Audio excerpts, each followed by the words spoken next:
Part 1. Jack is on his way to Margaret's house party. He is phoning her for directions. First, you will have some time to look at questions 1 to 5.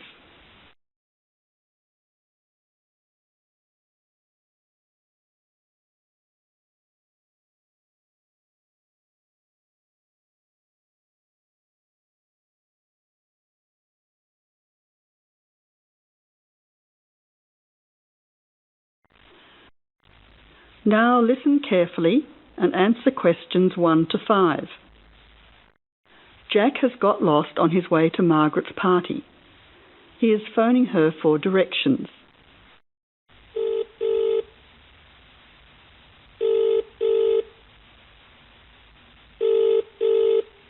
Hello, is that Margaret? Yes, who's speaking? Margaret, it's Jack. I think I'm lost. I can't see a signpost and... Jack, so where are you now? Well, I'm a bit confused about the directions, but I'm at a T-junction. What can you see around you? I can see a pub on the corner. Can you see the name of the pub? Wait a minute, let me see. It's hard to see in the dark. Yes, I can read it now. It's called the Lion's Head. Oh, the Lion's Head. Okay, well then you're not too far away. Go straight ahead through the traffic lights to the next T-junction. Sorry, I didn't hear you. What did you say? I said just go through to the next T-junction. Okay. Now what?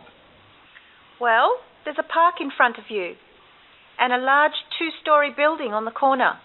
Yes, I can see them. Okay, so now turn left. Hang on, you're coming up the street, so you'll have to turn right. Okay, got it. What's the name of your street?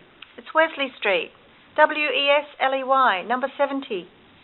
We're the 5th house on the left. You should see a red letterbox and some bushes in front of the house. Okay, 5th house, number 70. I should be there soon. Am I late for the party? It sounds like things are happening there. No, it's only just started. That's good. I should be there in the next 10 minutes. See you soon.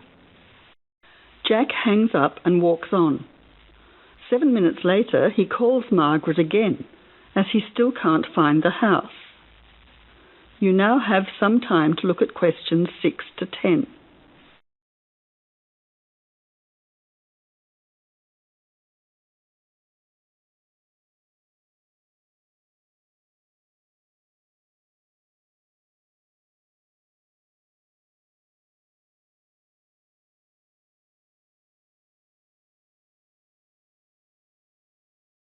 As you listen, answer questions 6 to 10.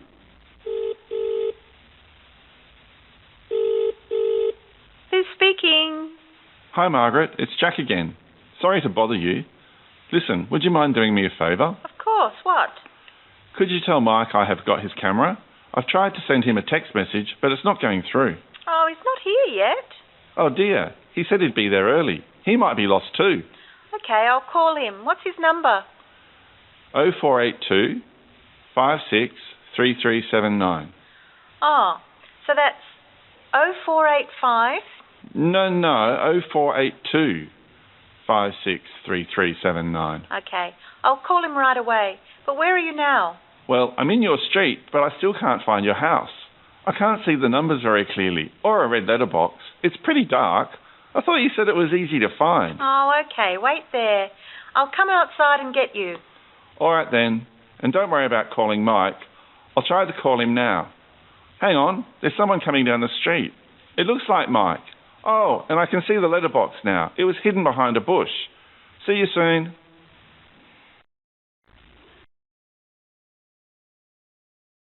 That is the end of Part 1. You now have half a minute to check your answers.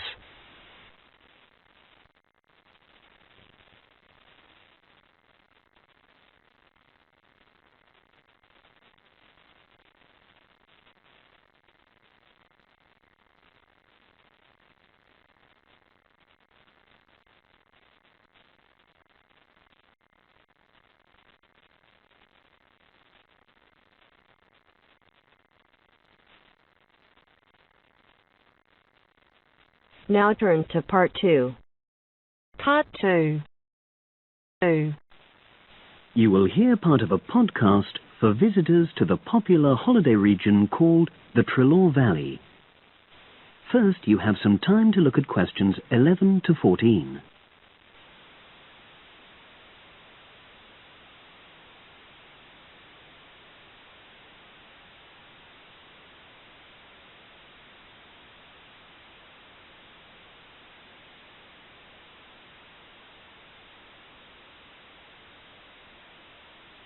Now listen and answer questions 11 to 14. The valley and estuary of the River Treloar forms an unspoiled, beautiful landscape, rich in both wildlife and sites of historic interest. There are many ways to explore the area, and public transport links are good. It is possible to leave your car behind and travel by boat, train, or bus, with just short walks in between stops. The Treloar Valley Passenger Ferry runs between villages along the river estuary and provides a link with a train station at Barry, which is about 10 minutes' walk from the riverside village of Calton. In the past, the river was the main form of transport in the area, and as in the past, today's ferry service operates according to nature. The river estuary is tidal, and so the ferry timetable differs from day to day, according to the times and height of the tide. The ferry is also seasonal, normally running between April and September, depending on the weather. A timetable for the whole year can be downloaded from the internet by visiting www.treloarferry.co.uk. If you just want to sit and relax and enjoy the lovely scenery, you can take a river cruise to Calton and back from the nearby city of Plymouth. In the past, steamships brought early tourists along the same route. Queen Victoria and her family enjoyed such a trip in 1856. The journey is quicker these days. The round trip takes between 4 and 5 hours, depending on tides and weather. If you prefer, you can travel upriver by boat and return to Plymouth by train. All cruise boats and trains have wheelchair access. For more information and for departure times, ring Plymouth Boat Cruises on 017-528-23104. Trains run several times a day throughout the year between Calton and Plymouth, with various stops in between. They are used by both local commuters and tourists who want to enjoy the beautiful scenery. The highlight of the journey is crossing the river on the stunning viaduct, which was built at the beginning of the 20th century and towers 120 feet over the water. It is unnecessary to book, and tickets can be bought on the train. For information about fares and timetables, contact National Rail Enquiries by phone or online. The bus service in the Treloar Valley now connects all train stations and villages in the area. Especially for holidaymakers, there's a Rover ticket which can be used at weekends and on national holidays and allows unlimited journeys on those days. The Rover ticket provides great value for money and is now even cheaper than it was last year. An adult ticket costs £5.50 a day. Senior citizens can travel for £4.50, and a family ticket for up to 5 people costs just £12. Tickets can be bought on the bus. Now you have some time to look at questions 15 to 20.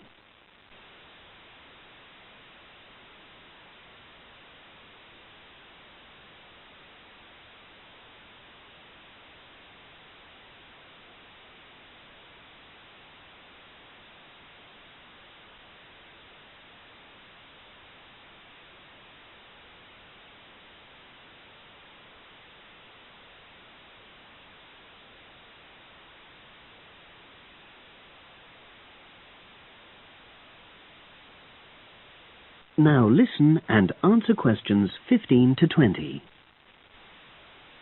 At the center of the Treloar estuary area is the historic riverside village of 𝐍𝐇ĥ. The main road comes into the village from the south, and for those of you who are arriving by bus, it turns left just before the bridge and stops in the lay-by on the left-hand side. From there, it's just a short walk to 𝐍𝐇N's various attractions. If you're arriving by car, you have to leave it in the main car park. Go over the bridge and take the first turning on the right. Then go on until you come to the end of that road.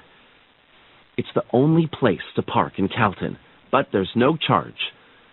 If you're interested in local history, there's a museum in 𝐍𝐇N with farming, fishing, and household implements from the late 19th century.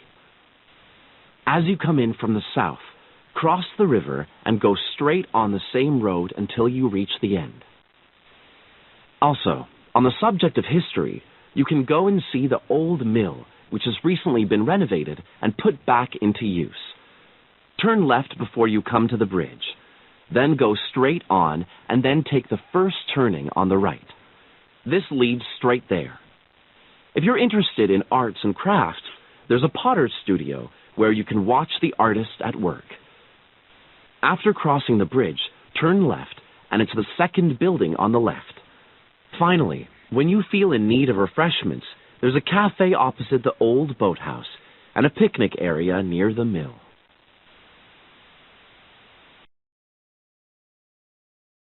That is the end of part 2. You now have half a minute to check your answers.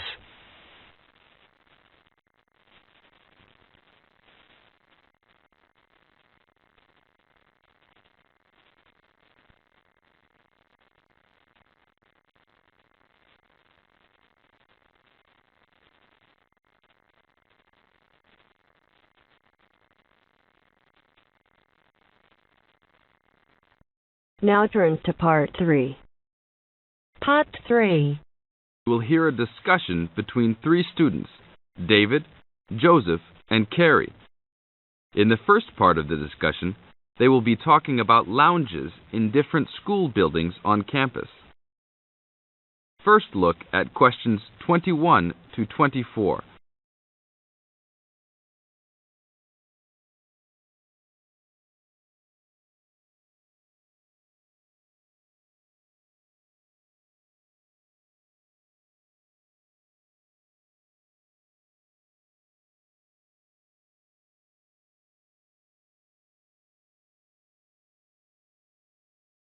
Now listen to the first part of the discussion and answer questions 21 to 24.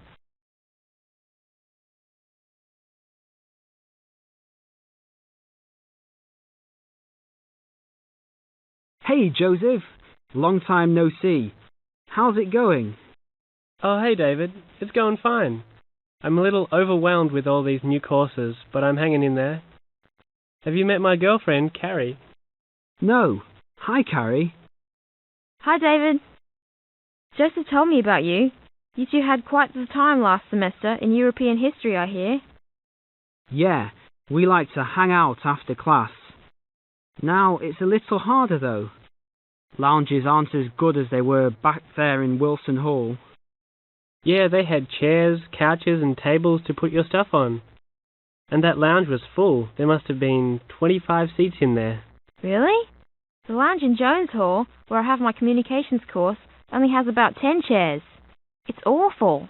We all just stand around or leave. I wish we could hang out more. Well, Agriculture Hall is next door. Their lounge is on the first floor, and it has couches. I think there are about 6 of them, and they're comfortable and hardly used at all. That's not a good idea. Thanks. But don't go to lounge at Skidmore Hall. I don't even know why they call it a lounge. It's just 4 chairs in the corner of the main walkway. In the second part of the discussion, David, Joseph, and Carrie continue talking about conducting a survey. Before you hear the rest of the talk, you have some time to look at questions 25 to 30.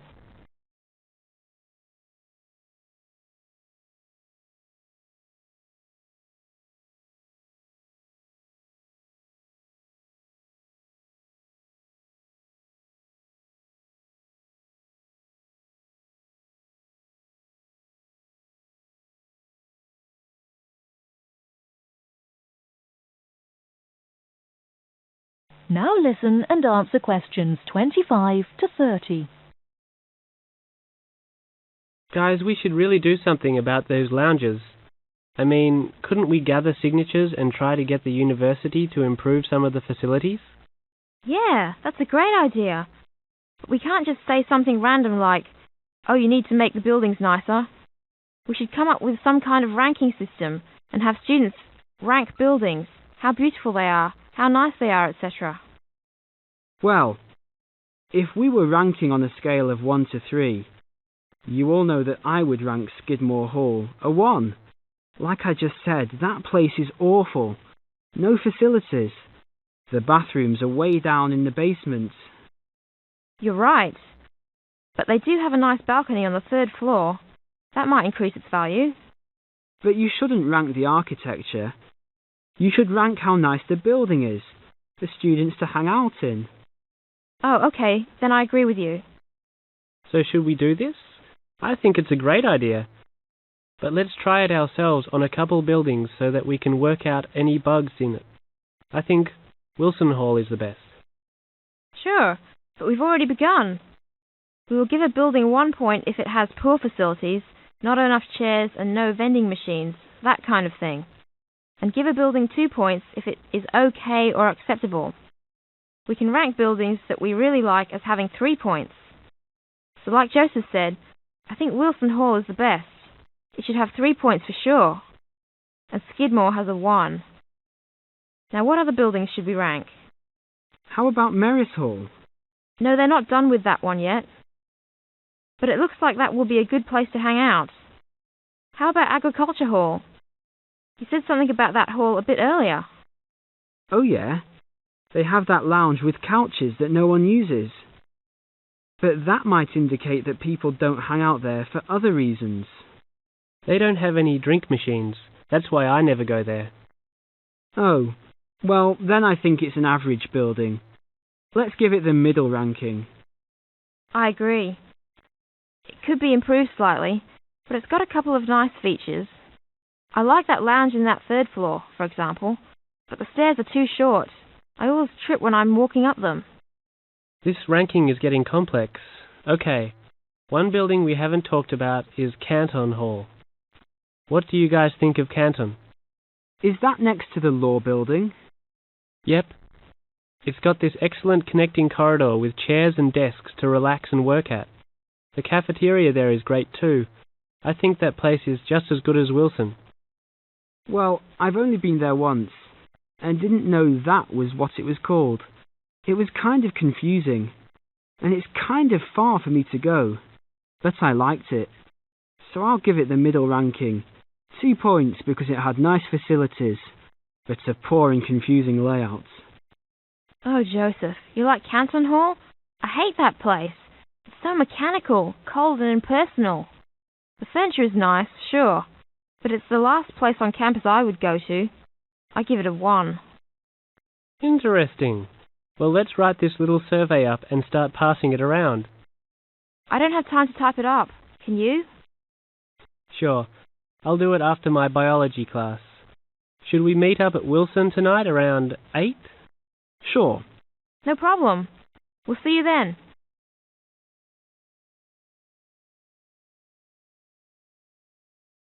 That is the end of part 3. You now have half a minute to check your answers.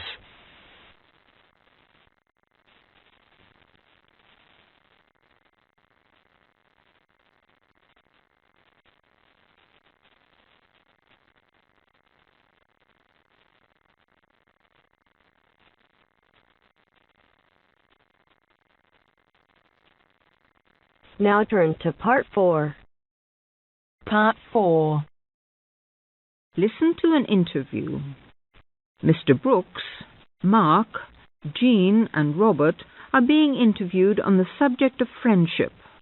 First, you have some time to look at questions 31 to 40.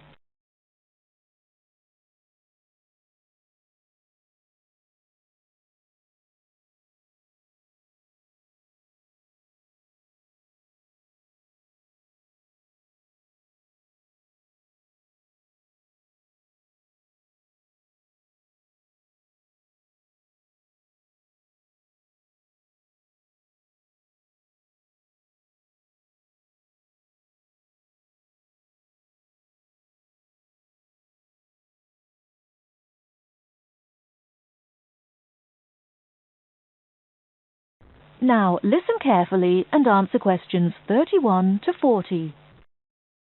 I consider friendship to be one of the most important things in life, whatever your status, married or single. I see too many lonely people around.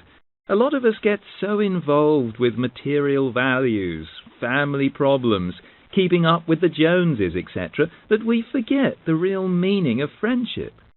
Which is what, according to you? They say a friend in need is a friend indeed, which is partly true. But a real friend should also be able to share your happy moments without feeling jealous. A good friendship is one where you can accept and forgive him, understand mood, and don't feel hurt if a friend doesn't feel like seeing you. Of course, honesty is an essential part of any relationship. We should learn to accept our friends for what they are. As a married man, do you find your friendship is only with other men? Of course not. Both my wife and I have men and women friends, thank goodness. Although family life is fulfilling, it isn't enough. Both my wife and I get tremendous satisfaction from our friends, married or single, male and female. And we both have our separate friends too. We'd get bored with each other if we had the same friends. You must have a full life. We certainly do. And as I say, our friendship gives us a lot of pleasure. After all, friends should not be people with whom you kill time.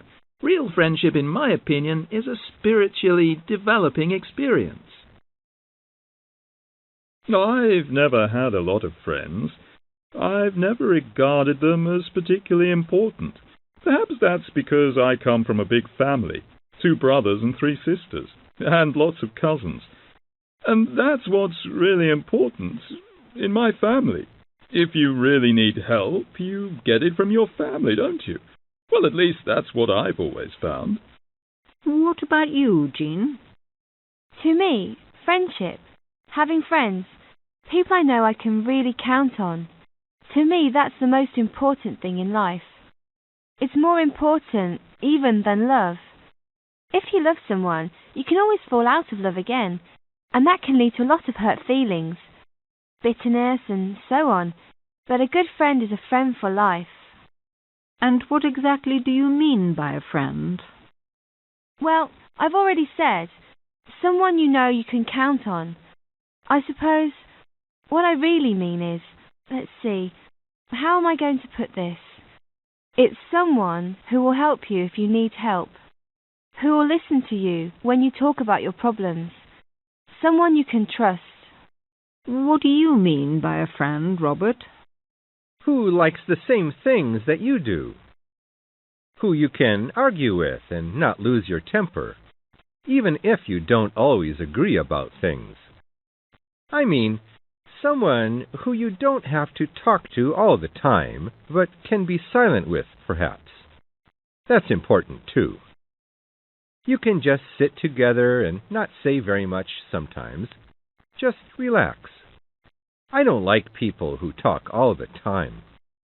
Are you very good at keeping in touch with your friends if you don't see them regularly? No, not always. I've lived in lots of places, and, to be honest, once I move away, I often do drift out of touch with my friends. And I'm not a very good letter writer either. Never have been. But I know that if I saw those friends again, if I ever moved back to the same place, or for some other reasons we got back into close contact again, I'm sure the friendship would be just as strong as it was before. Several of my friends have moved away, got married, things like that. One of my friends has had a baby recently, and I'll admit, I don't see or hear from her as much as I used to. She lives in another neighbourhood, and when I phone her, she always seems busy. But that's an exception. I write a lot of letters to my friends, and get a lot of letters from them. I have a friend I went to school with, and 10 years ago she emigrated to Canada. But she still writes to me every month, and I write to her just as often. That is the end of part 4. You now have half a minute to check your answers.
Part 1.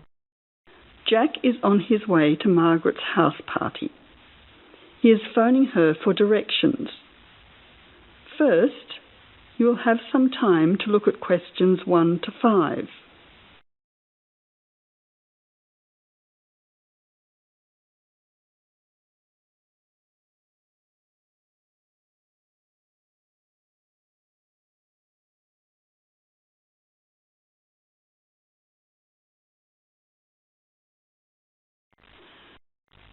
Now listen carefully and answer questions 1 to 5. Jack has got lost on his way to Margaret's party. He is phoning her for directions.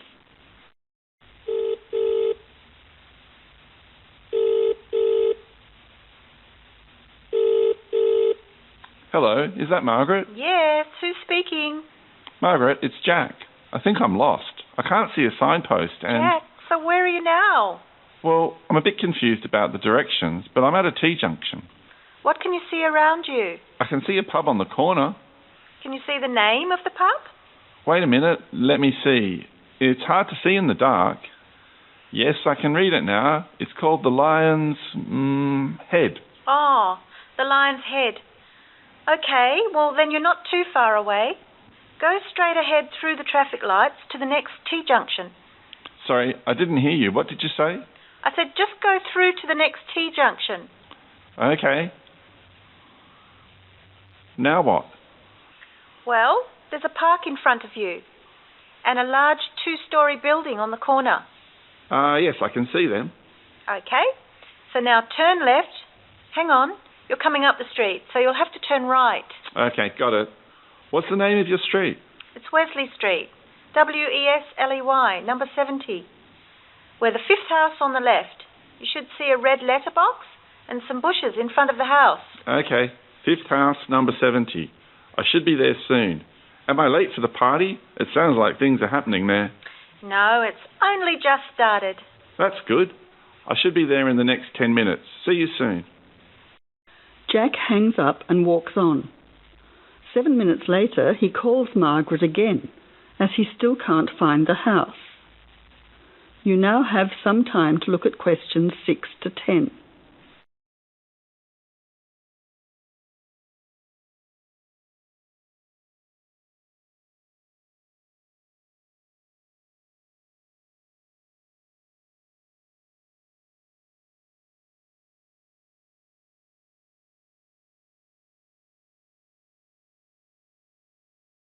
As you listen, answer questions 6 to 10.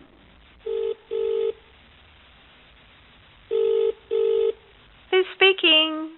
Hi, Margaret. It's Jack again. Sorry to bother you. Listen, would you mind doing me a favour? Of course, what? Could you tell Mike I have got his camera? I've tried to send him a text message, but it's not going through. Oh, he's not here yet. Oh dear, he said he'd be there early. He might be lost too. Okay, I'll call him. What's his number? 0482 56 3379. Oh, so that's 0485? No, 0482 56 3379. Okay, I'll call him right away. But where are you now? Well, I'm in your street, but I still can't find your house. I can't see the numbers very clearly, or a red letterbox. It's pretty dark. I thought you said it was easy to find. Oh, okay. Wait there. I'll come outside and get you. All right then. And don't worry about calling Mike. I'll try to call him now. Hang on. There's someone coming down the street. It looks like Mike. Oh, and I can see the letterbox now. It was hidden behind a bush. See you soon.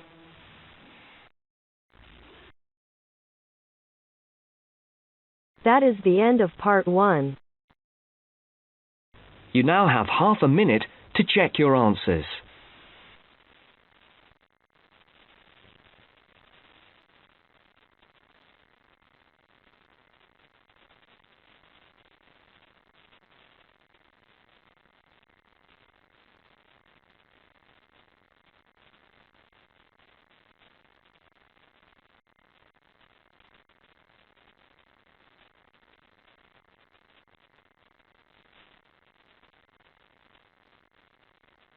Now turn to part 2. Part 2.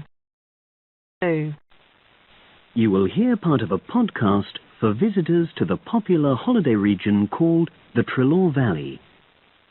First, you have some time to look at questions 11 to 14.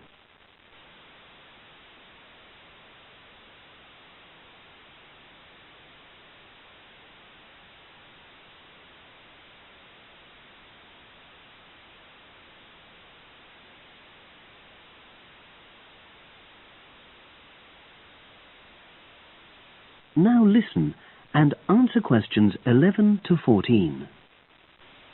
The valley and estuary of the River 𝐍𝐶 forms an unspoilt, beautiful landscape, rich in both wildlife and sites of historic interest. There are many ways to explore the area, and public transport links are good. It is possible to leave your car behind and travel by boat, train, or bus, with just short walks in between stops. The 𝐍𝐶 Valley passenger ferry runs between villages along the river estuary and provides a link with a train station at Barry, which is about 10 minutes' walk from the riverside village of Calton. In the past, the river was the main form of transport in the area, and as in the past, today's ferry service operates according to nature. The river estuary is tidal, and so the ferry timetable differs from day to day, according to the times and height of the tide. The ferry is also seasonal, normally running between April and September, depending on the weather. A timetable for the whole year can be downloaded from the internet by visiting www.𝐍𝐶ferry.co.uk. If you just want to sit and relax and enjoy the lovely scenery, you can take a river cruise to Calton and back from the nearby city of Plymouth. In the past, steamships brought early tourists along the same route. Queen Victoria and her family enjoyed such a trip in 1856. The journey is quicker these days. The round trip takes between 4 and 5 hours, depending on tides and weather. If you prefer, you can travel upriver by boat and return to Plymouth by train. All cruise boats and trains have wheelchair access. For more information and for departure times, ring Plymouth Boat Cruises on 017-528-23104. Trains run several times a day throughout the year between Calton and Plymouth, with various stops in between. They are used by both local commuters and tourists who want to enjoy the beautiful scenery. The highlight of the journey is crossing the river on the stunning viaduct, which was built at the beginning of the 20th century and towers 120 feet over the water. It is unnecessary to book, and tickets can be bought on the train. For information about fares and timetables, contact National Rail Enquiries by phone or online. The bus service in the 𝐍𝐶 Valley now connects all train stations and villages in the area. Especially for holidaymakers, there's a Rover ticket which can be used at weekends and on national holidays, and allows unlimited journeys on those days. The Rover ticket provides great value for money and is now even cheaper than it was last year. An adult ticket costs £5.50 a day. Senior citizens can travel for £4.50, and a family ticket for up to 5 people costs just £12. Tickets can be bought on the bus. Now you have some time to look at questions 15 to 20.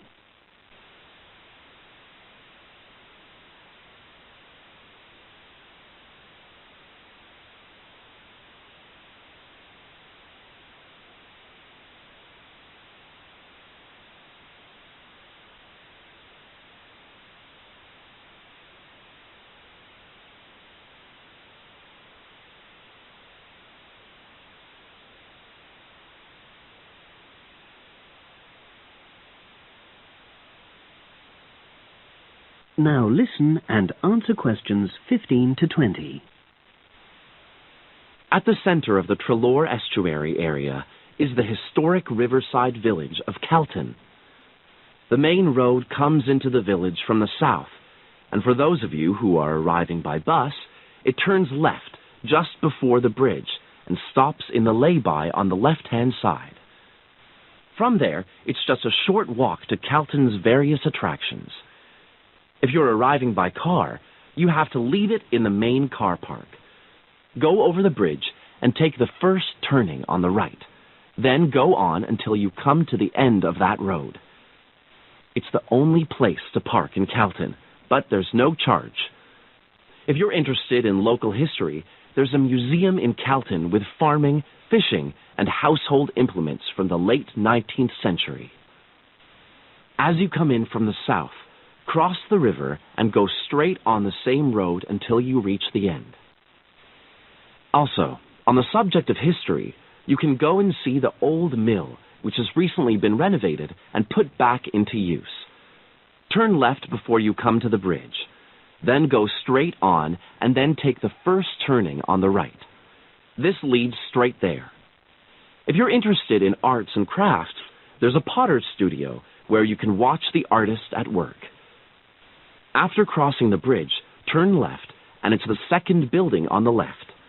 Finally, when you feel in need of refreshments, there's a cafe opposite the old boathouse and a picnic area near the mill.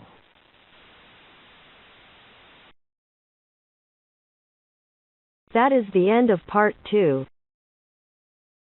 You now have half a minute to check your answers.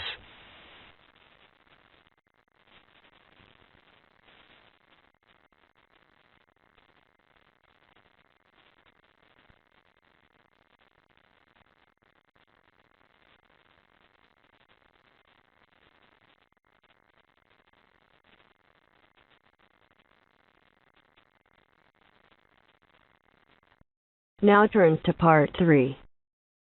Part 3. You will hear a discussion between 3 students, David, Joseph, and Carrie. In the first part of the discussion, they will be talking about lounges in different school buildings on campus. First look at questions 21 to 24.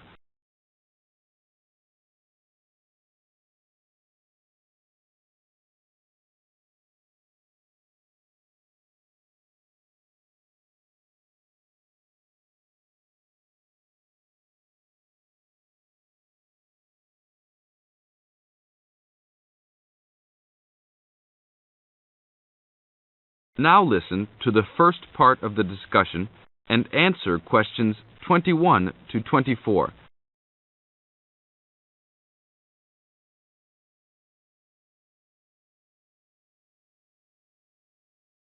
Hey, Joseph. Long time no see. How's it going? Oh, hey, David. It's going fine. I'm a little overwhelmed with all these new courses, but I'm hanging in there. Have you met my girlfriend, Carrie? No. Hi, Carrie. Hi, David. Joseph told me about you. You two had quite the time last semester in European history, I hear. Yeah, we like to hang out after class. Now it's a little harder, though. Lounges aren't as good as they were back there in Wilson Hall. Yeah, they had chairs, couches, and tables to put your stuff on. And that lounge was full. There must have been 25 seats in there. Really? The lounge in Jones Hall, where I have my communications course, only has about 10 chairs. It's awful. We all just stand around or leave. I wish we could hang out more. Well, Agriculture Hall is next door. Their lounge is on the first floor, and it has couches. I think there are about 6 of them, and they're comfortable and hardly used at all. That's not a good idea. Thanks. But don't go to lounge at Skidmore Hall. I don't even know why they call it a lounge. It's just 4 chairs in the corner of the main walkway. In the second part of the discussion, David, Joseph, and Carrie continue talking about conducting a survey. Before you hear the rest of the talk, you have some time to look at questions 25 to 30.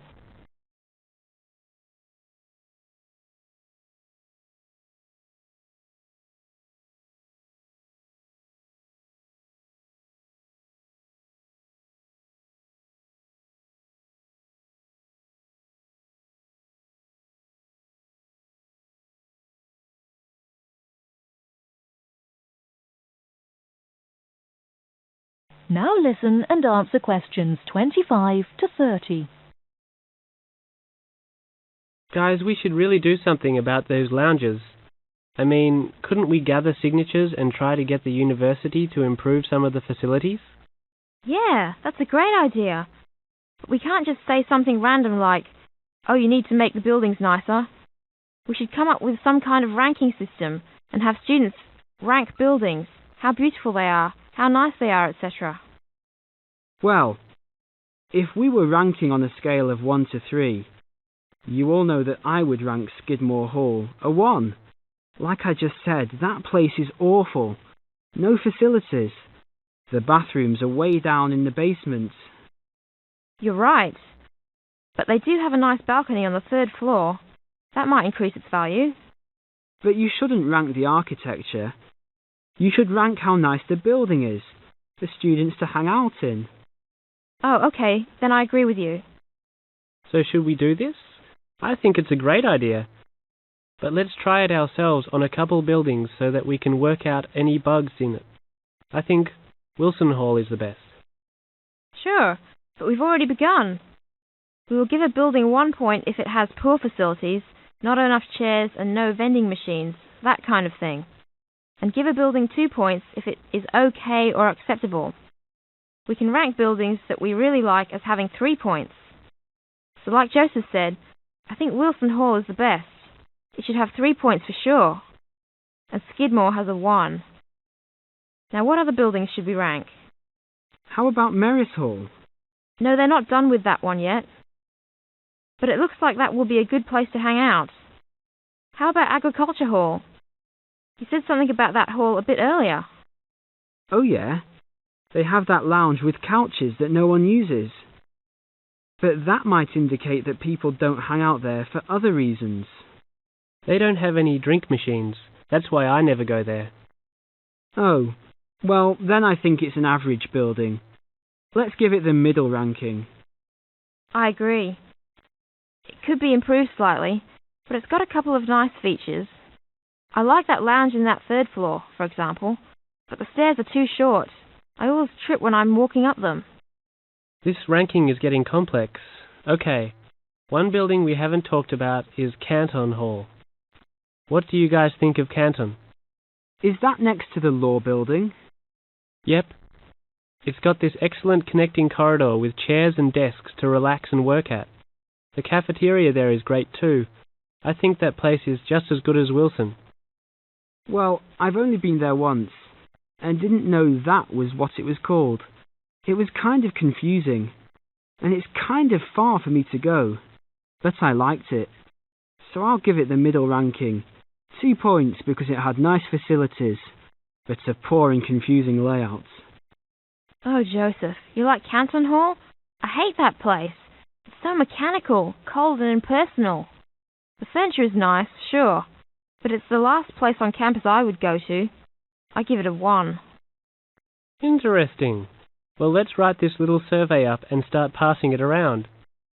I don't have time to type it up. Can you? Sure. I'll do it after my biology class. Should we meet up at Wilson tonight around 8? Sure. No problem. We'll see you then.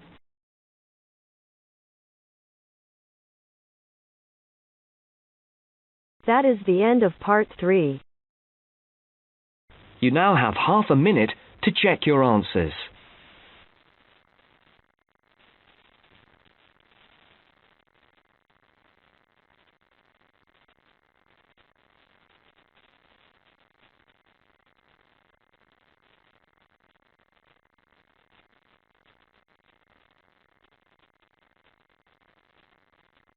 Now turn to part 4. Part 4. Listen to an interview. Mr. Brooks, Mark, Jean and Robert are being interviewed on the subject of friendship. First, you have some time to look at questions 31 to 40.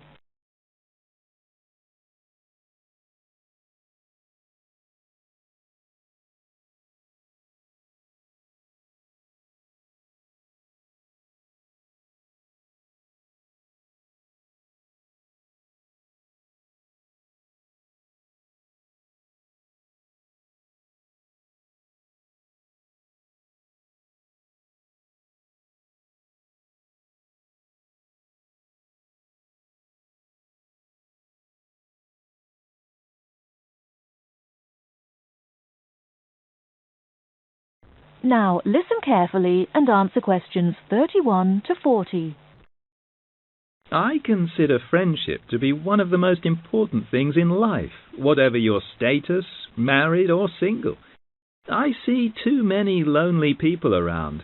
A lot of us get so involved with material values, family problems, keeping up with the Joneses, etc., that we forget the real meaning of friendship. Which is what, according to you? They say a friend in need is a friend indeed, which is partly true.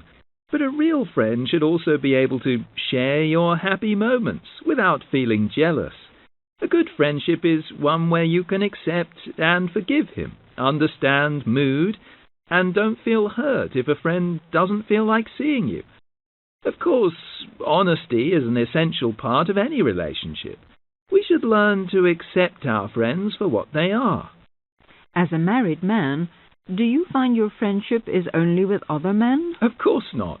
Both my wife and I have men and women friends, thank goodness.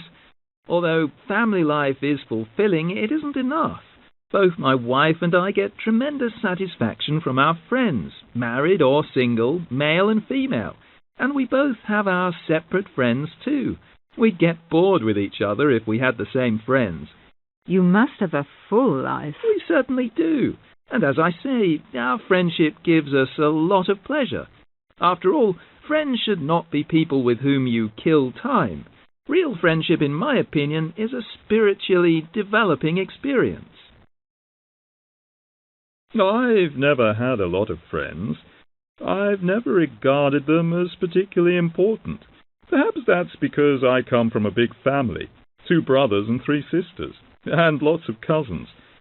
And that's what's really important in my family. If you really need help, you get it from your family, don't you? Well, at least that's what I've always found. What about you, Jean? To me, friendship, having friends, people I know I can really count on. To me, that's the most important thing in life. It's more important even than love. If you love someone, you can always fall out of love again, and that can lead to a lot of hurt feelings, bitterness and so on. But a good friend is a friend for life. And what exactly do you mean by a friend? Well, I've already said, someone you know you can count on.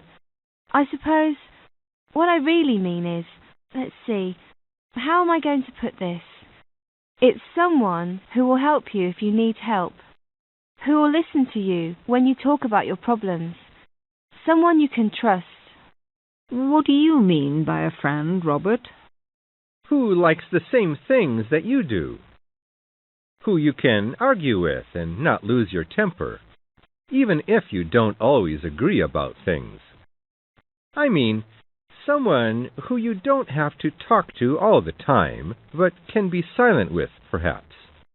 That's important, too. You can just sit together and not say very much sometimes. Just relax. I don't like people who talk all the time. Are you very good at keeping in touch with your friends if you don't see them regularly? No, not always. I've lived in lots of places, and to be honest, once I move away, I often do drift out of touch with my friends. And I'm not a very good letter writer either. Never have been. But I know that if I saw those friends again, if I ever moved back to the same place, or for some other reasons we got back into close contact again, I'm sure the friendship would be just as strong as it was before. 7 of my friends have moved away, got married, things like that. One of my friends has had a baby recently, and I'll admit, I don't see or hear from her as much as I used to. She lives in another neighbourhood, and when I phone her, she always seems busy. But that's an exception. I write a lot of letters to my friends, and get a lot of letters from them. I have a friend I went to school with, and 10 years ago she emigrated to Canada. But she still writes to me every month, and I write to her just as often. That is the end of part 4. You now have half a minute to check your answers.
Part 1. You will hear a woman phoning the local council about an abandoned vehicle. First, you have some time to look at questions 1 to 6.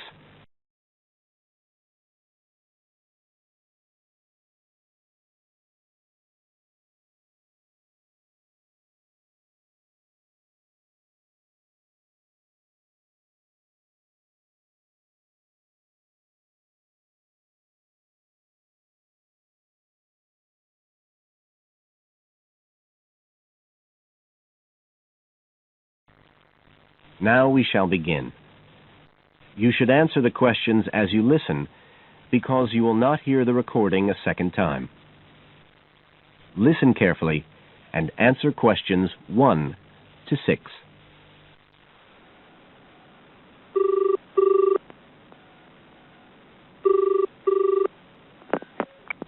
Environmental Health Department, Paul speaking.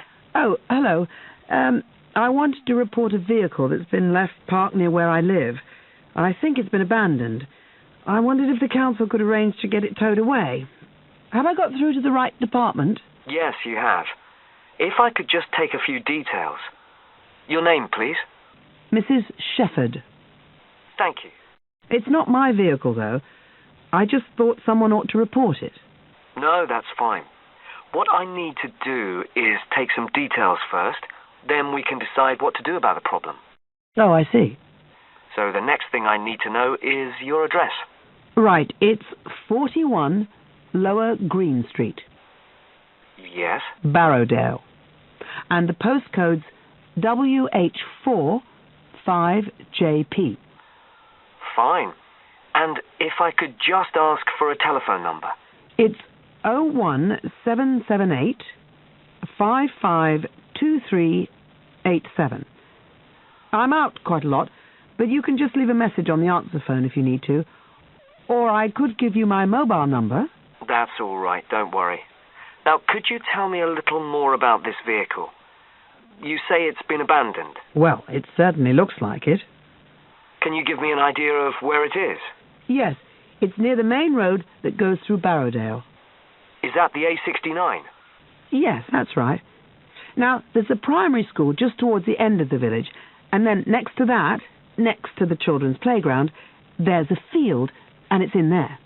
Oh. I wonder how it got in there. Well, there's a gate to allow farm machinery in and out. I thought something ought to be done about it. The children from the school might start playing in the vehicle and lock themselves in or something. Yes, you are quite right to report it. And what type of vehicle are we talking about here? It's a van, actually. You know, the sort with just a couple of little windows at the back. Right. You don't happen to know the make and model, do you? Oh, yes. I went and had a look and got all the details. I thought you might need them. I'm surprised the school hasn't contacted you about it. Anyway, I wrote the details down. Right. It's a Catala, and the model's a Flyer 2000. Is that Flyer? That's right. Very good. And the colour? Well, it's not all that easy to see because it's absolutely filthy. And actually, it looks as if it's had a paint job at some stage. It's blue, but you can just see white underneath where it's been scratched. Right. Well, I'll just make a note of the present colour. And if you could just tell me the vehicle number. Did you make a note of that? Oh, yes. It's S322GEC. Okay. Before you hear the rest of the conversation, you have some time to look at questions 7 to 10.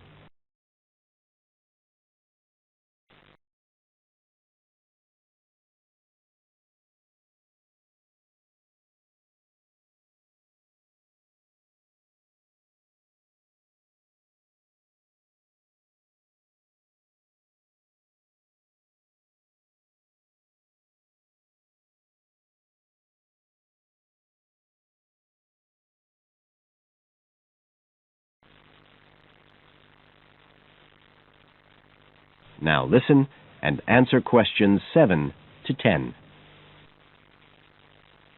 And it sounds as if the general condition of the vehicle isn't too good, from what you say. No, it's pretty poor. It wouldn't be drivable. It's got a flat tyre and there's a crack in the windscreen. I reckon someone just wanted to get rid of it. That's usually the way. It's been there for nearly a week. No, it must be 8 days. I remember it was a Sunday morning when I noticed it. It wasn't there the day before. I walked past it most days on the way to the shops. I'd have thought the school would have reported it. Does the field actually belong to the school? No, it's part of Hill Farm Estate. Right. I'll just make a note of that. And I don't suppose you have any information about who might own the vehicle? No, I've no idea. So what will you do now? Well, we'll come and have a look and see if we can trace the owner. And if we can't, the vehicle will be removed as rapidly as the law permits. It could be anything up to 20 days. One thing I should say, I'm quite sure this doesn't belong to anyone round here. I'd definitely recognize it if it was from someone who lived here. So you don't think it was anyone local? Right. I'd say at a guess we're looking at a stolen vehicle here. I did wonder if it might have been. You hear such a lot about car thieves nowadays.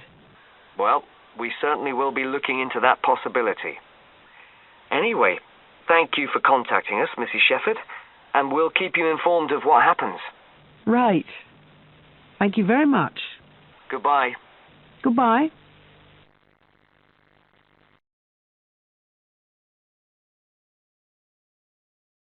That is the end of part 1. You now have half a minute to check your answers.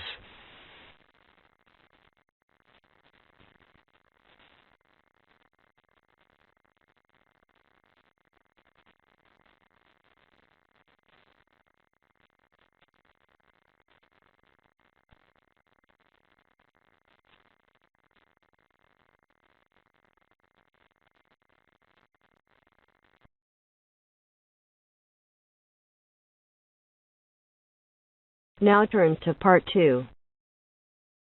Part 2. First, you have some time to look at questions 11 to 15.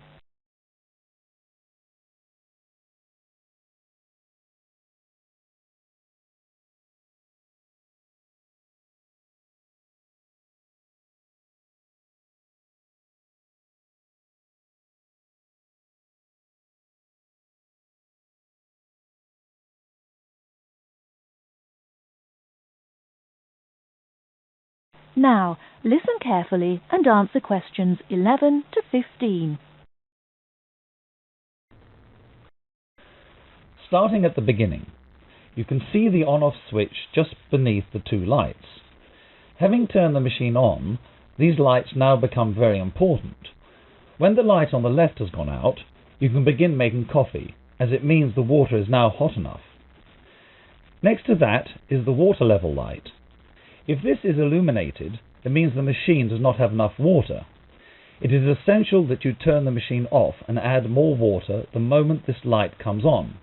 Otherwise you could damage the heating element. Once you have checked that both the heater light and the water level light are off, make sure the filter holder, that's the part with the handle just under the control panel, is in place. Once you have your cups ready, it is time to press the coffee delivery switch. That's the button just above the filter holder beside the boiler meter. Remember to take a quick look at the meter as it tells you the exact temperature of the water. On both the left and right hand side of the machine, on the same level as the filter holder, you can see the steam pipes used for heating milk. These steam taps need to be cleaned regularly to avoid blocking. And finally, if you do spill any coffee, don't worry. Just make sure that the drainage pipe at the bottom of the machine is leading into a sink or a suitable waste container. As with the steam taps, the drainage pipe needs regular cleaning.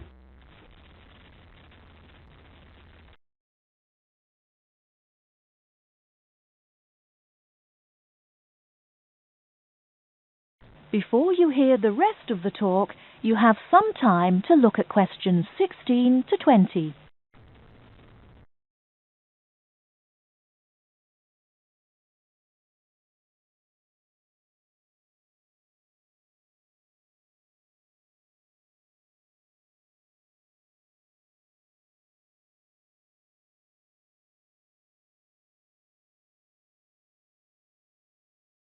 Now listen and answer questions 16 to 20. First and most importantly, I'll tell you where you should go from tomorrow for your lectures and classes. The Health Sciences building is on the west side of the campus, opposite the library, beside the History Department. As you are probably aware, there are 6 modules to the course, which will take a year to complete. That's 2 modules each term. In the first module of this term, you will be looking at current laws with regard to health and safety in the workplace. Don't forget that as you progress through the course, you should be building your thesis. This will need to be completed by the end of the year. Coursework will also be credited to your final grade, but the most important part of the course is the thesis. Now, the final thing I want to tell you, and again you should know this, is that there will be a number of guest speakers throughout your course. They will come from a number of different medical backgrounds, but they will all be giving you their views on the relevance of health sciences in their occupations.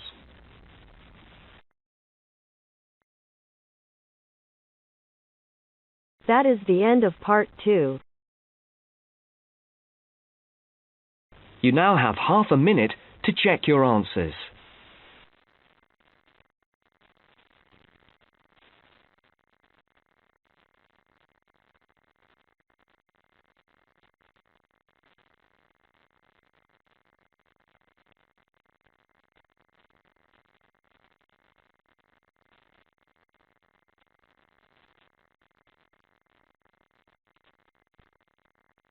Now turn to Part 3.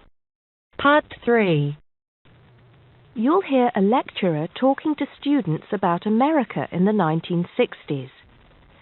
You have some time to look at questions 21 to 26.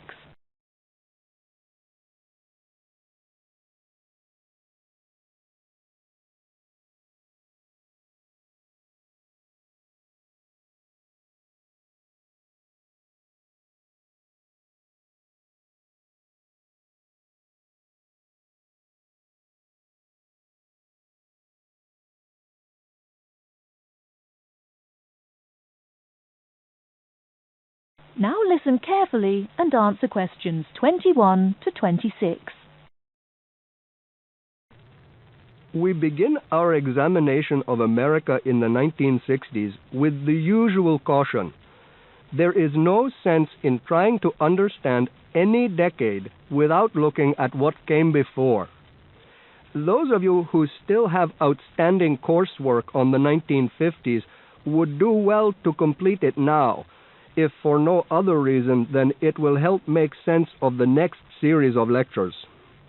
But we must press on, and I'd like to begin my talk about the 60s with a reference to one of those things that came before, the post-war baby boom.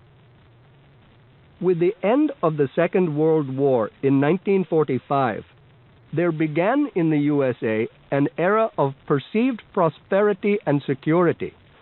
In short, people started to feel that the world was a much better and safer place to bring up children.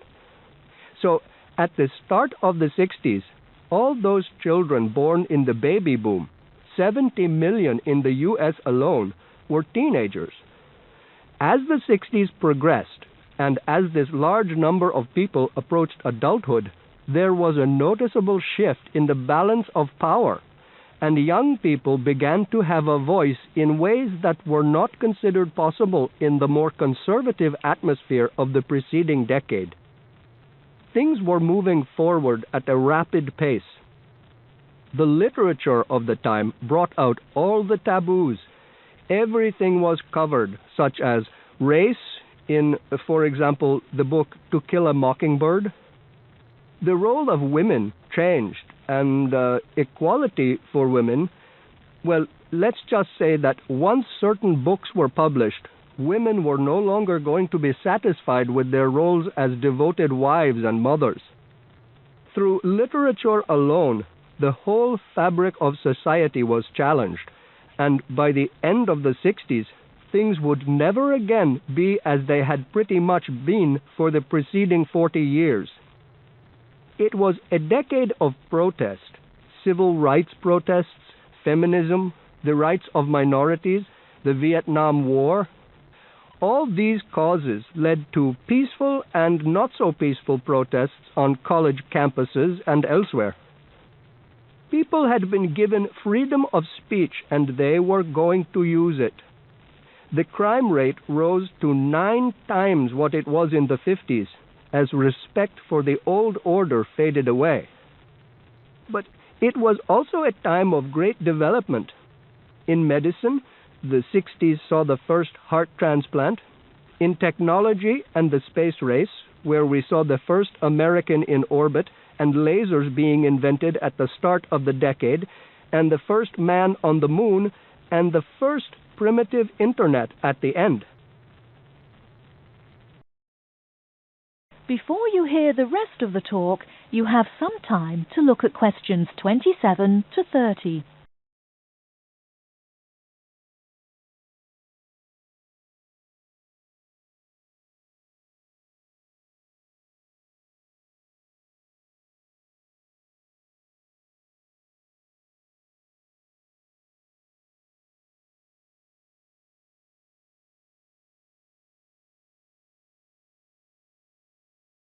Now listen and answer questions 27 to 30. None of this, good or bad, might have happened if things in 1962 had gone slightly differently. On October 16th, President John F. Kennedy met with his closest advisors at the White House. They had obtained photographic evidence showing that Cuba was building or installing nuclear weapons. It was widely believed that Cuba was preparing to fire these weapons at cities in the USA. Kennedy was faced with 3 choices: to try to resolve the crisis diplomatically by negotiating with Cuba and the Soviet Union, to take action to block the delivery of more weapons into Cuba, or to attack Cuba, destroying their weapons. Believing that the first option would end in failure, and that the third option would lead to war, it was the second option that Kennedy chose. In doing so, he succeeded in preventing the buildup of more missiles. The Soviet Union then withdrew the weapons from Cuba. Most historians agree that if Kennedy had acted differently, the episode would have led to a full-scale nuclear war between the United States and the Soviet Union. Millions would have died, and the world would have been changed beyond recognition. That is the end of part 3. You now have half a minute to check your answers.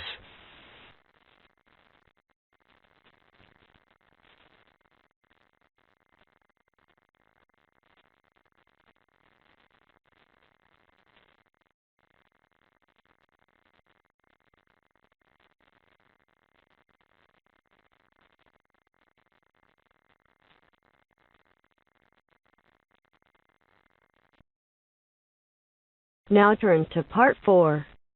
Part 4. You will hear part of a lecture on the current and future use of mobile phones. You now have 30 seconds to read questions 31 to 35.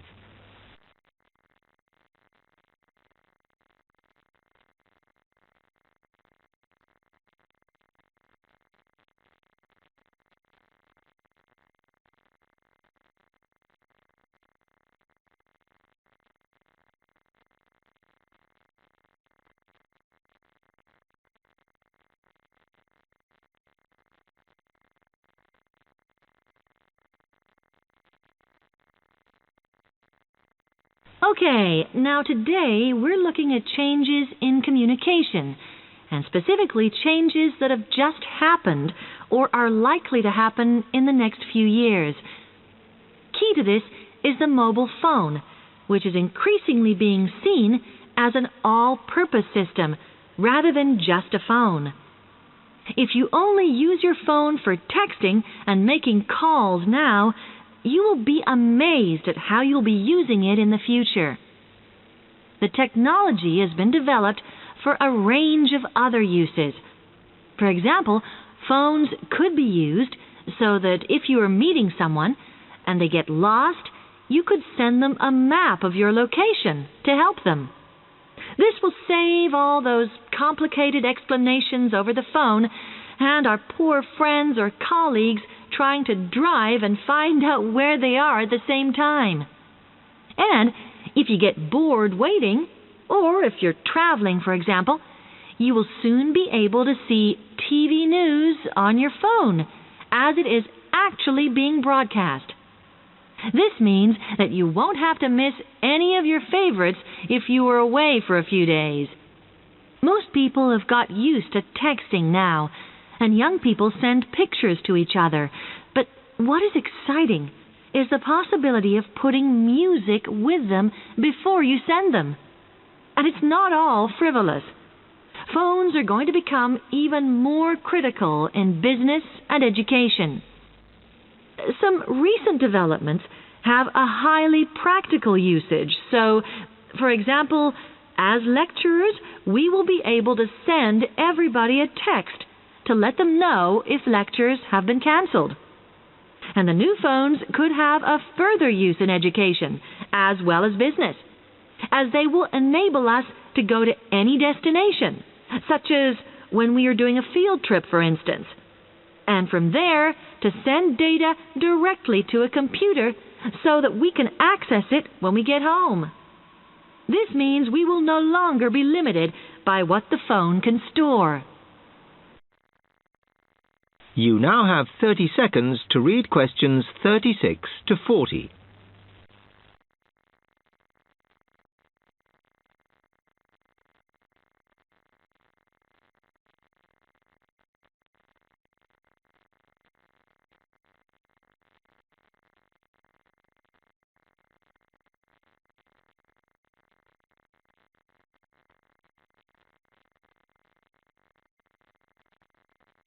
And it's interesting to look at the different ways that men and women use phones now, as that does affect how the technology will develop. Some research has been done on how people use phones, and some of the results are surprising. One of the increasing usages of mobile phones is to get all sorts of data, such as phone numbers, the weather, train times, etc.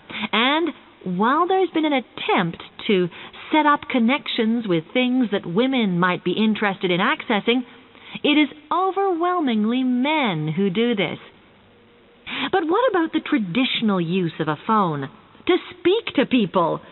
I suppose we would predict that it is mainly women who use phones as a method of contact for friends and family, but, in fact, the genders exploit this facility equally. I've spoken about the increased business usages that phones will offer, and I suppose we would associate this usage with men. The survey picked up, though, that women are often working from home or catching up with work in the evenings, so they use phones in this way as much as men do. Most of us are aware we can store photos on our phones. It's an ideal method of capturing a moment wherever you are. Women tend to be the group that keep photos on their phones, but it seems that men use their phones to actually take pictures much more than women do. And of course, all this knowledge affects the marketing that the companies will do in order to sell them.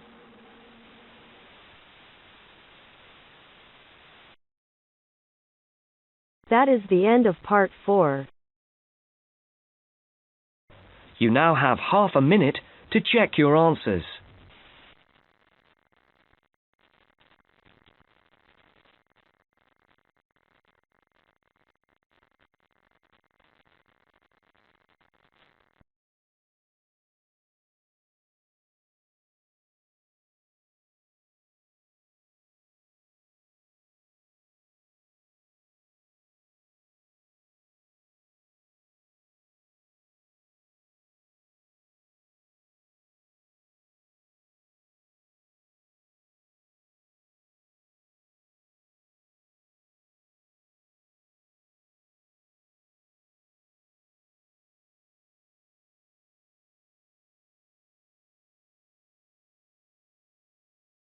The test is in 4 parts, Part 1, Part 2, Part 3, and Part 4. Now look at Part 1. Part 1. You will hear a woman talking on the telephone to a man about a car he is selling. First, you have some time to look at questions 1 to 4.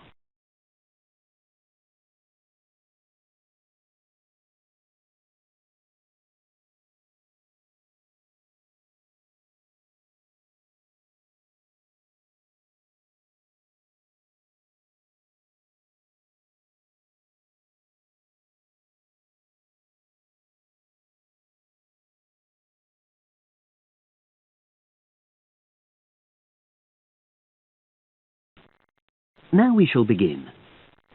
You should answer the questions as you listen, because you will not hear the recording a second time. Listen carefully and answer questions 1 to 4.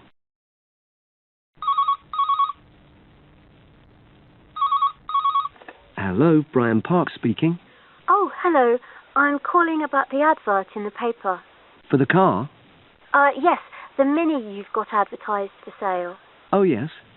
I just wanted to find out a bit more information. Of course. What would you like to know?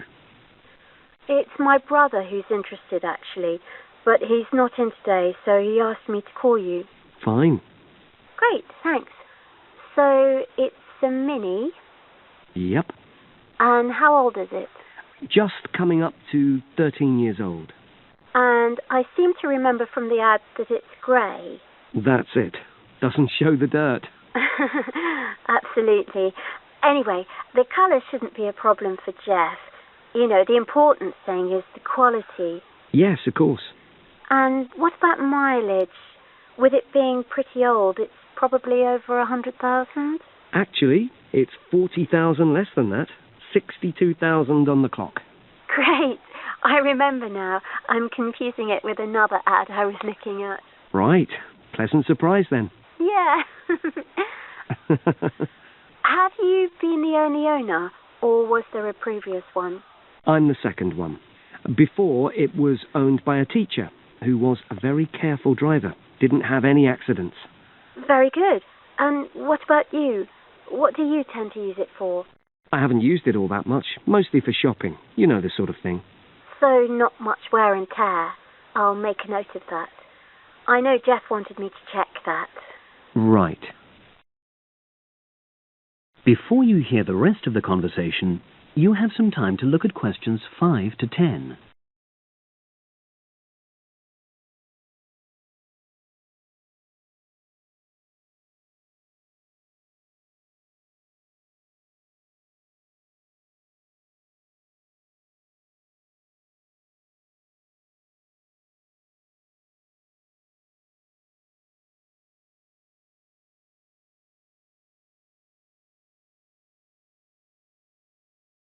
Now listen and answer questions 5 to 10. Now, about the price, I see you've got it down as £1,250. I'm not sure Jeff will be able to come up with that amount. In the ad, I did say 1,250 or nearest offer. So would you be prepared to go down to 1,000? That's really too low, I'm afraid. 1,100? I might be able to go to that. Okay, I'll make a note of that. What about tax? Is it due soon? Got another 5 months before it's due. Oh, that's a real plus, yes. I'll make a note of that. Okay. Now, you say it's in good condition. For its age, I'd say yes, definitely. It's just been serviced and there were no major problems. Major? I'd be able to show you the service report. The only thing is, you'd have to get a new tyre in the near future. Though it's still okay, you know. It's certainly absolutely safe at the moment. Okay, fair enough. Yes, I understand. And the garage also mentioned that one headlight could probably do with replacing. They think there's a fault there, you know, intermittent. Well, we'd obviously look at all the documents, but that sounds very straightforward. Of course. I've got all the service documents up to date, and you can look at those. Well, it all sounds pretty good, and I know my brother will be interested. So would it be possible for him to see the car? He's back from his trip tomorrow and away tonight.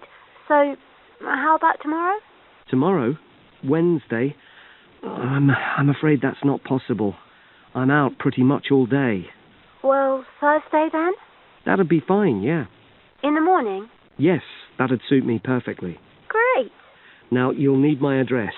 Oh, yes, of course. What is it? It's number 238. 238? London Road. Oh, that's easy enough. Yes, very straightforward. So I'll pass on these notes to Jeff, and he'll see you in a couple. That is the end of part 1. You now have half a minute to check your answers.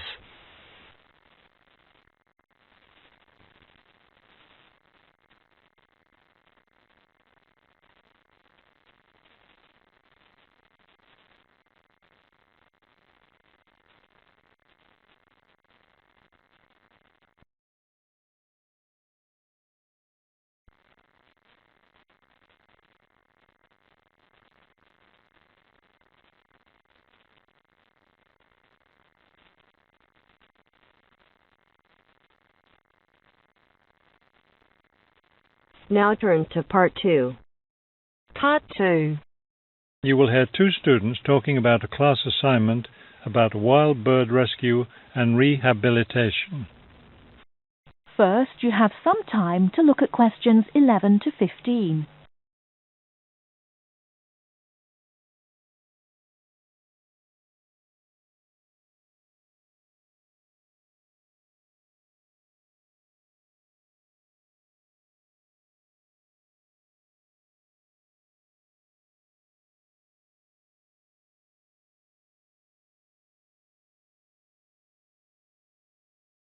Now, listen carefully and answer questions 11 to 15. Okay, let's go over the requirements and see what we have left to do. Let's see. We have to give the professor a written summary of the information we've gathered on our topic, wild bird rescue and rehabilitation. The other written thing we have to turn in is a case study of the rehabilitation of one bird. We have the information on that already. Right. All we have to do is write it up. What about charts and graphs? Do we need to include something like that? I don't think so. They aren't really relevant, but we do have to turn in a list of the resources we used. Naturally. What about videos? I heard some of the other students were doing that. Well, I guess that must be optional, because I don't see it on the requirements list. Okay, we should start planning our class presentation, since that counts for half the grade. We've looked at lots of sources of information, but I think our best source was the interviews we did with the wildlife rehabilitators. Agreed. That and the journal articles. I think we have enough information from those two sources for the presentation anyhow. The books we looked at weren't all that helpful. I wonder if we should try to bring in some live birds for the presentation. That would be too difficult, don't you think? But we have lots of photos of rehabilitated birds. We can show those. Before you hear the rest of the talk, you have some time to look at questions 16 to 20.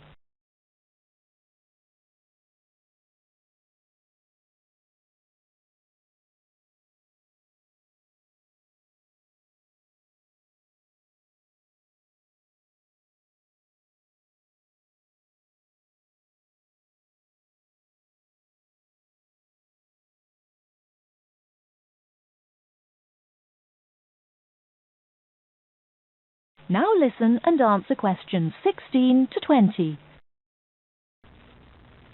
Right. Okay, I think we should start by talking about how to rescue a bird. Probably first we should help people understand which birds need rescuing. Yeah, that's really important, because a lot of times people see a baby bird that's all alone, or they find a bird sitting on the ground and they think it needs to be rescued. And usually, those are just baby birds learning to fly. So we should emphasize that people should only attempt to rescue a bird that's clearly injured. For certain kinds of birds, the rescuer needs to wear protective gloves, because some of those birds have sharp claws and can tear your shirt, or worse, injure your face or some other part of your body. Yes, that's an important point. Okay, next, let's tell people to put the injured bird in a box with good air circulation. We should let them know that a cage isn't necessary, and a bag, especially a plastic one, could hurt the bird more.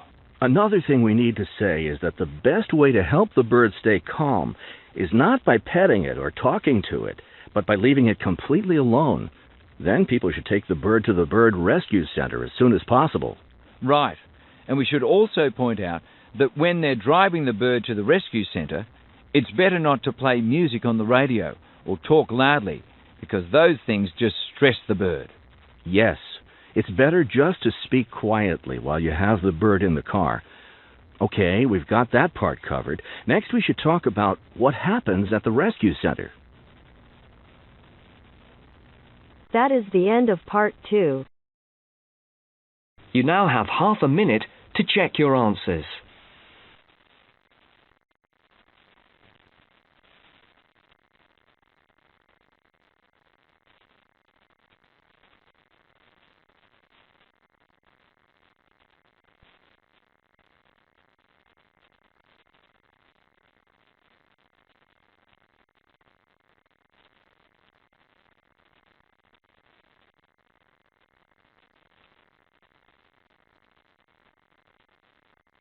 Now turn to part 3. Part 3. You will hear a discussion between students Maria and Jack. In the first part of the discussion, they're talking about their opinions about some of the things in their universities. First, you have some time to look at questions 21 to 26.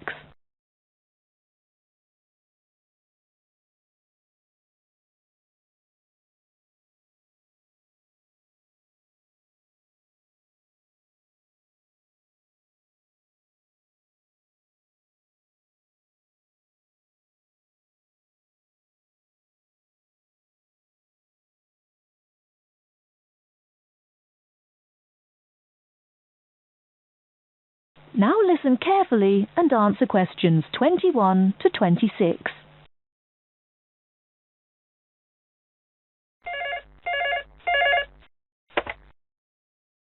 Two four one 4331. Good afternoon. May I speak to Jack Robert, please? Speaking, please. Hi, Jack. This is Maria. Hello, Maria. How are you getting on there? Fine. I arrived in Nottingham yesterday. I've just settled down, and I live on the campus of Nottingham University. Oh, that's good. Do you like the campus? Yes, it's beautiful. What do you think of yours? Edinburgh University? It's marvellous. It's on a hill and very close to the sea. I like it very much. It sounds beautiful. Jack, what's the weather like there? Oh, it's fine and sunny. It's said that the weather here is very nice in summer, but awful in winter. What's the weather like in Nottingham? Well, it's a bit depressing. It's been raining since yesterday. I can't go out, so I have to stay in my room. What about your room? Is it a nice one? Yes, it's small and elegant. How about yours?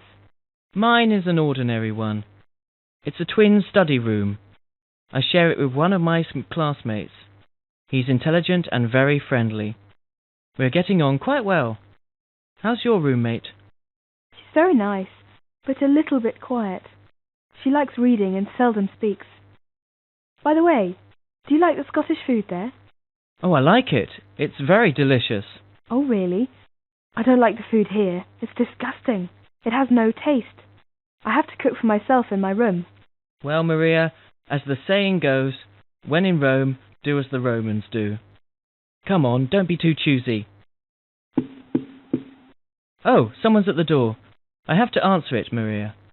I'll call you this evening. Bye. Bye. Ellen, a student union officer, is conducting a survey about the university facilities. She is asking 2 students about their opinions. Before you hear the rest of the talk, you have some time to look at questions 27 to 30.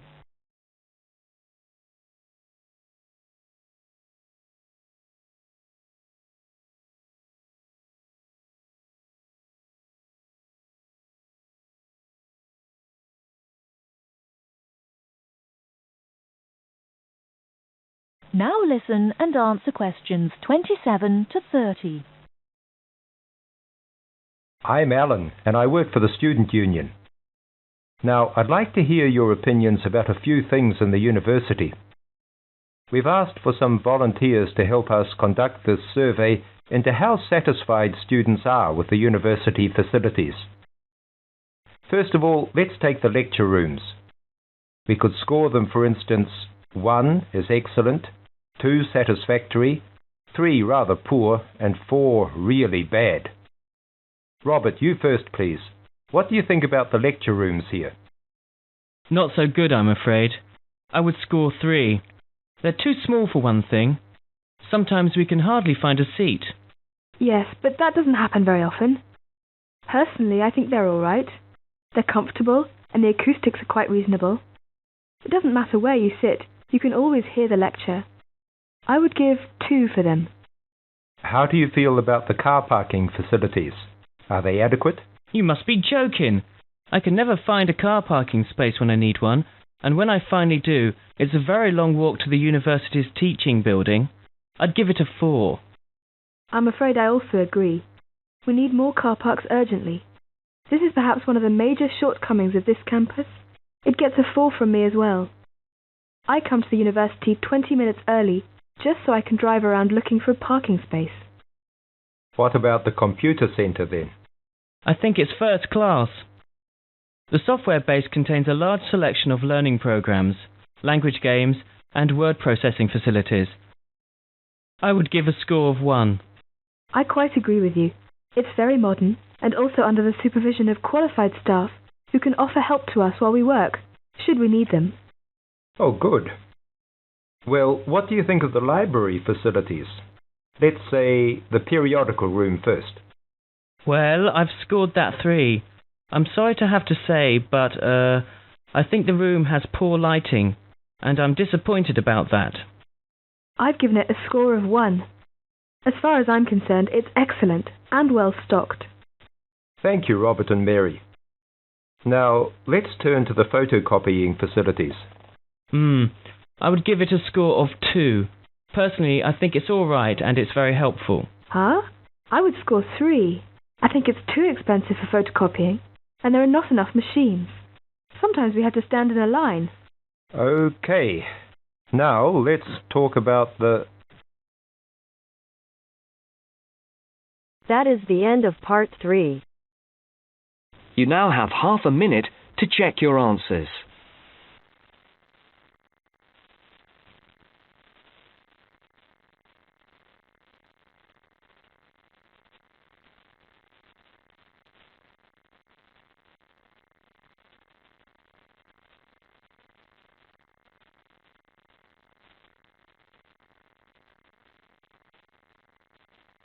Now turn to part 4. Part 4. You will hear a talk on local businesses at a university business centre. First, you have some time to look at questions 31 to 40.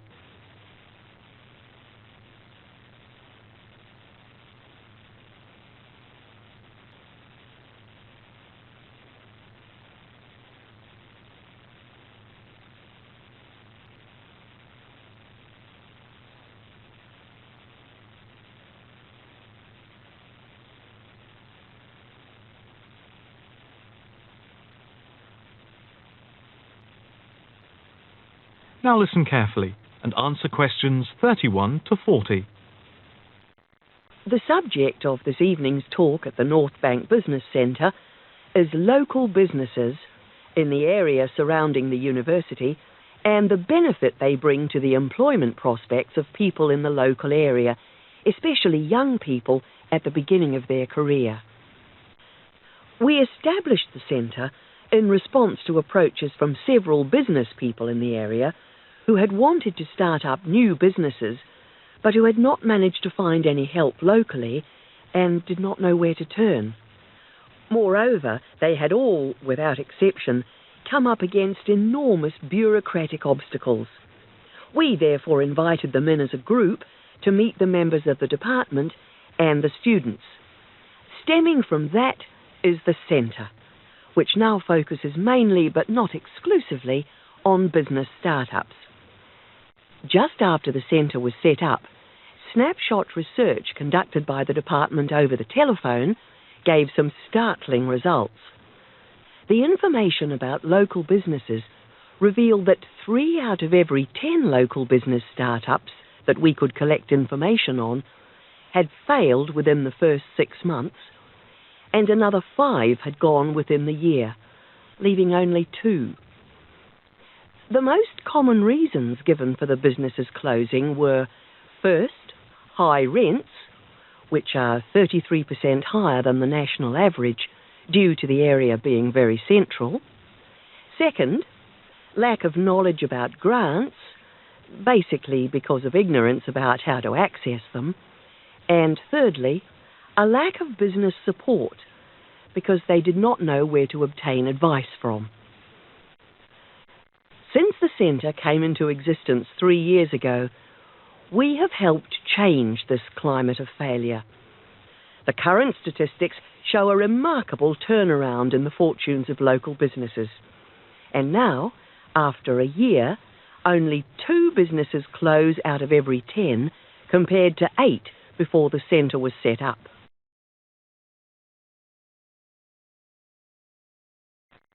Six local businesses are now taking part in a work placement and monitoring scheme, which is of mutual benefit to ourselves and the companies involved. O Foods, a small start-up company with 9 employees involved in organic food and based at a local market, has 1 final year graduate doing a year-long study on improving the stock turnaround.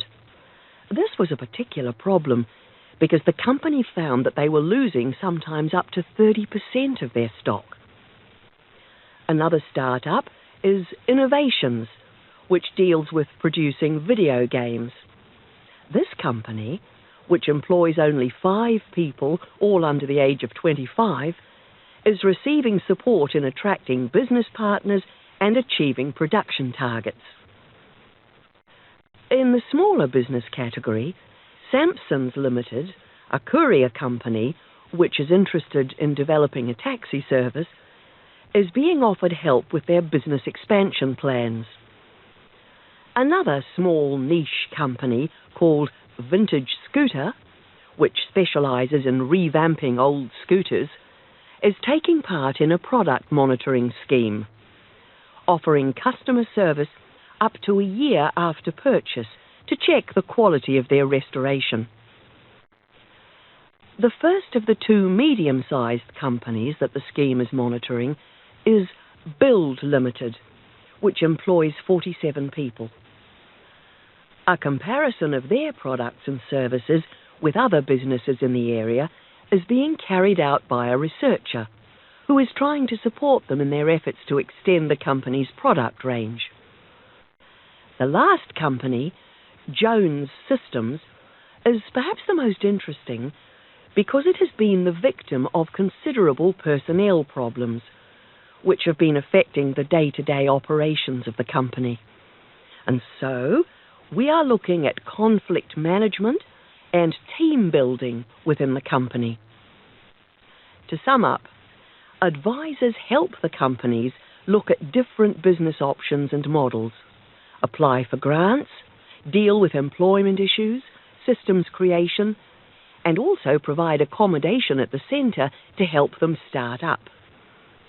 E-mentoring for fledgling businesses is also in operation for those who find it difficult to attend the centre personally. The programme is funded by grants from local authorities. That is the end of part 4. You now have half a minute to check your answers.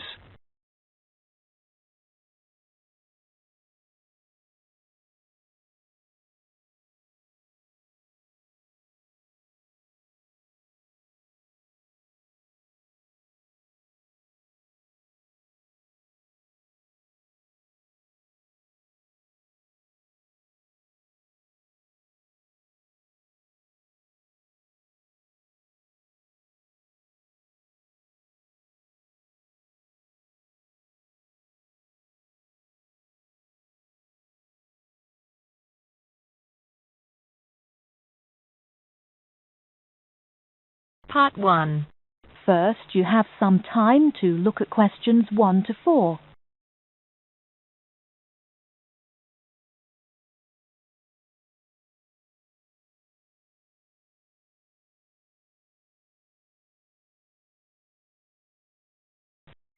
Listen carefully and answer questions 1 to 4. Hello, I am a new student here. Hello, what can I do for you? Can you tell me what the student union does? Well, we're part of the National Union of Students, who represent students' interests across the country. We provide services for all students at this college. What kind of services? There are advisors and welfare staff, entertainments, sports clubs, union societies, meetings, campaigns, and special interest groups. We offer everything from ballroom dancing to karate, jazz, and political debates. Sounds great. How can you help overseas students? As I've said, we have welfare officers who are used to the sort of problems overseas students may have. They know where to get advice on a particular situation, or basically give whatever help is asked for. I am from the Philippines, and I hope I can meet other Filipino students who are here. I play chess and many sports, especially badminton, basketball, and wrestling. Please, can you tell me how to find out about these things? There is a Filipino society at the college. Regular meetings take place and lots of social activities are organized, such as meals, plays, and dances. The society is made up of Filipino students and other students who have an interest in the Philippines. And what about the sports? Does the union offer the ones I'm interested in? Yes, we do. There are basketball and wrestling teams. If you want to play in one of the college teams, you have to go along to training sessions and compete for a place. For badminton, you can either go to the badminton club or book a court to play with friends. Is there also a chess club or team? No, I'm afraid not. It may be best for you to put a notice on our notice board to find other players. Will that cost me anything? No, it's a free service available to all students, but you have to give your notice to a union officer first, so that it's fair for everyone who wants to use the notice board. I only have a room for 1 month at the moment. I need to find a house or a flat to live in near the college. Are you able to help me with any accommodation problems? There are always rooms available in shared flats or houses on our notice board. The college has some of its own accommodation, and you can also apply for these. If you have any problems at all, you should talk to one of the student union's welfare officers, who can give specialist advice on accommodation. Thank you for your help. You're welcome. Now would you mind helping us? We're conducting a survey to learn more about the students who visit our union office, so that we can improve our services. Would you mind if I asked you a few questions? Not at all.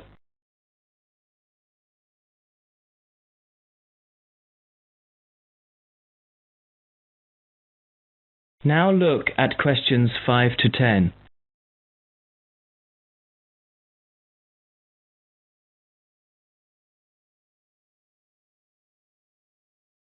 As you listen to the student's conversation with the union officer, fill in the spaces 5 to 10 on the form. First, you have some time to look at the form.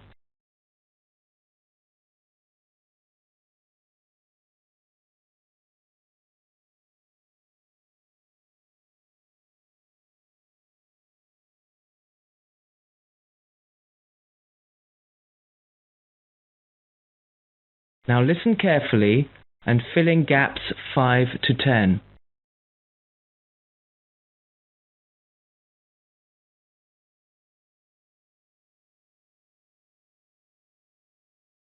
Now would you mind helping us? We're conducting a survey to learn more about the students who visit our union office, so that we can improve our services. Would you mind if I asked you a few questions? Not at all.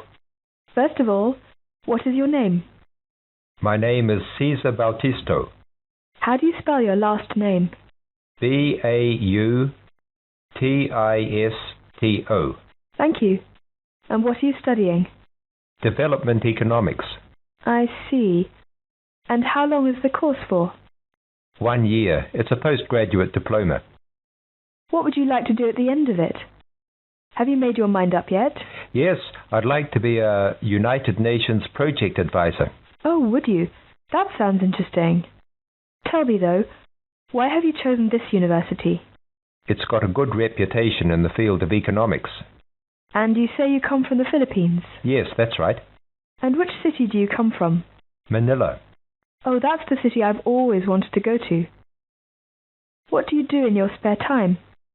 I go to play games. I love sports. Ah, yes, you mentioned that. Basketball, badminton, and wrestling, wasn't it? Yes, that's right. Okay, that's it. I'll add your name to our mailing list. We appreciate your help with this survey. If you have any suggestions, be sure to give us a call or drop by at any time. All right, I will. Thank you. Bye. Bye.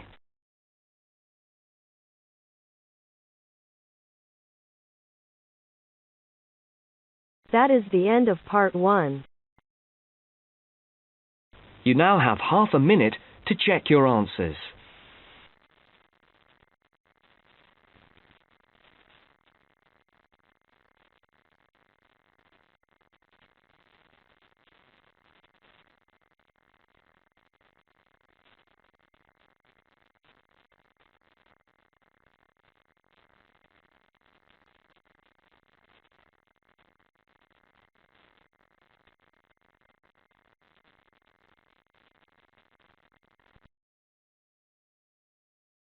Now turn to part 2.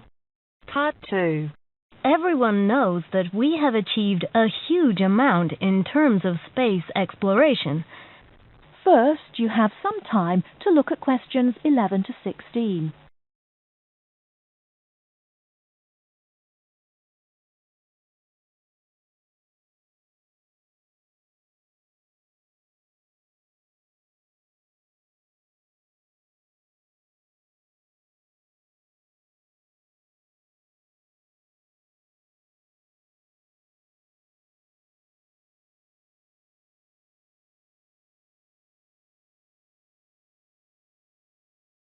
Now, listen carefully and answer questions 11 to 16.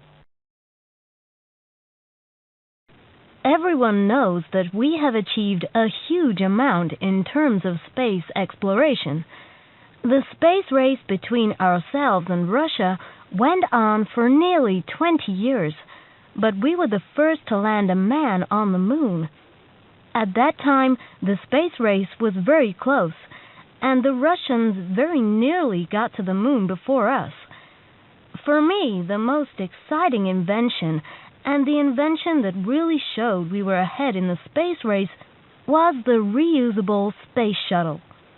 It was first successful in 1981 and has since been used on many missions. The reusable shuttle can carry astronauts on space missions and can serve as a laboratory in which to conduct experiments. It can be used to transport equipment to space stations or to collect or repair satellites. The shuttle carries between 5 and 7 crew members. When a mission is complete, the shuttle fires thrusters, which propel it back into the Earth's atmosphere. It then glides down to make its landing. Before you hear the rest of the talk, you have some time to look at questions 17 to 20.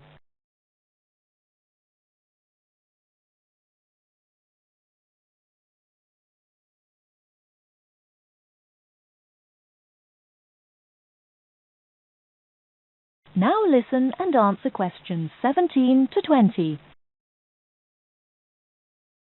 Although the remains of very early ovens have been found in many parts of the world, it was here that they were first used frequently in people's homes.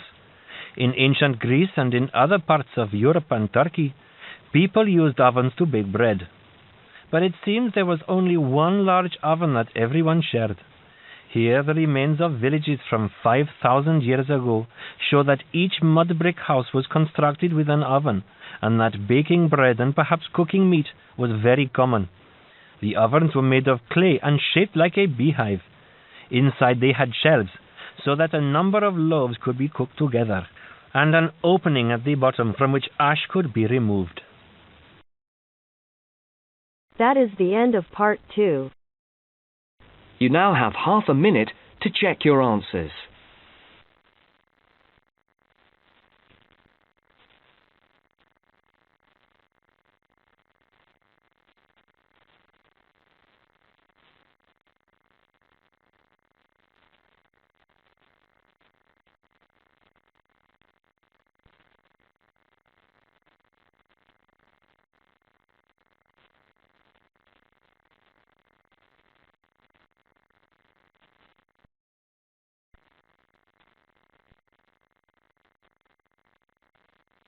Now turn to part 3.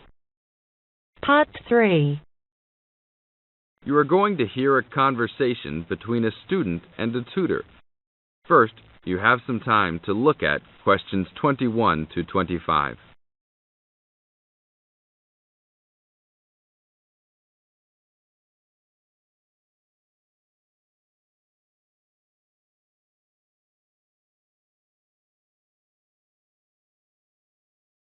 Now listen to the tape and answer questions 21 to 25. Hi, Brad. I was wondering if you have time to answer some of my questions about my upcoming test. Sure, no problem, Jeff. What is it that you're having problems on? Well, it's for my English final. We have to prepare a 5-minute speech to present in front of the whole class, including the professor. so I'm a little bit worried. Is there any specific topic, or can you do it on whatever you want? It has to have something to do with the origins of English literature. I'm thinking of doing it on Shakespeare, but I bet many other students will have the same idea. That's fine. Don't worry if others are doing the same thing. As long as you do a good job, that's all that counts. A good professor will grade all students fairly. You really think so? I suppose Shakespeare is the most famous author, so it should be fine. Besides, Shakespeare has so many works. You only have to choose a couple of them and talk about those.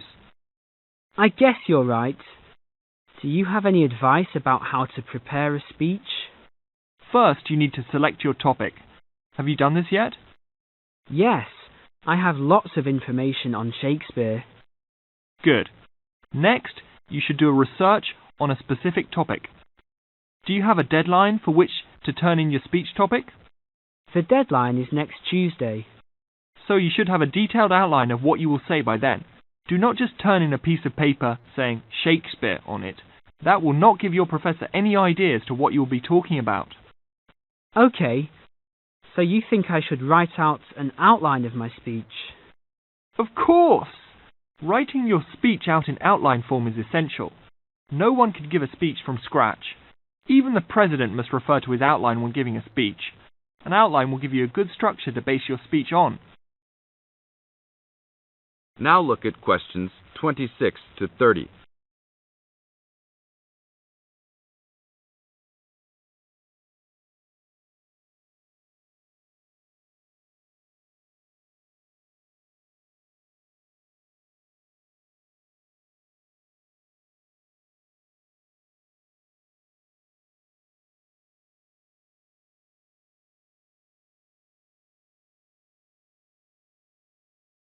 Now listen to the tape and answer questions 26 to 30. That's true. I was thinking that I would do an outline last, after I figured everything out. But I think your idea is better. What should I do after I have an outline prepared? You should then write the speech out, word for word, what you're going to say. This is so you'll have a firm idea of what you will say. It doesn't mean that the speech you will give will be exactly the same, but at least you have a fairly good idea what the final product will be. At this point, I can read it over for you if you want. Really? That would be great. I would appreciate that so much. No problem. Once you write it out, the next step is to practice giving the speech. At first, you can do it in front of the mirror, so you can see your expressions in your presentation. After that, you should practice giving your speech to some friends. I can listen to it for you too. That's a great idea. I really owe you a big favour then. Sure, you can do my Latin homework for me. Just kidding. Seriously, don't worry about it. I can help you with anything you need. So when is the speech due? Well, the speech topic is due next Tuesday. The speech itself will be due next Friday. I can help you any time you want because I have no tests this next week. Besides, I'm an English major and Shakespeare is one of my favourite authors, so helping you out will be no big deal. Thanks so much. Well, I'm going to the library to get started on all this. I'll call you tomorrow. See you tomorrow then. That is the end of part 3. You now have half a minute to check your answers.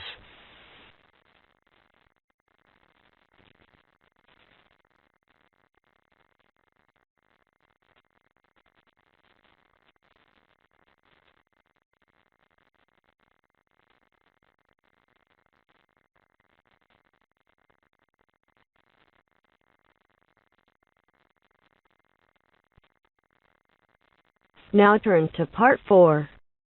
Part 4. You will hear a historian giving a presentation about techniques to identify the origin of handwritten books from the Middle Ages. First, you have some time to look at questions 31 to 40.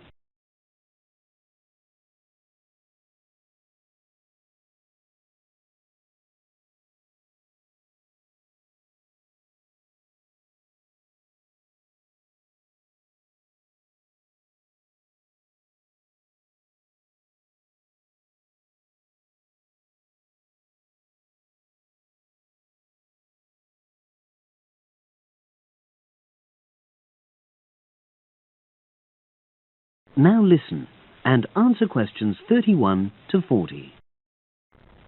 My presentation today is on how the science of genetics is being used to shed light on the origin of manuscripts, anything written by hand, produced in the medieval period, that is, the period between the 5th and 15th centuries AD.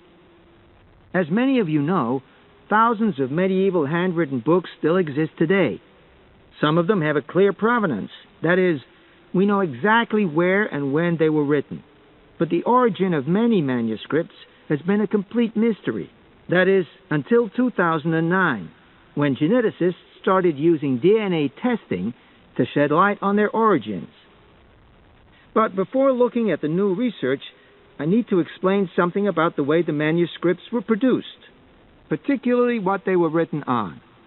Virtually all were written on treated animal skins, and there were essentially two types. The first was parchment, which is made of sheepskin.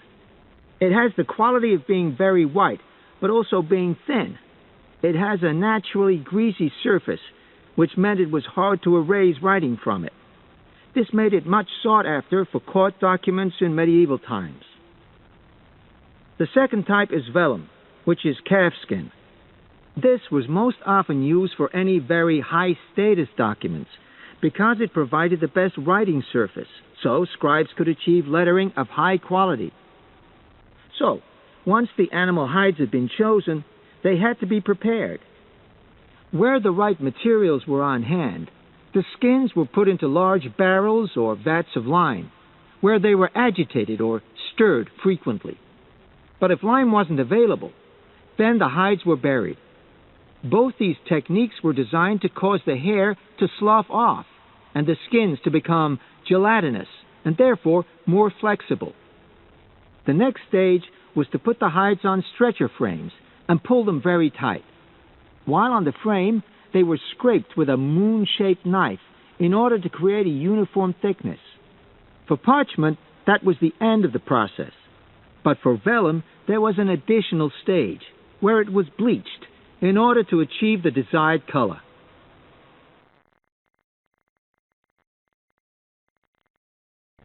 So, what does all this preparation mean for the quest to identify the origins of mystery manuscripts? Well, until recently, the only way historians and other academics were able to guess at origins was either through the analysis of the handwriting style or from the dialect in which the piece was written.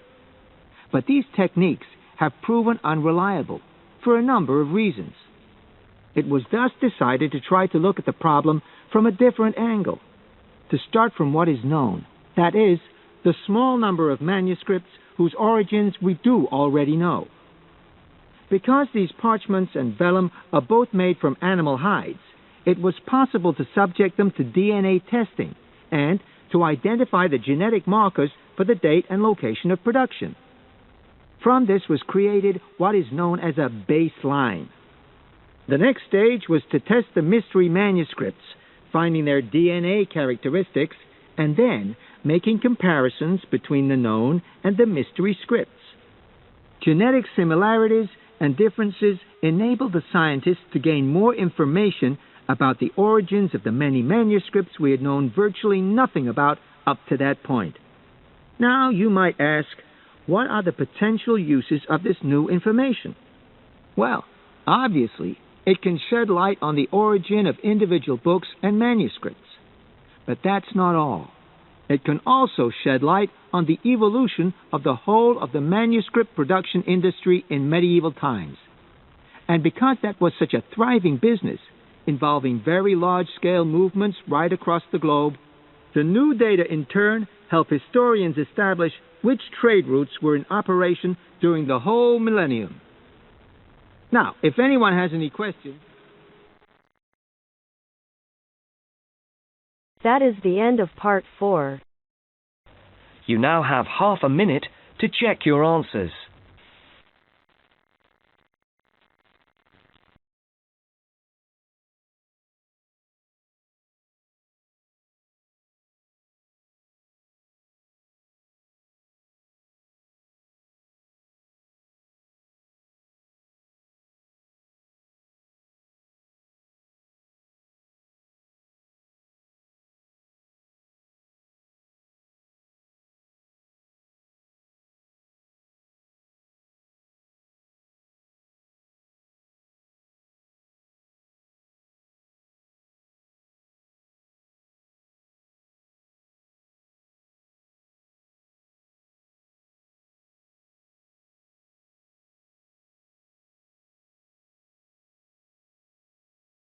This is the Ielts listening test.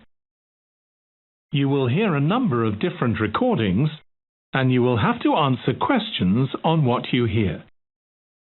There will be time for you to read the instructions and questions, and you will have a chance to check your work. All the recordings will be played once only. The test is in 4 parts. At the end of the test, you will be given 10 minutes to transfer your answers to the answer sheet. Now turn to part 1. You will listen to an interview with Mr. Sargent and a customer care officer of a vacuum cleaning company. First, you have some time to look at questions 1 to 5.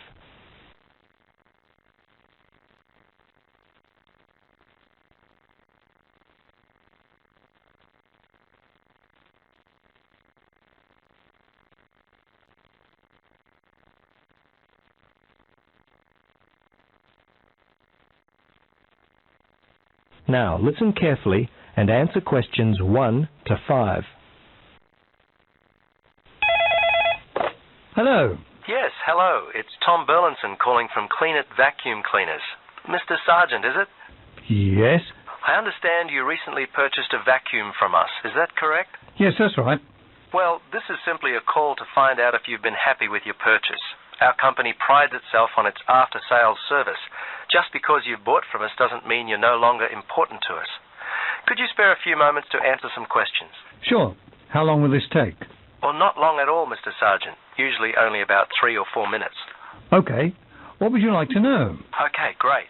I'll just go through the survey form and if you'll just bear with me, this shouldn't take long at all. Okay, first question. Which model did you purchase and when? Yes, it was the super cleaner. We bought it about 2 weeks ago. Let's see, it was a Monday, I think, because my wife's birthday was on the Sunday, 24th. That would make it the 25th. Yes, August the 25th. Okay. Now, do you remember the name of the salesperson? Was he worth remembering? Yes, his name was Jim. My wife and I were very impressed with him. He was a great source of information, very helpful. Great. I'll make sure that your kind words about Jim are passed on to him. Okay, now let's see. Yes. Have you purchased any other products from us this year? Oh, let's see. Of course, we bought the super cleaner. I think that's all. Well, we bought some vacuum bags with it as well. I think Daisy bought some carpet cleaner from your store back in February. That's about all, I think. I have to ask my wife about that one. She's not here at the moment. No, that's okay. Your answer will do fine. We don't have to be too picky. Okay, so how much money would you say you've spent all told in the store? Just an approximate amount will do fine. Wow, that's a difficult question. I don't really know. The vacuum was £150. The other stuff, I'd say around £15, I suppose. The total was around £165. But I couldn't be totally sure. It may be a bit more than that. That's fine. Now, the next thing on my list is how would you rate the quality of the products you purchased? Good, actually. Very good. So far, we've not had any problems with the products from Clean-It. Service and value have been very good. So I guess you have a loyal customer. Oh, wonderful. I'm really pleased that your experience with our company has been a positive one. Tell me, do you purchase any other items of cleaning equipment? If so, from whom? I'm very fussy about the interior of my car, you know. The seats and carpets, I found a product from Easy Clean which works well on the carpets and an air freshener from Mr. Tidy that really smells good. Apart from that, I couldn't say for sure. I think my wife buys floor cleaner from Johnson Brothers. Before you listen to the rest of the conversation, you have some time to look at questions 6 to 10.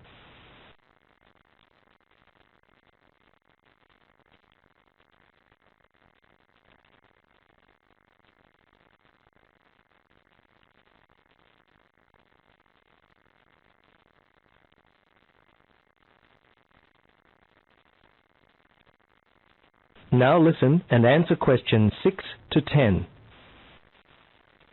Well, we've just introduced a new line of car fresheners. You might like to stop by. We'll offer you a 20% discount. Okay, we're almost to the end of the questions. Now, I know you were happy with Jim. But overall, how would you rate the quality of our service? Fine. I thought it was good.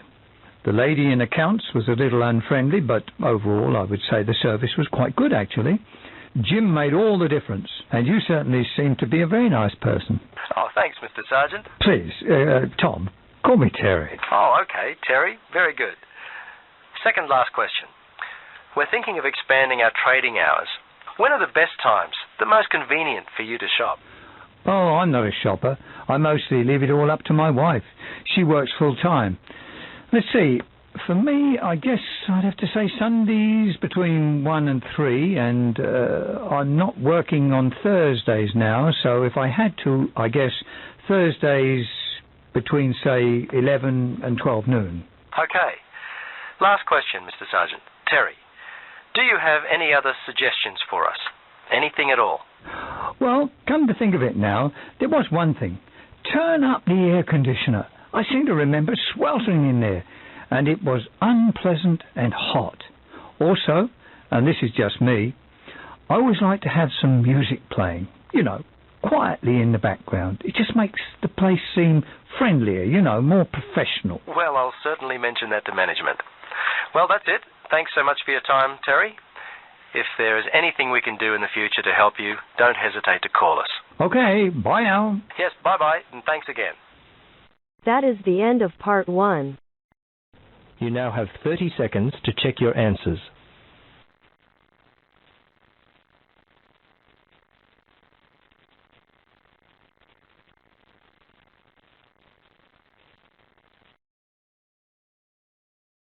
Now turn to part 2.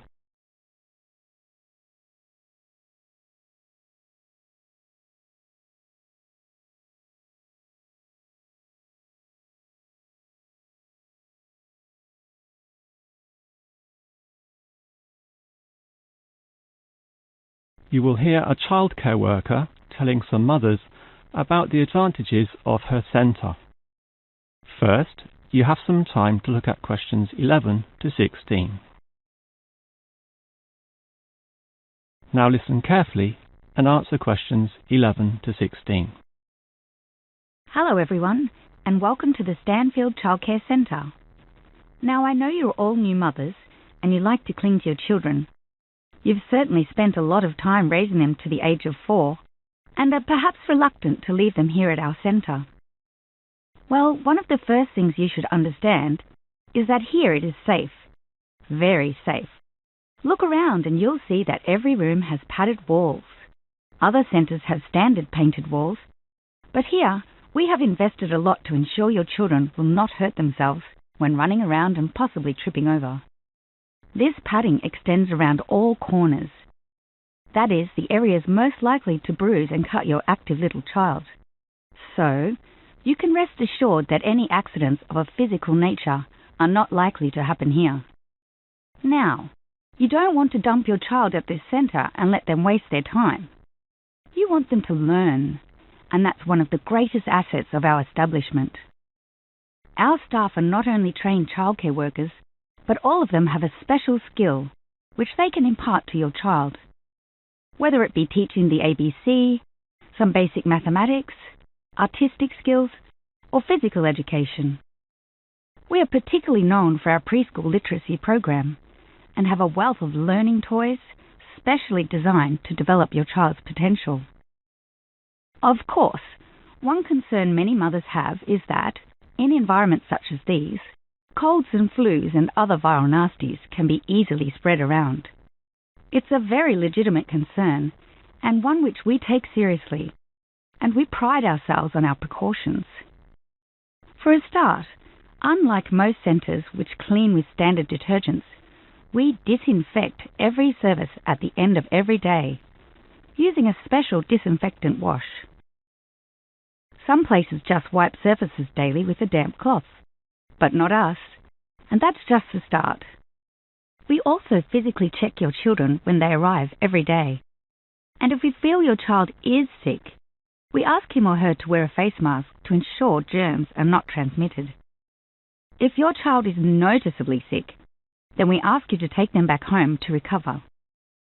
This might sound a little unkind, But we hope parents can understand that these measures are for the benefit of all. Before you hear the rest of the talk, you have some time to look at questions 17 to 20.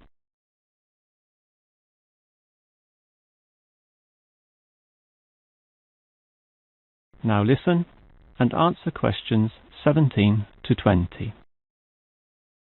Now at Stanfield Childcare Centre, we have excellent childcare officers. And let me briefly introduce them. We have Susan, Andrea, Bella, Kathy, Lisa and Liz. They're all fully trained and come with some individual assets which make them even better.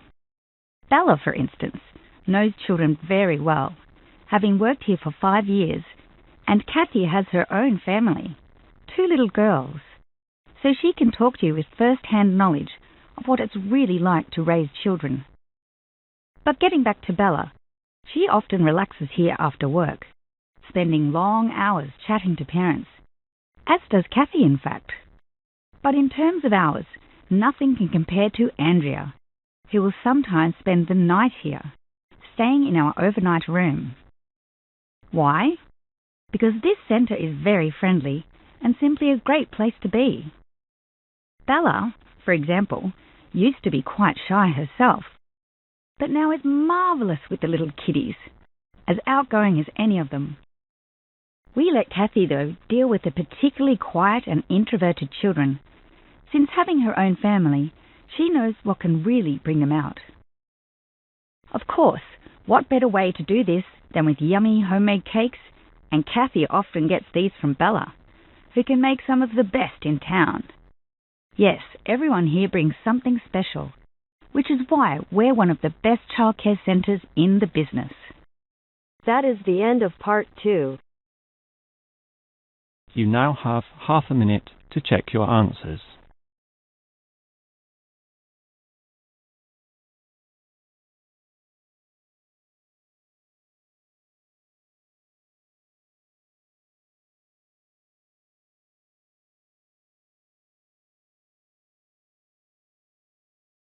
Now turn to part 3.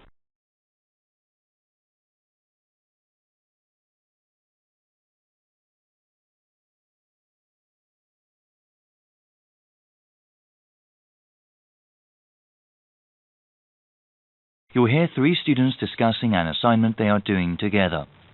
First, you have some time to look at questions 21 to 26.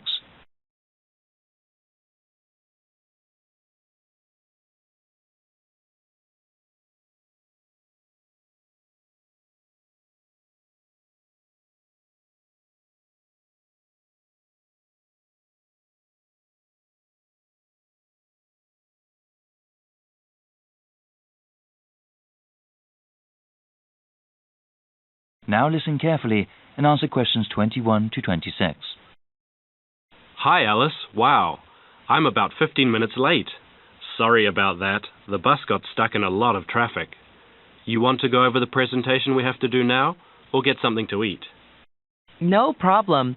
There's always traffic at this time. Juan and I were thinking we could eat afterwards, so we could relax and enjoy our meal. Sounds good. So let's go over what we have to do again. Okay, well, since it's a long presentation, we'll work together on the different parts of it. What did we decide to call it again? I think it was Eastern European economies move towards democracy and capitalism. The professor said the presentation had to be how long? He said about 35 minutes. That is how long the 3 of us are supposed to present. Then there will be a 10-minute question and answer session. Any student or the professor may ask us a question regarding the topic. Our grade also depends on how well we do in that part. We also have to write a summary of our presentation, right? Yes, the summary of our presentation has to be submitted 1 week before our presentation date. It must be 500 words. How are we going to do the presentation? I thought we could give the class a basic handout, like an outline of our presentation. We could even create a poster with a map of the area we were talking about. Well, I was thinking we could make a slideshow using computer software and then using a projector during our presentation. People pay more attention to images on a screen. Well, actually, I've never really used that kind of software. I always thought a basic handout or poster was sufficient. I think giving the information we have with visuals like that will really make our presentation stand out.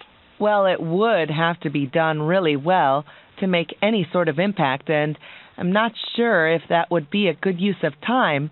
Maybe it would be better to spend that time on research and writing. I don't think it would take away that much time. Well, all of us have to research the assignment well and write a really good presentation. I think making a fancy visual presentation wouldn't help. Actually, I think such slideshows are distracting. People focus more on the images on the screen than what the presenters are saying. I'm still not sure I agree with you. Before you hear the rest of the discussion, you have some time to look at questions 27 to 30.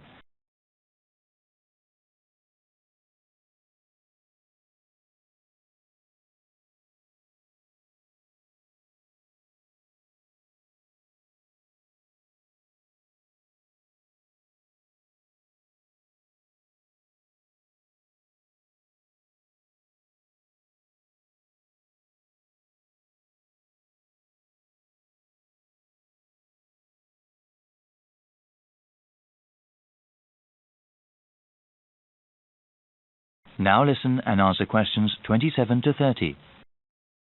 All right then, let's go through some of the reading material. What was the main text we had? It's called The Political Economy of the Former Soviet Bloc by Fovac. That's spelled F-O-V-A-C? Yes, that deals with the specific area of Europe we are researching. There is also An Economy in Transition by Smith. That one is published by the University Press. Well, the professor suggested another useful book, one that focuses on the leadership of those countries. Sometimes the personalities of those in power affected historical events. It's called Foisted into Power by Brown, published by the Academic Press in 2005. Well, we still have to plan out a few more things, but I am quite hungry now. Shall we get a snack before we proceed? Definitely. I'm getting a sandwich. I need some rice with lentil curry, that's for sure. Let's go to the all-campus dining center then. That is the end of part 3. You now have half a minute to check your answers.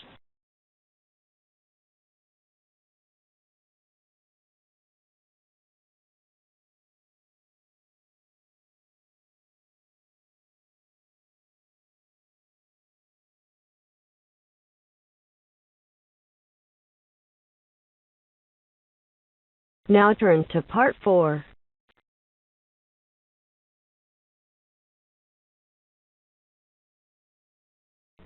You will hear a talk on the importance of soil in organic agriculture. First, you have some time to look at questions 31 to 40.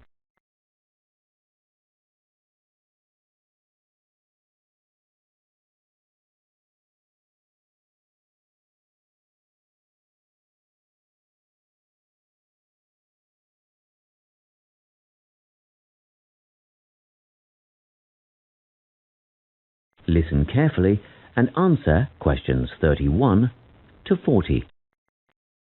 Welcome to this talk on soil science and organic farming. Dirt, soil, earth, loam, mud or dust, it doesn't matter what you call it, is of primary importance in the production of food and other crops.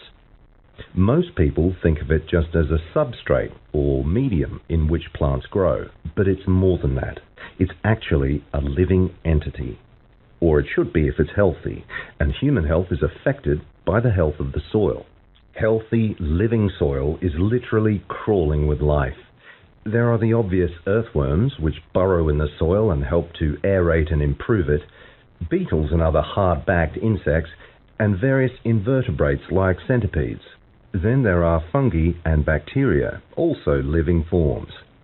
Healthy soil needs food, air, and water to help plants grow. And the more nutrients in plants, the more available for humans and livestock. It stands to reason, therefore, that plants grown in poor soil will have few nutrients to pass on to the consumer, whose well-being will be worse off over the long term. So, where do plants get their nourishment? Most of it comes from the soil. Some nutrients are made up of minerals from the earth, while others come from dead plant and animal matter, which is broken down over time by the living insects and other organisms in the soil. Plants depend on these little living creatures to convert minerals and other vital elements into a utilizable form that can be taken up by the plants. And it's a synergistic relationship. In turn, the plants assist those helpful organisms by releasing sugars and enzymes back into the soil. Before I go any further, let's take a look at the structure of soil. Now, if you look at the diagram, you'll see that soil is made up of many different layers. Let's start at the bottom. This is the bedrock under all the other layers. The layer above that is called regolith. Here, the bedrock is slightly broken up, but plant roots don't penetrate this layer. Moving up the chart to the next layer, we come to the subsoil, which contains clay and mineral deposits. On top of that is the alluviation or leaching layer. This is quite light in color and is mostly just sand and silt. As we get near the surface, we find the topsoil. You will hear a lot of talk about topsoil amongst farmers and other agriculturalists. It's the most important layer of all because it's where seeds germinate and roots grow. Now, at the top of the chart, you will see a comparatively thin layer. This is organic matter that is still in the process of decomposition. It mostly consists of leaf litter and humus. Just think of the surface of the forest floor, partly decayed leaves and twigs, that sort of thing. As you can imagine, good soil forms very slowly over time, but it can be lost very rapidly through erosion. And, in addition, soil quality can be affected by pollution due to anything from industrial waste to the artificial fertilizers used by conventional farmers, which have been shown to suppress the diverse life forms in the soil. This is why organic agriculture is the way of the future. Let's take a quick look at the conventional system, which is often based on monoculture, the production of a single large crop. It relies on chemicals for fertilizer and pest control. It is also becoming an increasingly common practice to use genetically engineered seeds. And more chemicals are used to control insects and fungi which attack crops in storage and during transportation. Also, did you know that there is no requirement for conventional growers to maintain records of their production practices? Organic growers, on the other hand, choose the most environmentally friendly options for dealing with pests and disease problems, working towards prevention in the first place. Some of the strategies they employ include alternating the crops grown in each field, as opposed to monocropping. Because different plants add different nutrients to the soil, by rotating crops, the soil is naturally replenished. This can do away with the need for pesticides, because the problem insects' life cycles are naturally interrupted. Surrounding crops with green waste can not only conserve moisture in the soil, but it can prevent weeds from springing up, and it also feeds the beneficial microorganisms. When it's ploughed under, it feeds the soil by building more organic matter. Organic farmers often release beneficial insects as predators, which precludes the need for artificial pesticides. Animal manure, combined with green waste materials, correctly composted to kill pathogens and weed seeds, fertilizes the soil in a way that encourages life rather than suppressing it. And, by the way, use of manure in organic farming is highly regulated. In fact, all agricultural inputs are evaluated for their long-term effects on the environment, regardless of whether they are synthetic or natural. To sum up, organic farming is the only sustainable way of feeding the people on this planet and keeping both the planet and the people in good health. That is the end of part 4. You now have half a minute to check your answers.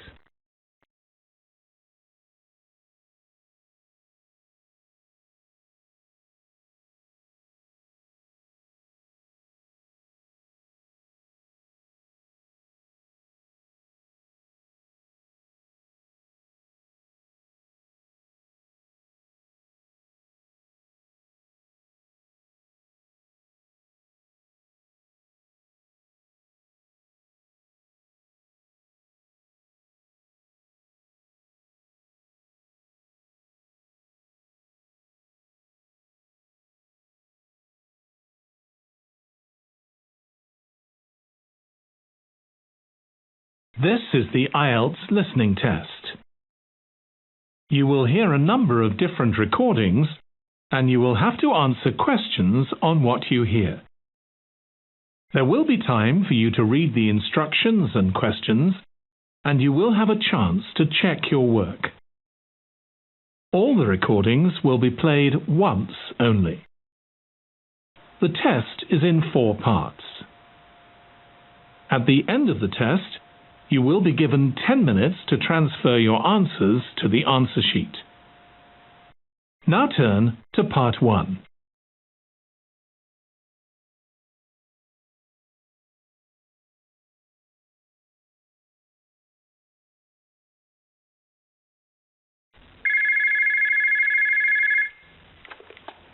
Westfield Sports Centre, can I help you? Yes, I hope so. I've recently moved to the area and I want to do some sports activities. Well, we have excellent facilities, including a new gymnasium and several tennis courts. Our tennis team are always looking for new people. Oh, I was never any good at gymnastics, and I don't think I've got the time to put into learning tennis.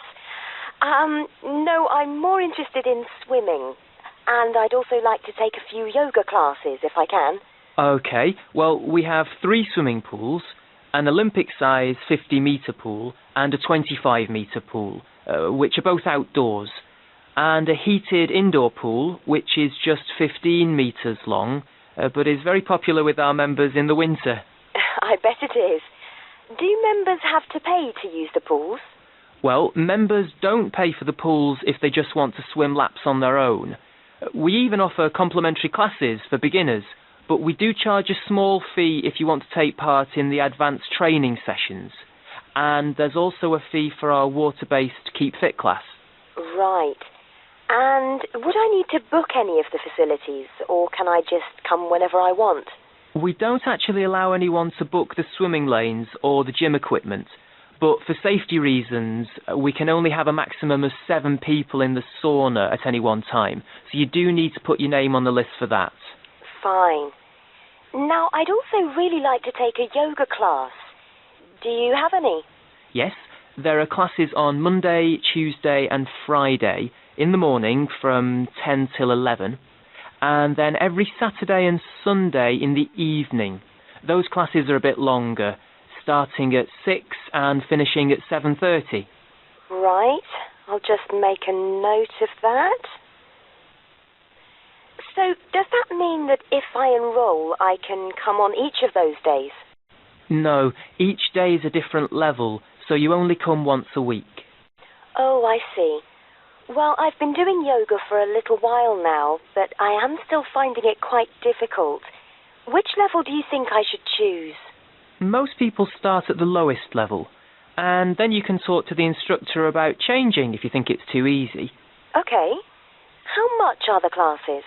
They're £1.50 an hour for members. Great. Now, I'd like to come in and look at the facilities. Would someone be able to show me around? Yes, no problem. Who should I ask for? Ask for me. My name is John Doherty. That's Doherty. And should I just ask for you at the reception? Actually, my office is on a different level. Take the lift up to level 1 and you'll see my name on the door right in front of you. Great. I'd like to come tomorrow, if that's okay. What time suits you? Well, I have appointments from 9 to 10:30, so could you make it 11? I'm sure that will be fine. But can I just take your direct number in case something else crops up? That's a good idea. My number's 0117 965 478. Great. I think that's everything, so I'll see you tomorrow. Oh, my name's Alison Martin, by the way. Thanks, Alison. See you tomorrow. That is the end of part 1.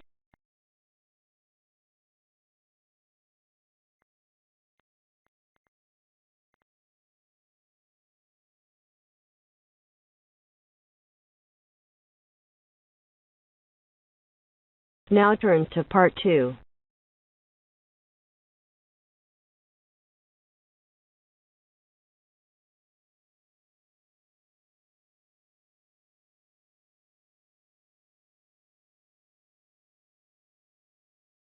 you'll hear a coordinator for the annual ski and snowboard exhibition talking to the audience about some practical information for the whole event.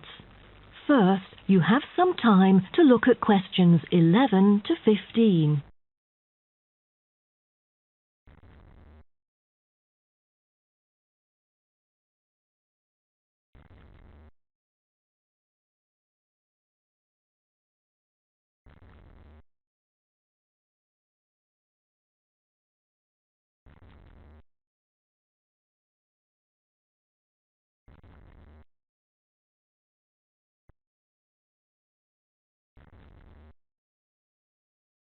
Now, listen carefully and answer questions 11 to 15. Good morning, everyone, and welcome to the annual ski and snowboard exhibition held from April the 8th to 17th. I am Mary Granger, coordinator of the event this year. The 10-day event features many highlights. As a snow sports lover, I know you are looking forward to a great time here. Now, I'd like to offer you some practical information about the whole event and what to expect from it. This might be the first time coming here for some of you, so for those who are still wondering about the right accommodation, I recommend Sky Hotel. It has its own health and sports clubs, just like most of the hotels here, but I love it because of its incredibly cosy beds, which guarantees good rest after an exhausting day of exploration.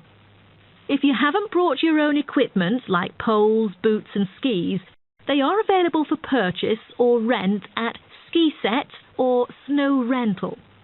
The exhibition this year provides a colourful look into the history of skiing and an inspiring peek into the future prospects of the sport.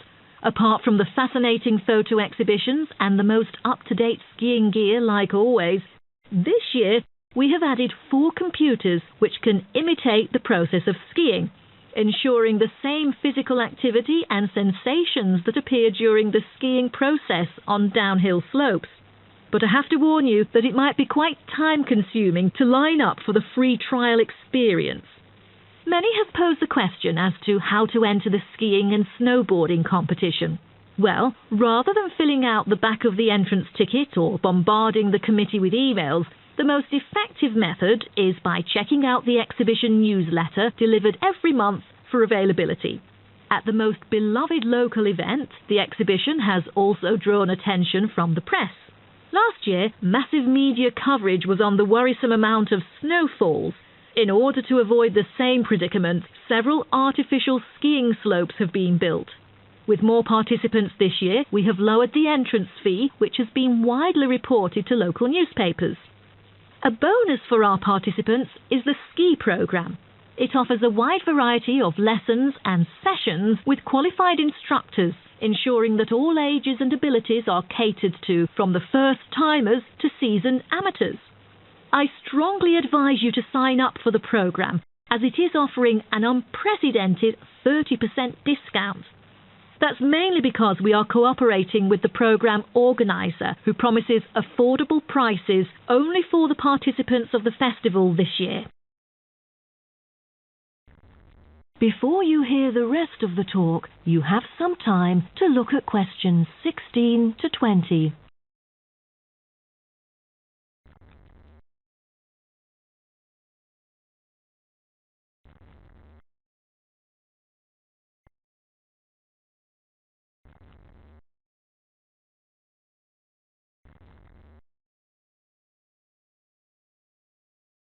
Now listen and answer questions 16 to 20. Now, I would like to introduce you to the list of presentations during the following week so that you can better plan your schedule. The first presenter, Simon, is one of our best ski instructors. As an experienced instructor, he will inform you about the dangers that face skiers and snowboarders. Accidents happen mostly to those who are careless or ignorant. Good risk management involves considering both the probability and consequences of an accident. The next speech, titled Solution, is given by 𝐍𝐇ĥ. A list of problems may occur to novice skiers and snowboarders, So, he is going to offer useful information for first-timers on choosing the appropriate gears, the right dress code, and ways of protecting your skin. For instance, some of you may have rented the skiing equipment, but rental footwear is notoriously uncomfortable. Then, Jamie will provide instructions to help make your footwear fit better. The third speech is about a documentary introducing skiing and snowboarding and the difference between the two sports. It also depicts a group of snow lovers exploring new slopes with breathtaking views. The director, Andy Fisher, will be there addressing the whole shooting experience. The fourth talk is about the tricks of skiing presented by Harry Tyson. It is most useful for those who have already tried skiing yet still need more practice to master the sport. Harry will teach you how to turn more skillfully. A lot of people can keep their skis roughly parallel, but there's no point if you make it hard to work with and slide around out of control. Useful exercises will also be suggested to improve your parallel skiing technique so that you can tackle steeper slopes and enjoy yourself more. Jason Smith will be the last presenter, mainly addressing towards advanced skiers. He manages to apply snow climbing into skiing. Climbing in soft snow, you are floundering around. Walking becomes harder, so a good trick during climbing is to maintain a wider gait, approximately shoulder width, so that you are more stable while walking. This works for skiing as well. That is the end of part 2. You now have half a minute to check your answers.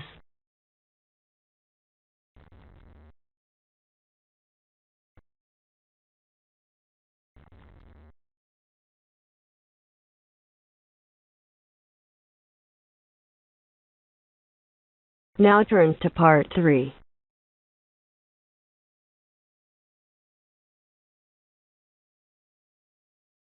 You will hear a conversation between a student and her professor talking about a summer course. First, you have some time to look at questions 21 to 24.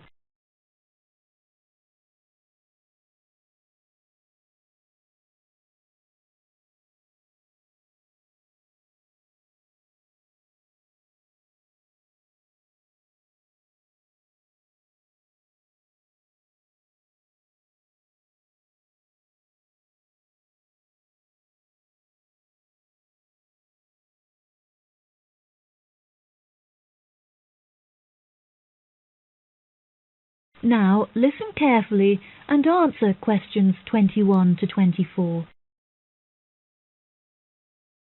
Hello, Mr. Thompson. May I speak to you for a minute? Of course. Please come in. I'm Alexandra Jones. I'm studying sustainability here at the university, and I heard about the summer course that you offer every year. I was considering joining the course and wanted to ask you some questions about it. Yes, of course.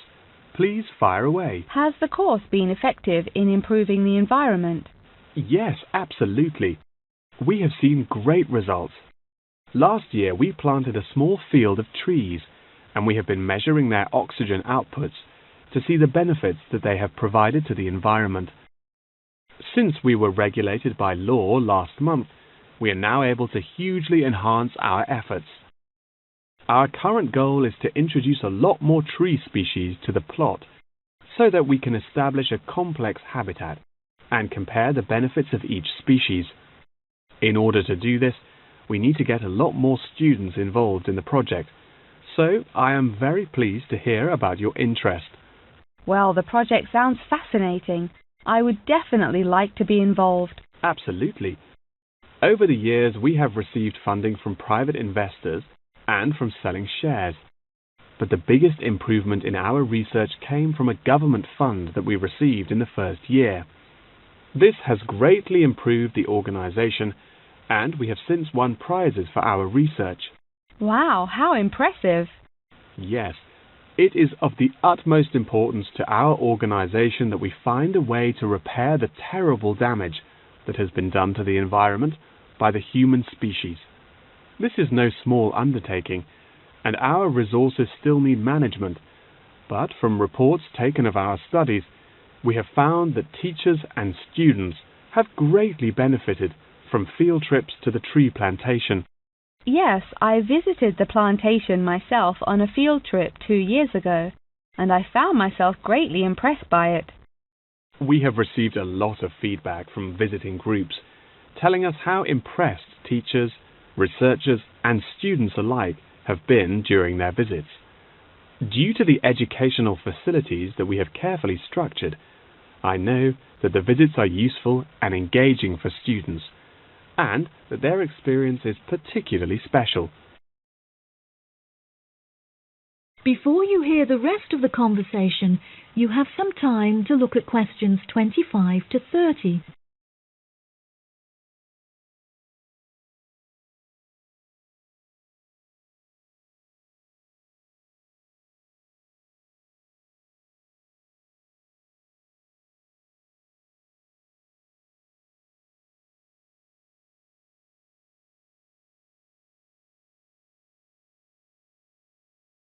Now listen and answer questions 25 to 30. So, what is the particular focus of the organization and the reports that it provides? I am personally very interested in soil erosion, so I knew that I definitely wanted to focus some of the report on this area. Before I set up the organization, I looked up information on what areas were currently being researched, and I found that there were already studies into air pollution and water pollution. I obviously wanted to find a unique area to research, and so these were no good.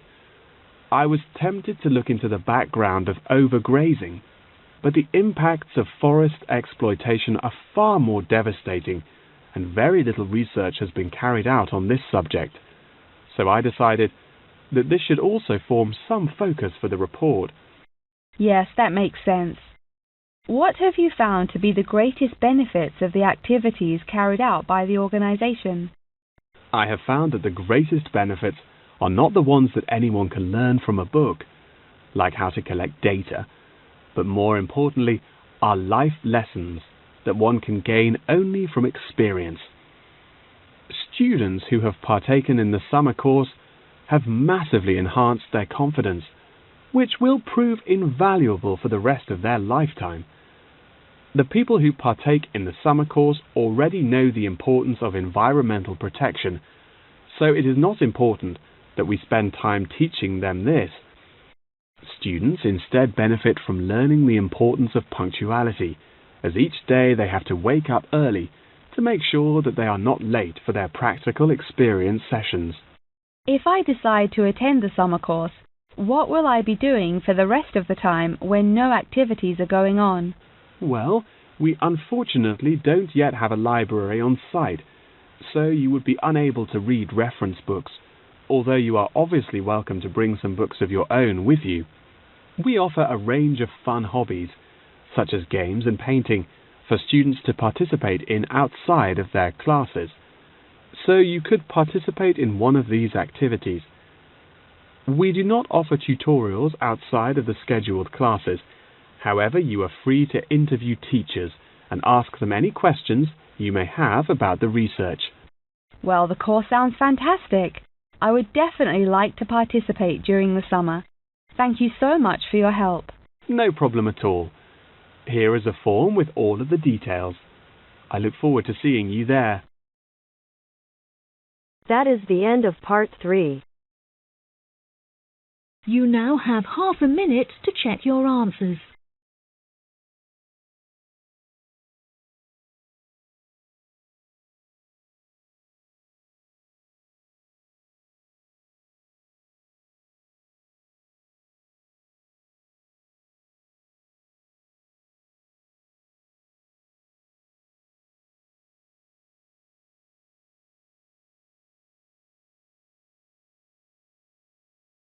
Now turn to part 4.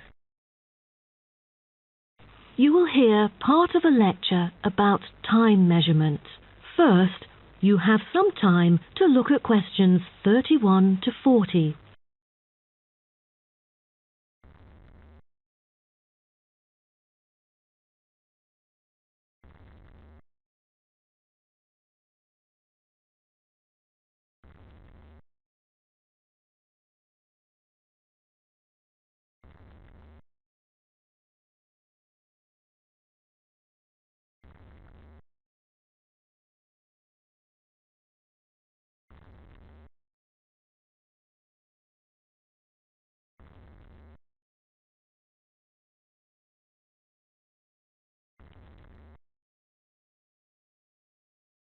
Now, listen carefully and answer questions 31 to 40.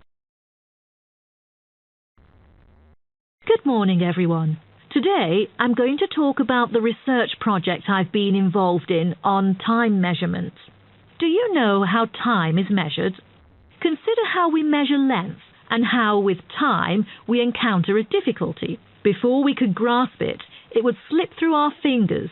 In fact, as we can see, we are forced to have the resource to measure something else, the movement of something in space or a set of movements in space.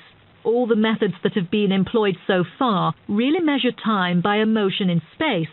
The measurement of time is no easy matter, a scientific unit only arrived at after much thought and reflection. As the most primitive form of measurement, the sun seems to be natural. Ever since man first noticed the regular movements of the sun and stars, we have wondered about the passage of time. Prehistoric people first recorded time according to the sun's position. To start off, let us take noon, which is when the sun is on the meridian at the highest point of its course across the heavens, and when it casts the shortest shadow. But this measurement, which was regarded as a major one in ancient times, was less important than the natural events that occurred. The earliest natural events that had been recognized were in the heavens, but during the course of the year, there were many other events that indicated significant changes in the environment. Seasonal winds and rains, the flooding of rivers, the flowering of trees and plants, and the breeding cycles or migration of animals all led to natural divisions of the year, and the further observation and local customs led to the recognition of the seasons. Years later, precise measurements were invented because the passage of time was extremely important for astronomers and priests who were responsible for determining the exact hour for daily rituals and for important religious festivals. Apart from the connection with religion, accurate time measurement was also related to the government, since they divided the day or the night into different periods in order to regulate work and various events. For thousands of years, devices had been used to measure and keep track of time. The current sexagesimal system of time measurement dates back to approximately 2000 BCE from the Sumerians. It was found that the earliest ancient timekeepers were mainly invented and used in Mesopotamia, where the water clock was introduced from, as well as in North Africa, especially in the area of ancient Egypt.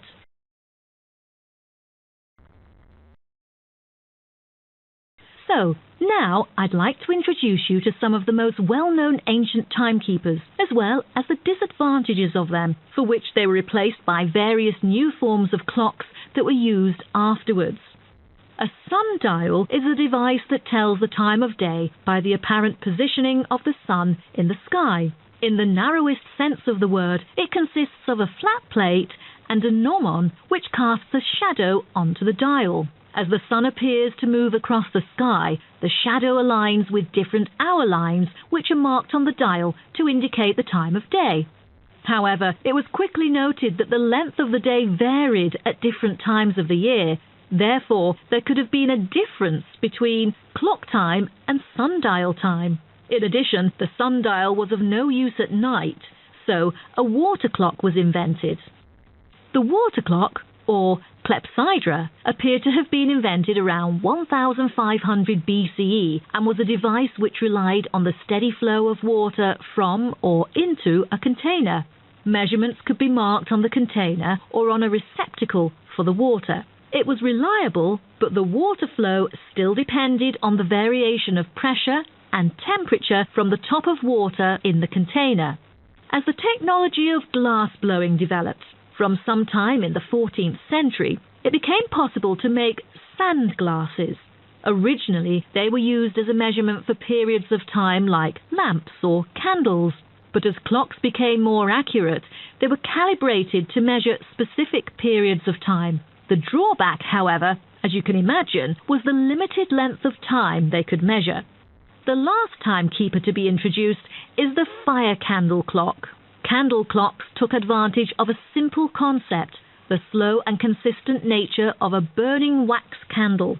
By utilizing this process, our ancestors were able to keep steady track of the time. The clocks were created by engraving the length of the candle with evenly spaced markings. Each marking represented a single unit of time, and as the wax burned down, each hour would disappear. However, the drafts and the variable quality of the wax mainly influenced the time of burning. Like oil lamps, candles were used to mark the passage of time from one event to another rather than tell the time of day. That is the end of part 4. You now have half a minute to check your answers.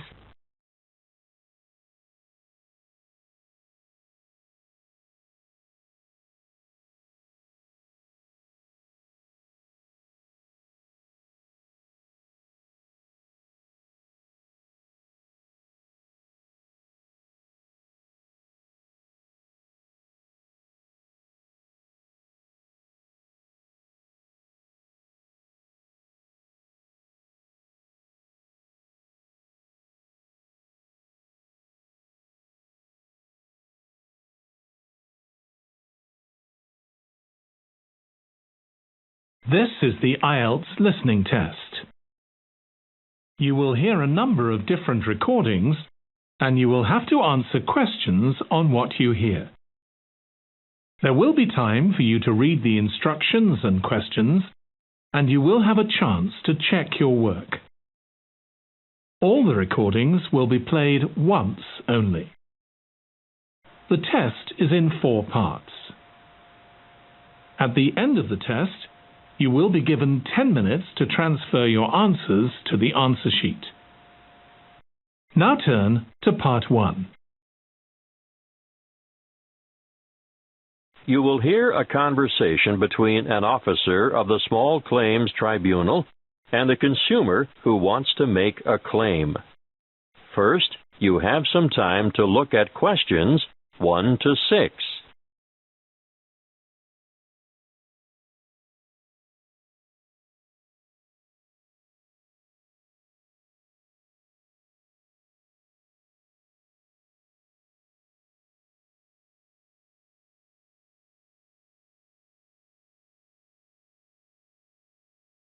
You will see that there is an example that has been done for you. On this occasion, only the conversation relating to this will be played first. Good afternoon. How can I help you? Good afternoon. I'd like to lodge a claim. Certainly. Name? Emily Jane Appleby. Appleby? That's an unusual name. Sorry, what did you say your first name was again? Emily Jane. The woman gave her first name as Emily Jane, so Emily Jane has been written in the space. Now we shall begin. You should answer the questions as you listen, because you will not hear the recording a second time. Listen carefully and answer questions 1 to 6. Good afternoon. How can I help you? Good afternoon. I'd like to lodge a claim. Certainly. Name? Emily Jane Appleby. Appleby? That's an unusual name. Sorry, what did you say your first name was again? Emily Jane. Now, Miss Appleton, could you please fill in this claim form? I've never done that before. Can you help me? Yes, of course. The first part is for the claimant's details. Where do you live? At 1 Uranga Street, Durham. How do you spell Durham? Durham. Of course, I should know that. But it's just one of those names that sounds quite different from the way you spell it. It is confusing. I've seen it spelt with 2 R's. And what's the postcode for Durham? 4105. Good. And do you work? No, not at the moment. Okay, so no work number. What about a home phone number? Yes, I can give you that. It's 7848-3762. 7848? 3762. Right. Now, this part here is for the respondent's details. Who's the respondent? The individual person, company or business that you're claiming against. Is the claim against a landlord, tenant, trader or driver? Well, it's a company that sells home appliances. So that's trader then. Just a moment while I write that down. ABC Appliances, actually. Oh, now this part is really important. If the respondent is a company, you must have the company's full and correct name and registered address. I've looked it up on the internet, and it's ABC Appliances Limited. Good. If we don't get this part absolutely right, you won't have a legal claim. And their registered address? Yes, I've got that written down here. Just a minute. It's, 17 Brown Avenue. That's in Baden, isn't it? I think I know the place. My wife bought a vacuum cleaner there last month. Yes, Baden. Have you got the postcode for Baden? It's really similar to mine. Wait a moment. I'd better make sure I get it right. 4065. That's it. And what's the telephone number for ABC Appliances? Oh, 7232-4681. Good. Got that. Now, in the third part of this form, we get to the actual goods or services that are in dispute. I assume you made a purchase from them. Yes, that's right. On the 3rd of February, 2011. And did the goods have any sort of guarantee or warranty? Yes, but only for 6 months. So it was just a 6-month warranty? Yes, they offered me an extended warranty for 3 years. But I would have had to pay extra for that. Oh, I see. Before you hear the rest of the conversation, you have some time to look at questions 7 to 10.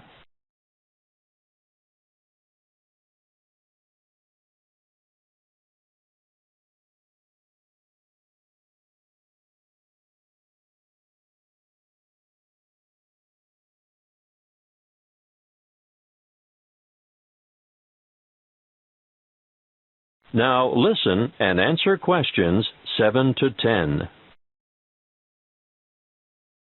You'll need to give a full description of the goods involved, the nature of the defect or fault, and any other relevant particulars. So, tell me, what did you buy? I bought a washing machine. Yes, but what brand, model, and serial number? The brand name was Mallard, and it was the Whisper model. Serial number, just a moment. I've got the warranty papers in my bag. Yes, here it is. Serial number XY303. Great. Now I need to know how much you agreed to pay. It cost £1,000. Did you trade in your old machine? Yes, as a matter of fact, I did. Okay. Now, what were you given for the trade-in? £250. So, in actual fact, the purchase price you agreed on was £750. That's right. And they delivered the goods 2 days later, on the 5th of March, and picked up the trade-in at the same time. Now, think carefully about this next question.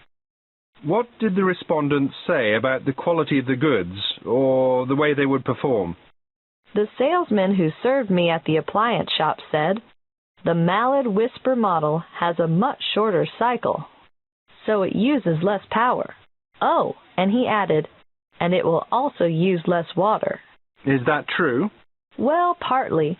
It does seem to use less water, but both the wash cycle and the rinse cycle go on for much longer than my old machine, so I don't see how it can use less electricity. But the sales assistant also said, this model is whisper quiet. And is it? No, not at all. It's so noisy we can't hear the television in the next room.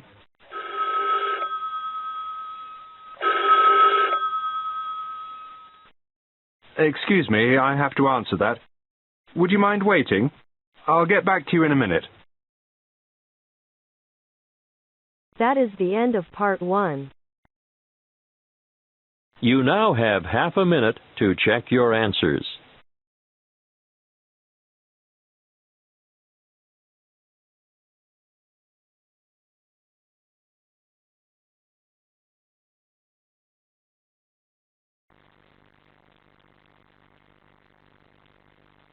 Now turn to Part 2.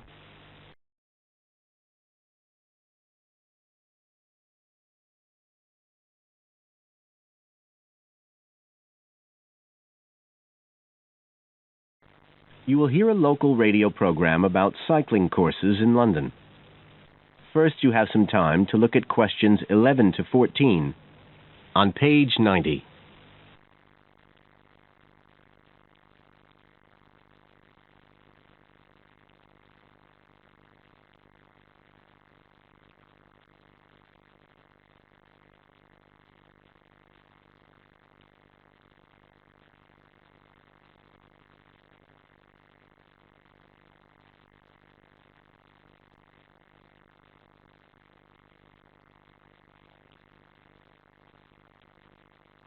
Now listen carefully and answer questions 11 to 14. There's been a great deal of interest lately in encouraging people to use bicycles instead of cars as a means of transport. But not everyone is confident about riding a bike at the best of times, let alone in the middle of a city like London. Jack Hayes is a professional trainer who works for a London-based company, 𝐍𝐇ậ, which provides cycle training for the public. What exactly does 𝐍𝐇ĥ do, Jack?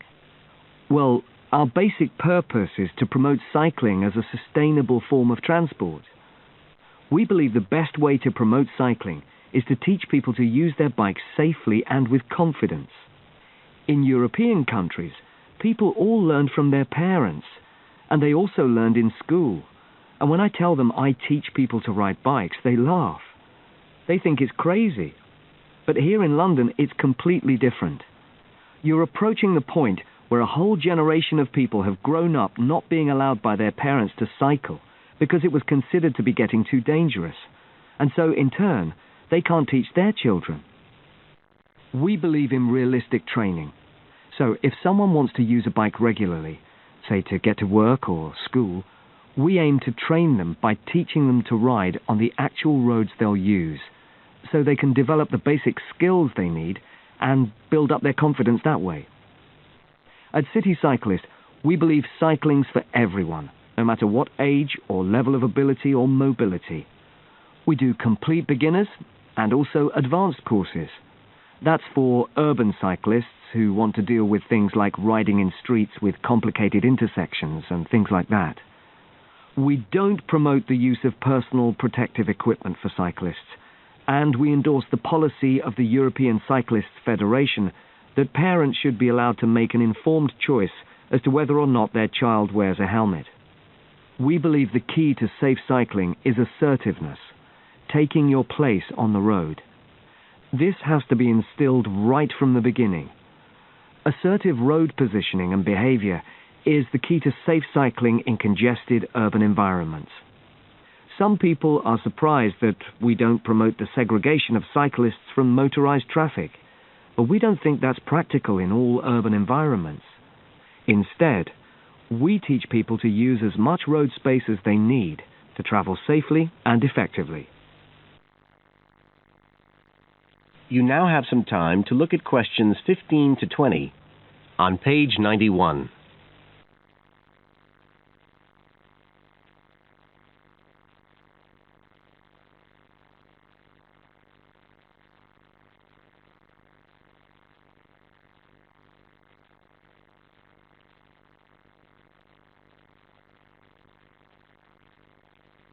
Now listen and answer questions 15 to 20. Now, as well as courses for individuals, 𝐍𝐇ĥ provides a number of services for organizations. For example, we can deliver fun, safe cycle training activities at schools, arranging courses so that the disruption of curriculum time is kept to a minimum. As well as this, in order to promote safe cycling, we have provided training courses for employees and staff of local councils. And we are also increasingly looking at developing training courses in companies in order to help employers work towards green transport plans by helping to increase the number of staff cycling to work. Right, so that's a brief summary of what we do. If any listeners would like to find out more about the organisation, you can have a look at our website. That's City Cyclist, CITI, cyclist.co.uk. And in order to book lessons, you can either phone us on 020 7562 4028 or do it online. There's an application form on our website, and you can just download that and send it in. We charge £27.50 per hour for one-to-one lessons, plus £6 for each extra person. So you're looking at just £39.50 for a family of 3, say. If you've never been on a bike in your life before, we reckon we can get you riding in 1 hour. And for most people, a course of road training usually takes 3 hours. But whether you're a parent or a child, an individual or an institution, we'll be happy to discuss your special needs and make a program just for you. That is the end of part 2. You now have half a minute to check your answers.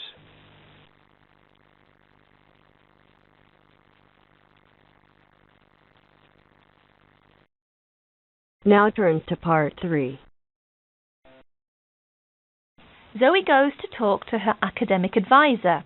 First, you have some time to look at questions 21 to 30.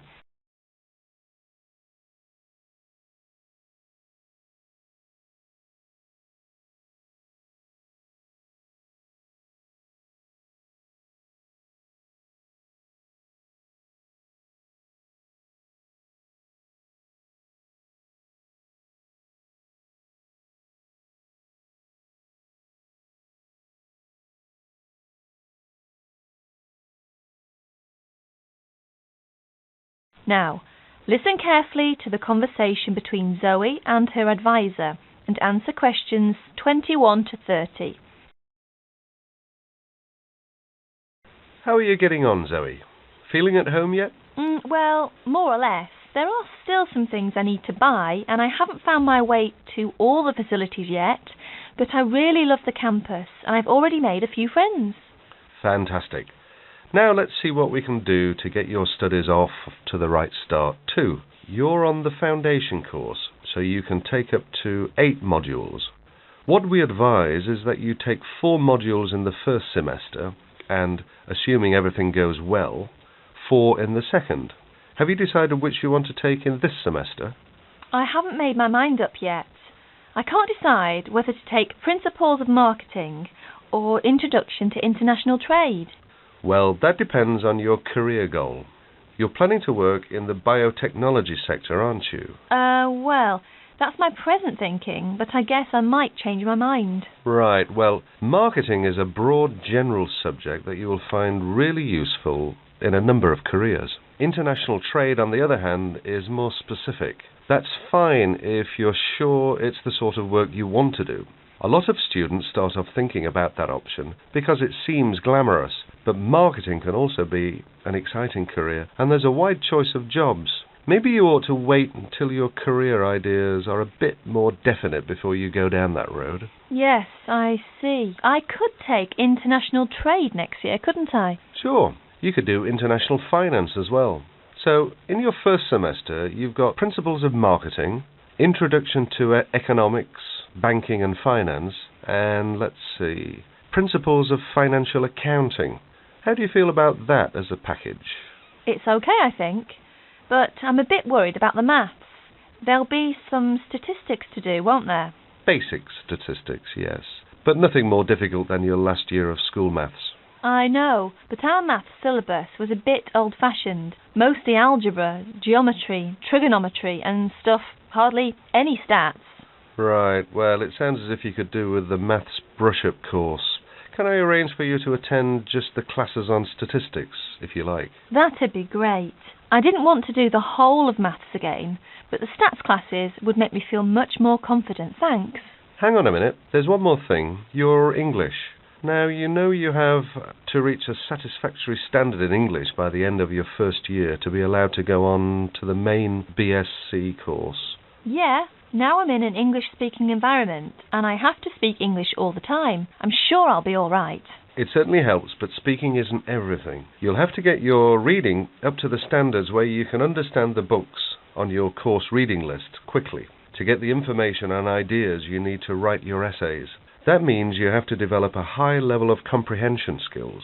You'll never get through the course material if you try to read the books intensively from cover to cover. That's why our language skills development program gives you a series of graded academic texts to study and answer questions on a limited time. You'll probably find it hard at first, having to work against the clock without a dictionary.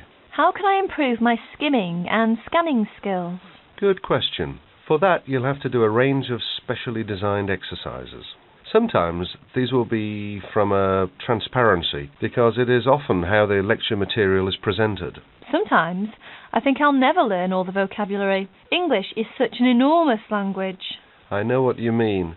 English is the biggest language ever, at least 350,000 words. Even Winston Churchill only knew 60,000, so they say. But as an academic student, you can get a lot of help from the academic word list by 𝐍𝐆𝐀𝐘 of Victoria University. That's in Wellington, New Zealand. I've studied word lists, of course, but how does this one help? The academic word list is based on a survey of 3.5 million words of academic text.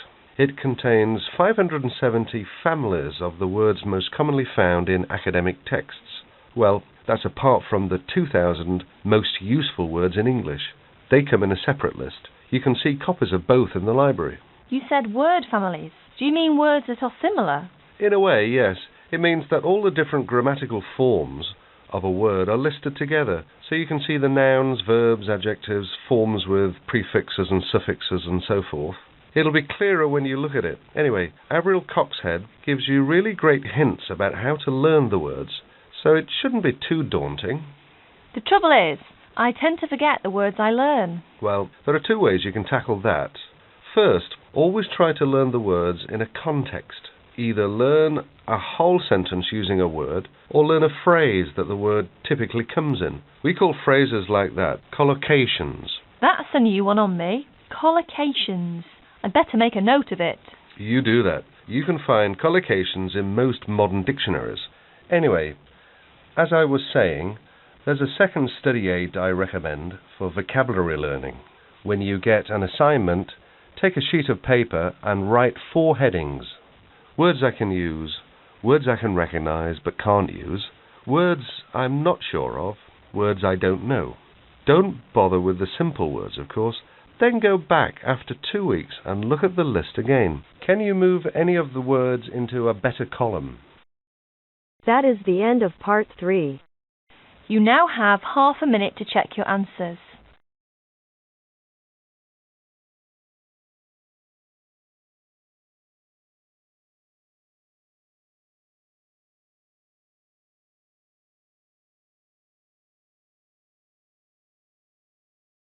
Now turn to part 4.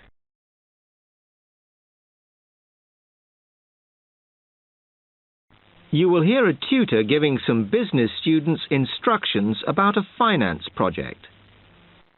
You now have 30 seconds to read questions 31 to 36.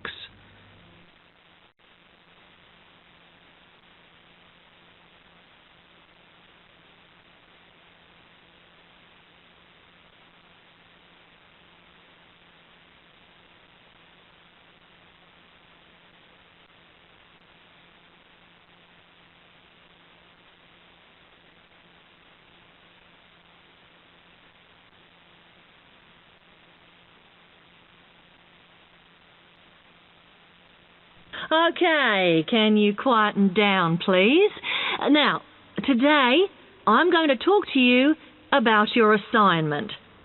We've been studying the effects of the exchange rate, so I'm going to give you a project to do on this. Right, can you make some notes while I'm talking? The first thing that I'd like you to do in order to prepare this is to select where you're interested in. I mean, which country, and therefore which currency you're going to be operating in. Okay, now the purpose of the project is to make money, and I'm hoping some of you will make a significant amount. So, I want you to suppose that you have £100 that you will have to invest purely in the rises and falls of the exchange system. In other words, you'll be trying to predict rates. This is a project that you'll be doing together, but before you work together, you'll have to go off and research what you need to know about the economy of that country and how well it's doing or is expected to do in the near future. You could all make up a little information sheet with your notes on, clearly legible, because then I want you to get together, we can do that next week, and to go round and read about each other's countries.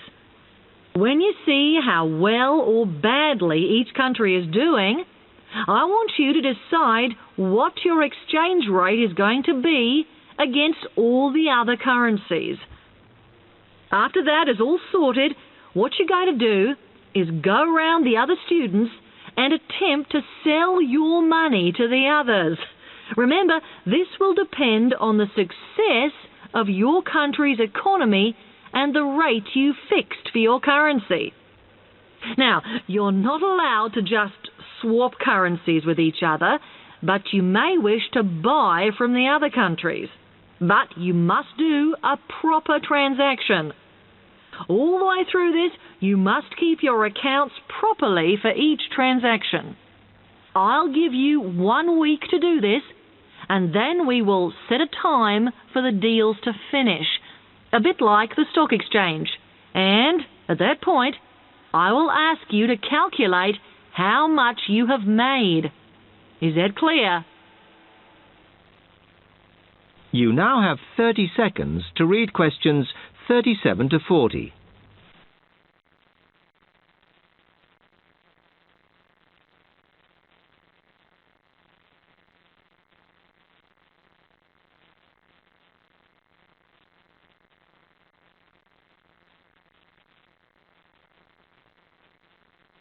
Okay, now before you begin that, there are a few things I want you to read up on to prepare. You need to look at the economies of the UK's main trading partners. I don't mean all of them, because that would be over 80, but just the 29 principal ones. There are summaries in the last 3 books on the book list I've given you. And so that you can practice applying the criteria on assessment I gave you, I'd then like you to focus just on one sector across all the countries. The most common one across every country is farming. But as much agricultural produce is for domestic consumption, I'd like you to look at manufacturing. Then I would like you to do a detailed investigation of one particular aspect. I was going to give you a choice, but I think as we've just started the course, it's better if we all look at the same thing and then we can discuss it in the seminars. So the thing I'd like you all to look at is fluctuations in import prices. Now, you need to do all that before you start the project, as it will help you assess the economies of the countries you'll be representing in the project. Don't worry, you've got plenty of time. Exam week is December the 8th. Then it's the holidays until January the 6th. So I don't need the project in till February the 5th. Is that okay? Now, any questions on this? That is the end of part 4.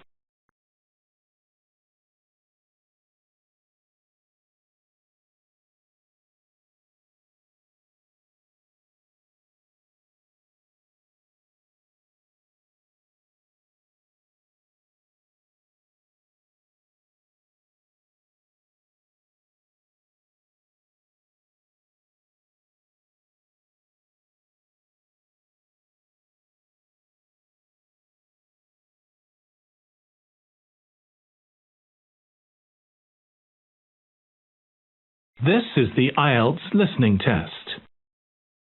You will hear a number of different recordings, and you will have to answer questions on what you hear. There will be time for you to read the instructions and questions, and you will have a chance to check your work. All the recordings will be played once only. The test is in 4 parts. At the end of the test, you will be given 10 minutes to transfer your answers to the answer sheet. Now turn to part 1. You will hear a conversation between a man and a woman discussing the rental of a car. First, you have some time to look at questions 1 to 5.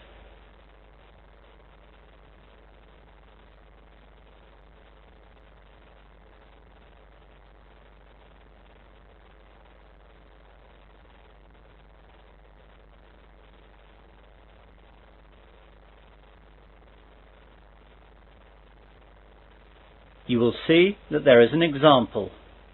This time only, the conversation relating to this will be played first. Good morning, sir. Welcome to 𝐍𝐇ĥ. Can I help you? Yes, please. I need to rent a car. That's no problem, sir. When would you like it? Tomorrow morning. Let's look then. Today is the 6th of August, so you'll need it on the 7th of August. So, 7th of August is the correct answer. Now we begin. You should answer the questions as you listen, as the recording is not played twice. Listen carefully to the conversation and answer questions 1 to 5. Good morning, sir. Welcome to 𝐍𝐇ĥ. Can I help you? Yes, please. I need to rent a car. That's no problem, sir. When would you like it? Tomorrow morning. Let's look then. Today is the 6th of August, so you'll need it on the 7th of August. That's right. Now, I'll just need to take some details from you, sir. Can I take your name, please? John Wilson. And your home address? 95 Green Lane, Manchester. Green like the colour? Yes, that's right. And the postcode is MW7 4DF. OK, got that. Can I have your telephone numbers, please? My home number is 0206 834 6387. And my mobile is 07779 724 868. Sorry, I missed the mobile. It's 07779 724 868. Thanks. Now, are you the holder of a full current driver's licence? Yes, I am. Could I take the number of the licence, please? Sure. Let's have a look now. It's WIL 948578269. And will there be any other drivers or just you? Only me, please. OK. You said that you wanted the car tomorrow, but how long will you want it for? Well, tomorrow's Friday the 7th, and I want it for the whole weekend, so I'll bring it back on Monday morning. I'll have to charge you for all Friday and Monday, sir. That's okay. Good. Now, what kind of car were you looking for, sir? I'd like a fairly small car, as I'll be driving a lot around town, and a smaller car will be easier to get around and to park. Yes, that's true. Well, I've got small sizes in the following types of car: a Ford, a Renault, and a Toyota. They're pretty much the same, though the Toyota is in a cheaper price category. I'll take the cheapest one, please. And we can offer you a petrol or a diesel model with that car. Oh, in that case I'll take the diesel, as that will be more economical. Before the conversation continues, you have some time to look at questions 6 to 10.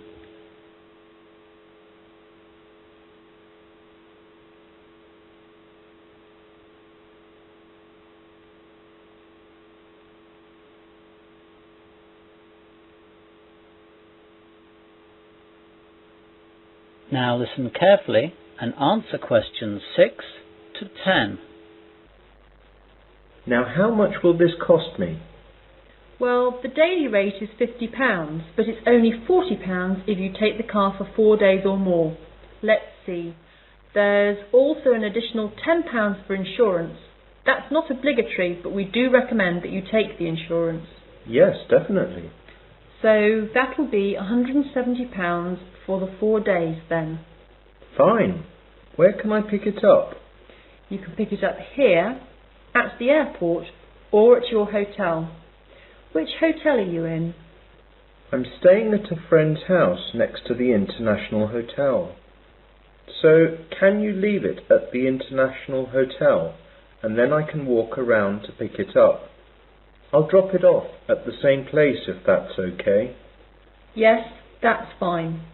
By the way, if you have a breakdown or an accident, we'll supply you with a new hire car ASAP. Our emergency number is on this customer information leaflet, which also has other information. Here you are, and here is a spare set of keys for the car. Now, let me tell you about some things in the car that will be there to help you. First of all, your insurance documents will be in the glove compartment, along with a Wesley City map and the car manual. On the back seat, there will be a larger area map of the local district. If you need a map of any other place, like London, then give us a call and we'll make sure it's there. No, I won't need that. In the boot, you'll find a spare wheel and a set of tools in case you have a problem. We have membership with the RAC, so you can call them if you're really in trouble. The membership card and phone number is in the glove compartment too. There will be a small fire extinguisher under the passenger seat, but I hope you won't have to use that. Great. So, where do I pay? If you go over there to Mr. Walker, then he'll sort you out. That is the end of part 1. You will now have half a minute to check your answers.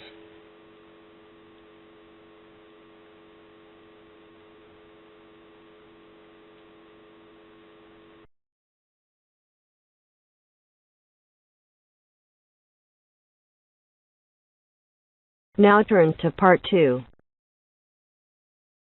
You will hear a speech given by the head of a company to some new employees. You have 30 seconds to look at questions 11 to 16.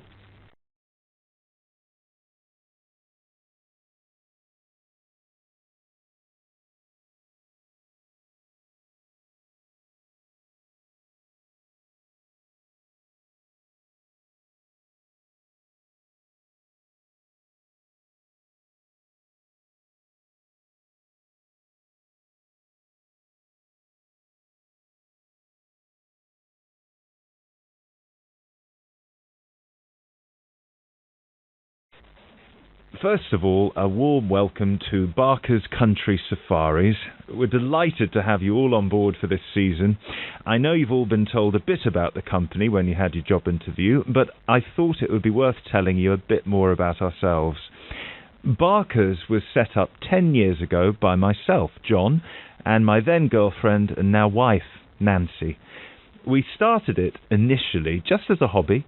We felt that there was a good opportunity to share our love of the countryside in this part of the world with the many visitors who come here.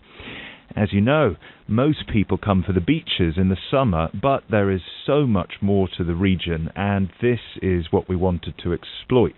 Nancy and I were born near here, and as teenagers we went climbing, kayaking, whitewater rafting, potholing, and just straightforward walking. This district is in our blood, and we love it. While we were still at university, we started taking small groups of visitors out into the national park in Nancy's brother's old Land Rover. We'd drive them around the back lanes and into the forest, We'd also organise rock climbing tours for friends of friends. Then, each year, without us having to advertise, people came back to us to ask for more excursions and trips. So, 5 years ago, we gave up our other jobs to focus full-time on Barker's Country Safaris. Now, 2 years after that, we set up the activity tour part of the business, and 1 year ago, we expanded into organising activities for school groups during term time. Obviously, this was a massive challenge with all the health and safety requirements, but it's proving a great success.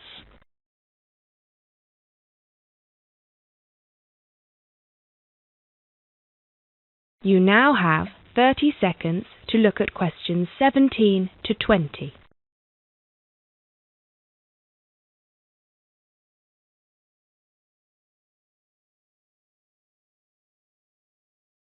Anyway, we'll certainly not be dealing with school parties during the summer holidays. Our clients for the next 3 months are mostly family parties or groups of friends, and I'd like to talk a bit now about the tours we offer and what your responsibilities will be. Our most popular excursion is the Woodland Tour and Trail. Now, often this is sold out and we have all of our 10 jeeps in convoy with 8 people in each jeep. It's a lot of fun. These tours really offer a taster of what we can provide, so as both driver and guide, it is important that you do a good job here so they come back for the bigger tours. I will talk about the commission package later. As the summer days are so long, we have 3 tours each day, but you will not be expected to work on more than 2 of them. Morning tours start at 8 a.m. and go to midday. Afternoon tours are from 2 p.m. to 6 p.m. and then evening ones 7 p.m. to 11 p.m. All the tours follow the same route and you should have made yourselves familiar with all the key information. This was provided to you in the information pack you were sent when you accepted the job offer.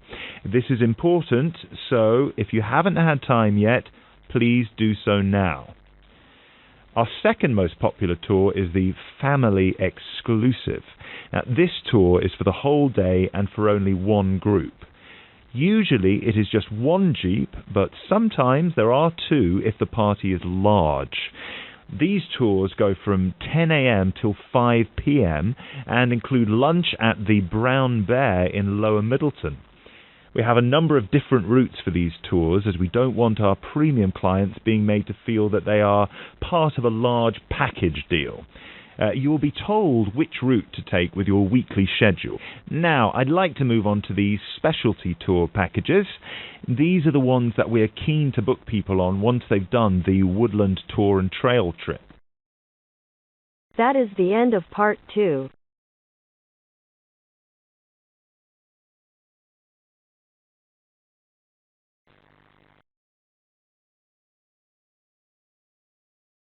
Now turns to part 3. You will hear a discussion between students about a university assignment. First, you have some time to look at questions 21 to 26.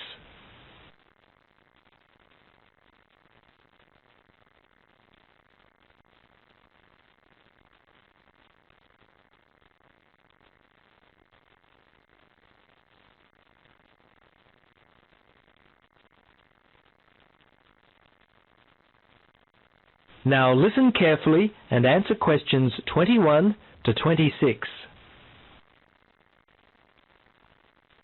Well, as you know, we have to plan and conduct a survey. How should we organise this? Well, I think we should divide up the task and then assign them to people who want to do them. I think that's a good idea. I don't want to talk to people. Seriously, if we divide up the tasks, no one will feel as though they're doing all the work. Even distribution, it's fair. I've done it this way before, and it's always worked out quite well.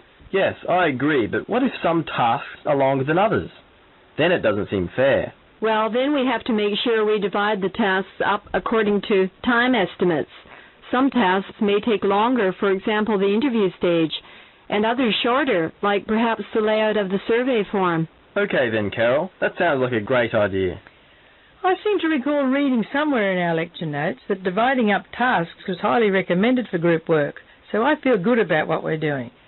OK then, what are the tasks and who wants to do them? Well, at the moment, I'm studying layout and design, so if nobody has any objections, I'd like to work out the design of the survey.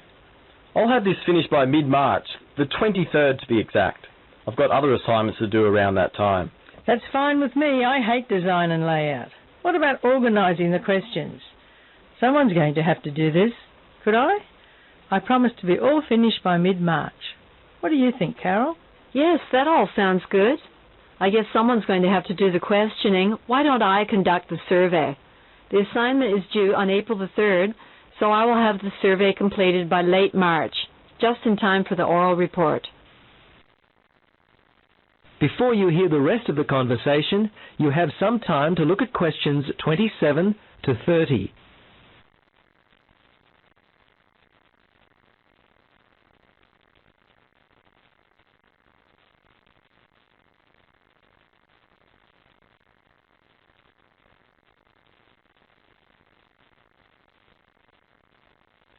Now listen and answer questions 27 to 30.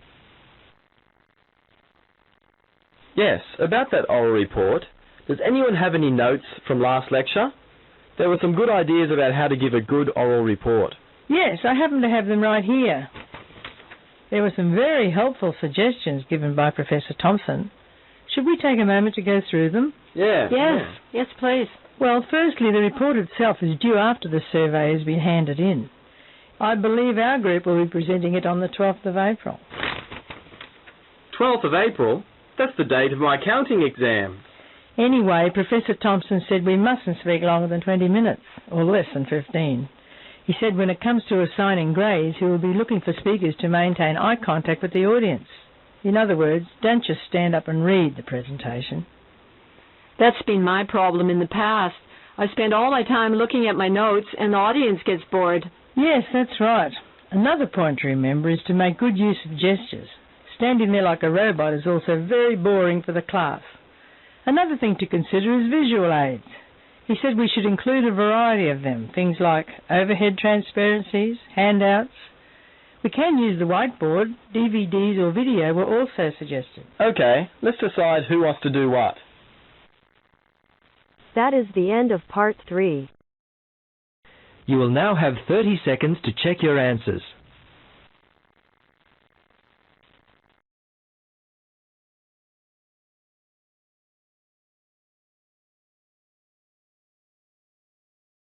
Now turn to part 4.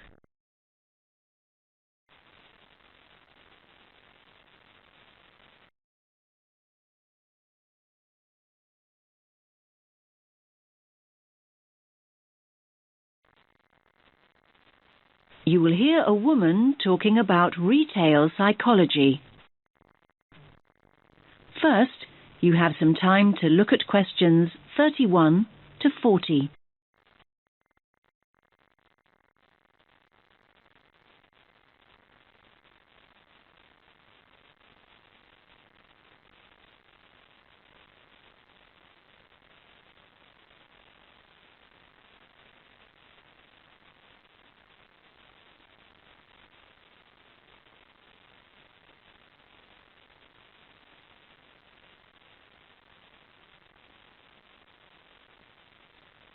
Listen carefully to the talk and answer questions 31 to 40.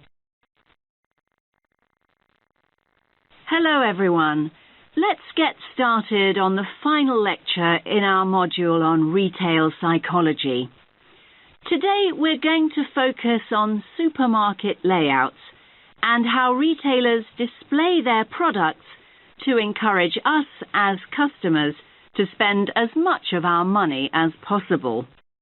It's an interesting topic. Now, most of us don't actually realize that the layout is deliberately designed to make us part with our money. But in fact, millions of pounds are spent on research into the psychology of shoppers and what motivates us to buy. So, let's have a look at an actual supermarket layout. Now, here's the entrance to the store, just here. This area immediately around the entrance is what retailers refer to as the decompression zone or the dead zone. This is where the customers recover from the environment outside. And by that I mean this is where they adjust. For example, the place where they might put their keys in their pockets or take off their sunglasses, these kinds of things. So, what do you notice about this area?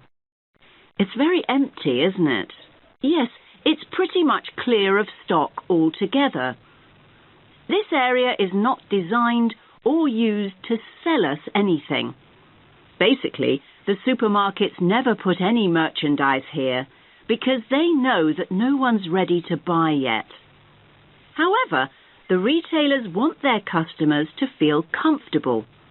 If they're in a relaxed state of mind, they're much more likely to stay longer and spend money. Now, let's look back at the entrance again. Now, it's interesting, but we know that 3/4 of us look right, not left, when we go into a supermarket. So, 75% of people. This gives the supermarkets a great opportunity to hit us with promotions and offers. So, near the front door, you might also find what we call the dwell zone. The dwell zone is the area on the right-hand side by the front door where you are encouraged to relax and browse. You will usually find newspapers and flowers here to help you do exactly that. Moving on from the dwell zone, we come to the power aisle. Basically, it's the main route customers return to after venturing into nearby aisles. And so this is the area of the supermarket where the strongest offers are displayed. So you might see a sign that reads barbecue time, and you'll see all the items you could possibly need for a barbecue.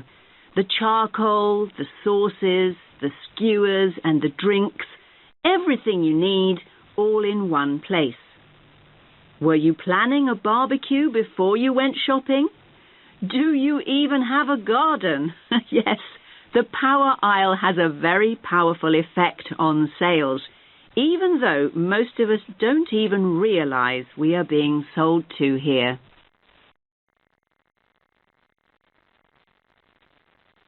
Now, let's think about fruit and vegetables for a moment. They're always located towards the front. Now, why do you think this is? Yes, fruit and vegetables are always at the front because it gives the supermarket a healthy image. And let's think back to flowers and newspapers. We talked about both these items earlier. And yes, they're displayed near the front on the right. Now, they're known as distress goods. Why is that? Well, these are the goods that we often buy in a hurry or on impulse. In other words, these are the items we didn't actually intend to buy at all. But the supermarkets want us to put them in our trolleys even before we start our proper shopping. Now, what about everyday items like bread or milk or cereals?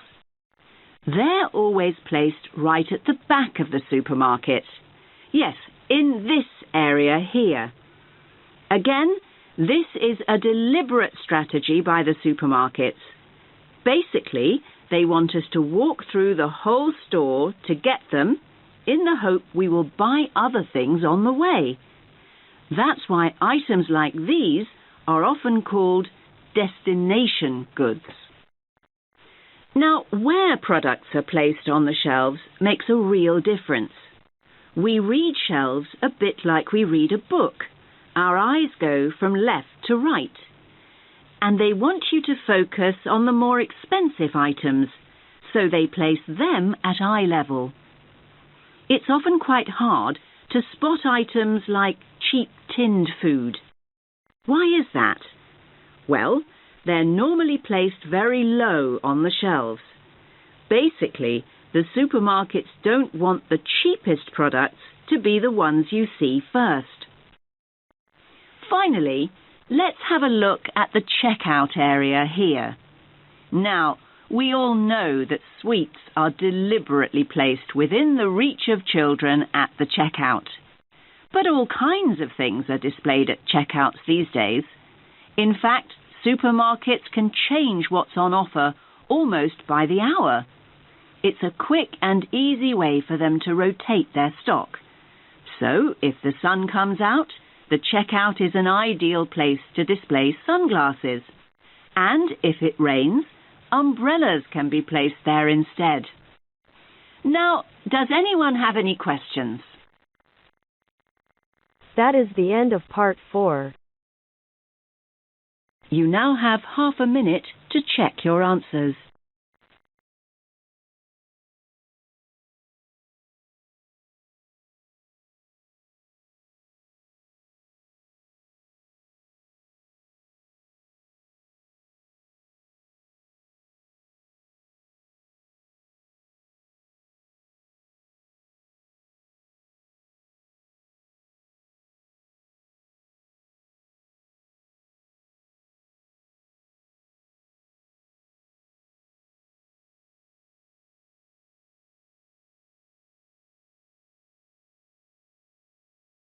This is the Ielts listening test.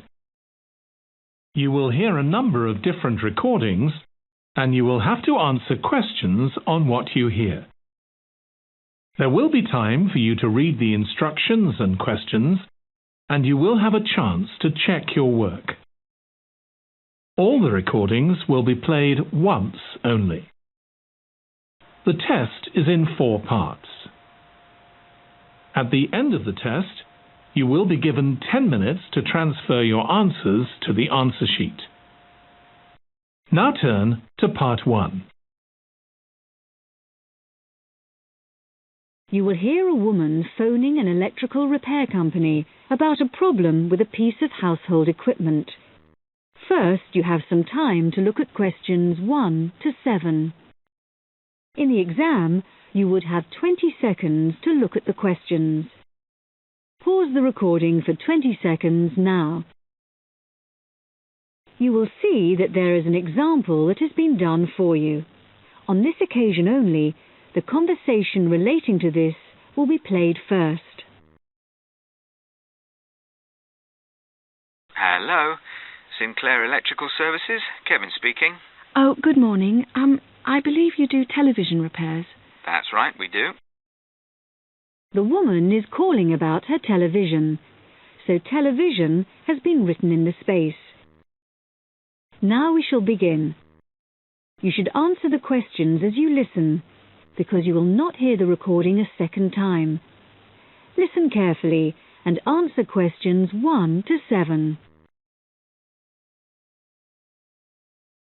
Hello, Sinclair Electrical Services, Kevin speaking. Oh, good morning. I believe you do television repairs. That's right, we do. Well, my television's not working, but I don't have a car. Can you come round to see it? That shouldn't be a problem. Good.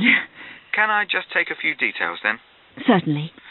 So, if I could start with your name? Yes, it's Mrs. Douglas. Douglas. It's double S at the end, actually. Okay, and the address? 135 Park Hill Avenue. In Somerton? That's right. And would you like my phone number? Yes, please. It's 765 482. 428? No, 82. Okay, right. So, what's the problem with the television? Low volume. Even when you turn it up to maximum, it doesn't seem to make much difference. I mean, it's quite an old TV, but it's always worked perfectly well up to now. And the picture's okay. I did wonder. We had a power cut a couple of days ago, and it's not been right since then. I don't know if that could have affected it. It certainly might have something to do with it. Anyway, I'll come over and have a look. Can you tell me the make and model number by any chance? The number will be on the back of the TV. Yes, it's Schneider. That's 𝐍𝐇ĥNEIDER. And the model number's, let me see. Yes, it's SVV5002. Right. Is that a fairly recent model? Not really. I got it 7 years ago. I remember the date because it was the year after I moved into this house, and that was 8 years ago. I hope you can fix it. I really don't want to buy another one.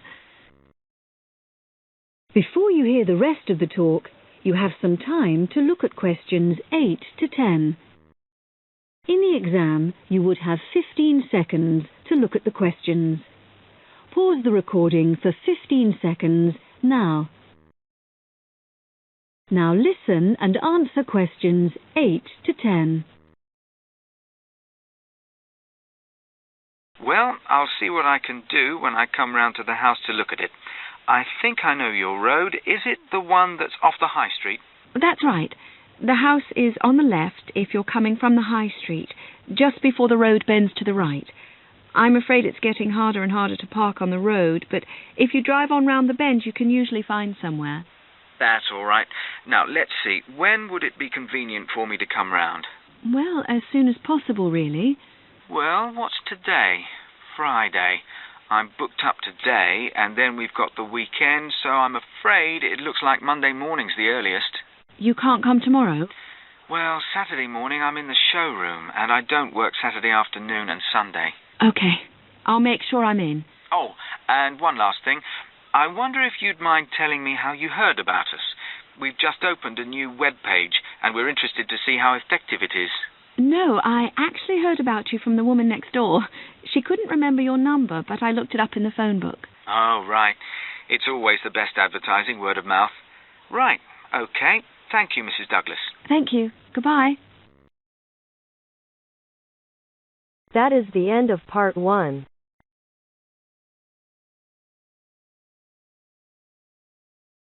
Now turn to part 2.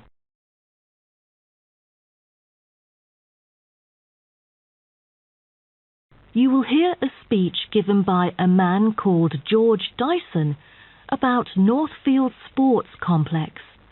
First, you have some time to look at questions 11 to 16.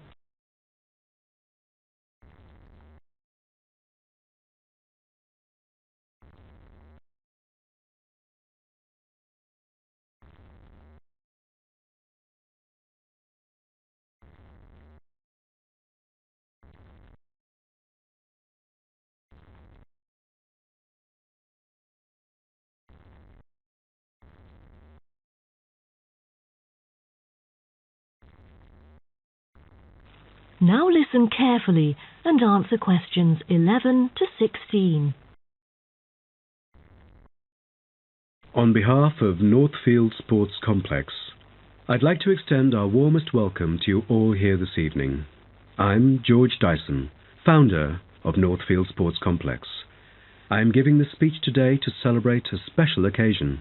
We started the business exactly a decade ago, and today we have developed into a large firm with a sizable group of members. We've also been nominated the most valuable company by Greentown at the yearly Business Awards, which will be held next week. As experienced and qualified reporters, you are invited here to experience and witness this historical moment of Northfield Sports Complex together with us. Situated within the campus of Greentown University, Northfield Sports Complex is a modern, refreshing, and fully equipped facility for sports of all kinds. As part of its commitment to the local community, Northfield Sports Complex is available not only to school children, but also to local residents. It offers a wide range of facilities including a 25-metre swimming pool, paved walking and jogging paths, a well-equipped fitness gym, all-weather pitches, indoor courts for table tennis, tennis and other sports, as well as a renowned skating rink.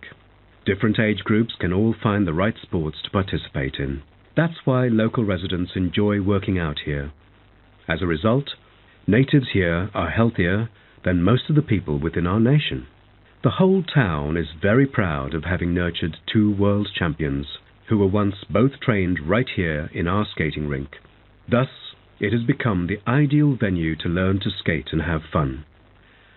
But what I take pride in most of all is the skating rink that has stirred the interest of boys and girls here in local schools to skate. Since opening, an increasing number of pupils have been paying regular visits to the skating rink. A new yoga classroom with trainers will be open next month for mothers with babies. They can bring their own yoga mat and work out together with their babies. This will be a great way for them to get healthy and meet other mums. There will also be a brand new gym open to the pensioners in the near future. Just this month, a new swimming pool is open to all fitness levels with special offers for those without a job. Our complex is open daily from 8 a.m. to 9 p.m. except on Thanksgiving and Christmas. We intend to extend our business in the coming year.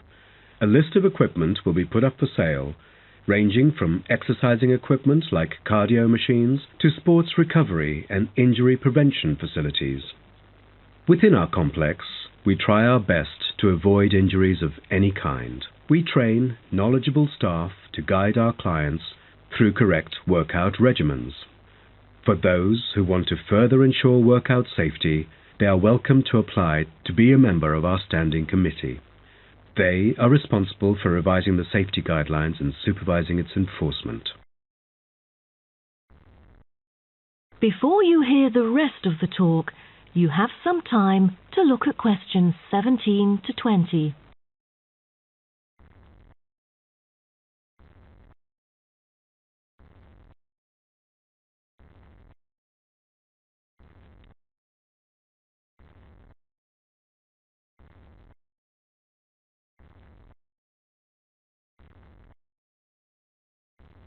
Now listen and answer questions 17 to 20.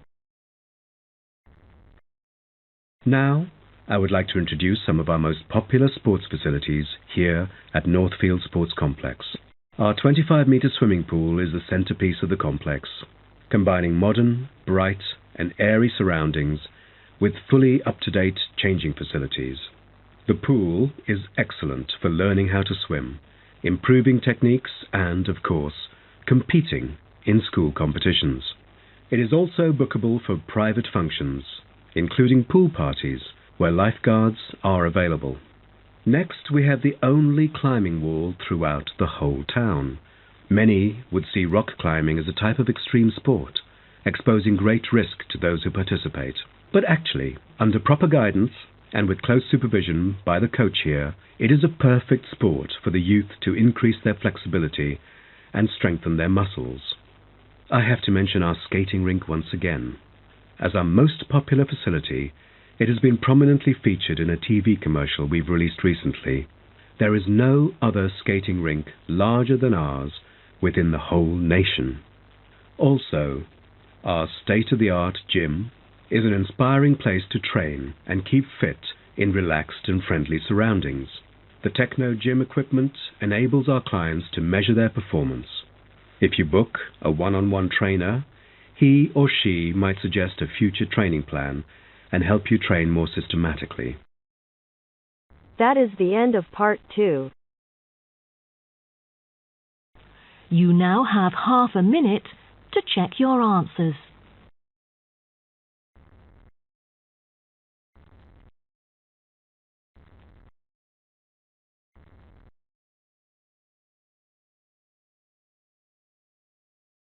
Now turn to part 3.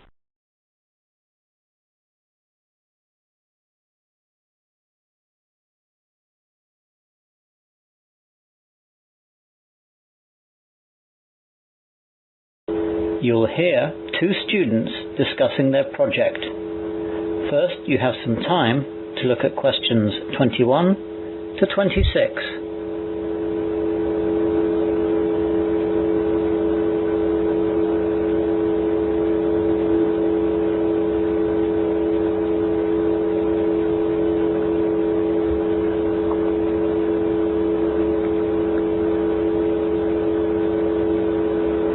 Now listen carefully and answer questions 21 to 26. Well, Fred, thanks for coming over to my room. Oh, that's okay. I had a lecture near here this morning, so it was easy to come over. we've got to get on with this North Sea oil project anyway. So, did you manage to do any of the things that we decided last week? Most of the things. I got all the books from the library and saw Mr. Peters about the research. He told me the names of some good sites on the internet where I could find lots of information about the North Sea oil industry safety issues. He's a great tutor, isn't he? Yes, he is. So I checked out the sites and made some notes. What about you? Did you get the information on the background and history of the North Sea oil industry? Yeah, there were loads of information and I've made notes too.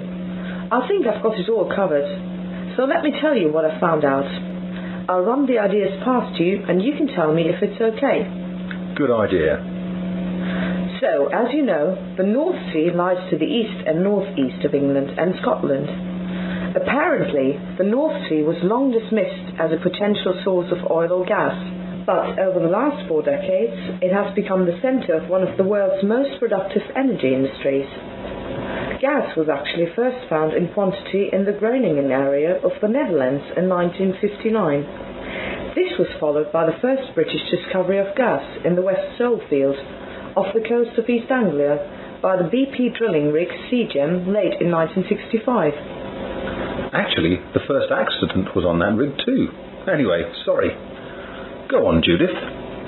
The British oil and gas industry in the southern North Sea grew rapidly in the early years. The deepening economic crisis in the UK meant that there was enormous pressure on the industry to get gas and later oil flowing. As exploration and investment moved further north, it became clear that there was oil to be found in great quantities. Discoveries of oil grew in number as more companies, British, European and American, took out leases on sectors of the North Sea. During the 1990s, like the rest of the world, the North Sea industry was badly affected by the global price fluctuations. Nevertheless, production grew and peaked around 2000-2001. Now, the North Sea is regarded as a mature province on a slow decline. That's about it for now. I'll put more detail into it when we do the presentation. You know, statistics and all that. You now have some time to look at questions 27 to 30.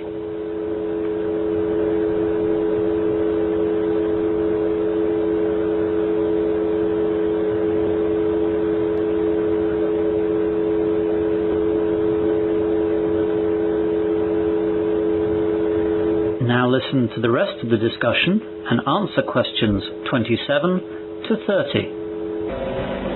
Yes, you've done a good job. Shall I do the same then? It's not as long as yours. Go ahead. Okay then. As I said earlier, the first industrial accident related to the industry in the North Sea happened only days after they discovered the first gas. The 𝐍𝐆𝐀𝐘 capsized with the loss of 13 lives. There are regular accidents on all oil rigs around the world, but the North Sea is just such a harsh environment that there always seems to be more there.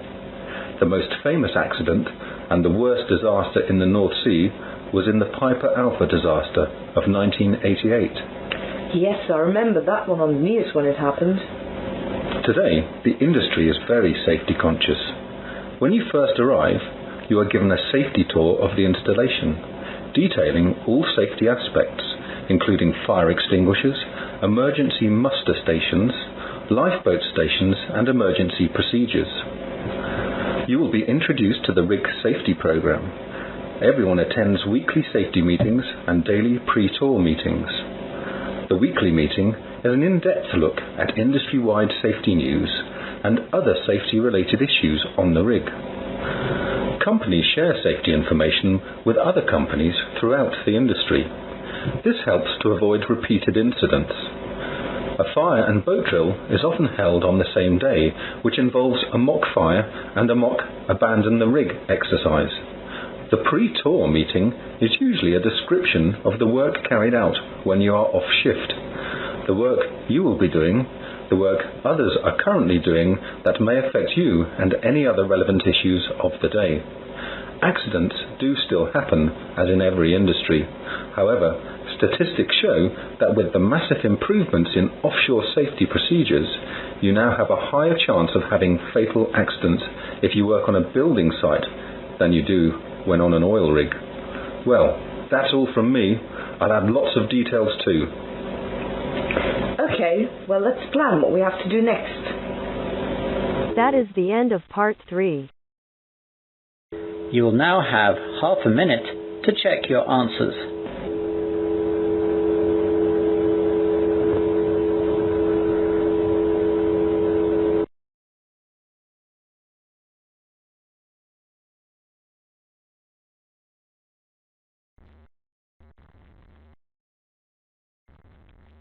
Now turn to part 4.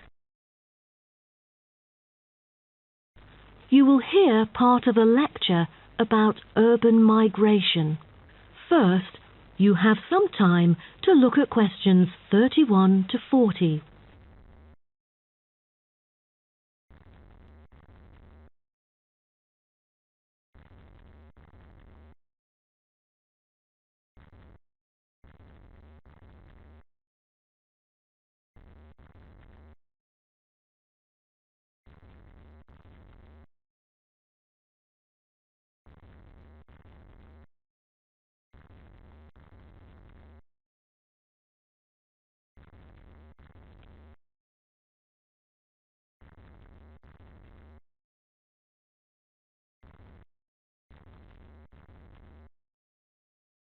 Now, listen carefully and answer questions 31 to 40.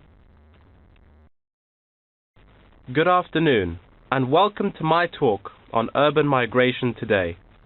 The world has experienced unprecedented urban growth in the recent decades. As much as 3% of Earth's landmass has been urbanized, an increase of at least 50% over previous estimates. Today, people living in cities already outnumber those in rural areas, and the trend does not appear to be reversing. In addition, cities have larger amounts of carbon consumption than rural areas. This is a result from two major aspects. First, with the increase of urban population around the world, the massive construction of urban infrastructure and residential housing is hard to avoid. Second, urban households have a higher rate of car ownership and use more gasoline products. Even though rural exodus is often negatively judged, there are also benefits of migration shared by the local environment and the society as a whole. Well, firstly, global trends of increasing urban migration and population urbanization can provide opportunities for nature conservation, particularly in regions where deforestation is driven by agriculture. As rural dwellers leave their homes, local forests are left to recover. What's more, it is easier for city dwellers to get around. Living in the country means transport can be very difficult. For instance, after midnight there are no buses or taxis in the countryside. However, there is still a number of public transport modes to choose from in the city. Finally, with more funds and advanced technology, cities endeavor to produce clean energy. New power plants have been built to take harmful methane gas created by the decomposition of rubbish and convert it into electricity. By doing so, an important greenhouse gas is turned into useful energy rather than being directly emitted into the atmosphere. The hustle and bustle of city life offers women the opportunity to explore different professions and pursue their own careers. Women in cities work as engineers, managers, and even football players. This change of roles has affected their marital status and family life. More women are choosing their careers over marriage, which raises the graph of late marriages. As a result, more are remaining single well into their late 30s. They want to be independent and earn money on their own. It is also easier for them to get a promotion while working in the city. Women are slowly achieving wider participation at work. While in rural areas, the mindset is still very conservative.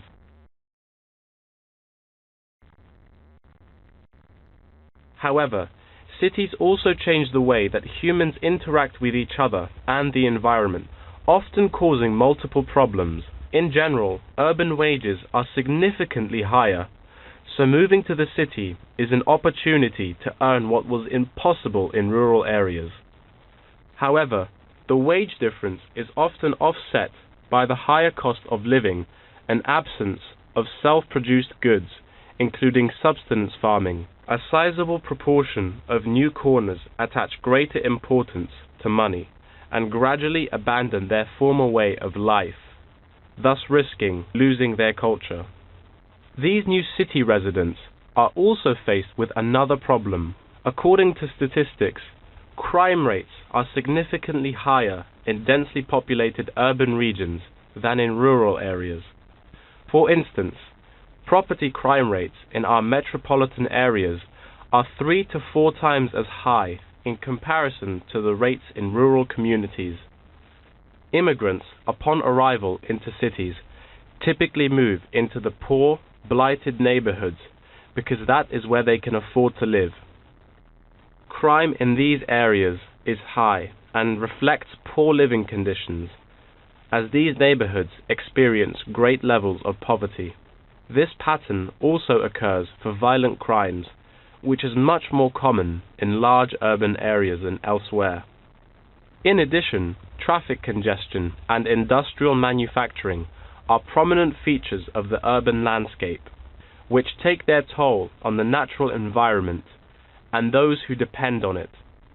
Air pollution from both cars and factory emissions affect the health of countless urban residents. Rural to urban migration can boost the urban economy. With a better economy, cities provide their residents with better welfare, but the concentration of services and facilities such as education, health, and technology in urban areas inevitably contributes to greater energy consumption. Another problem with life in the city is traffic congestion. It makes people late to work and thus stresses us out before we even get there.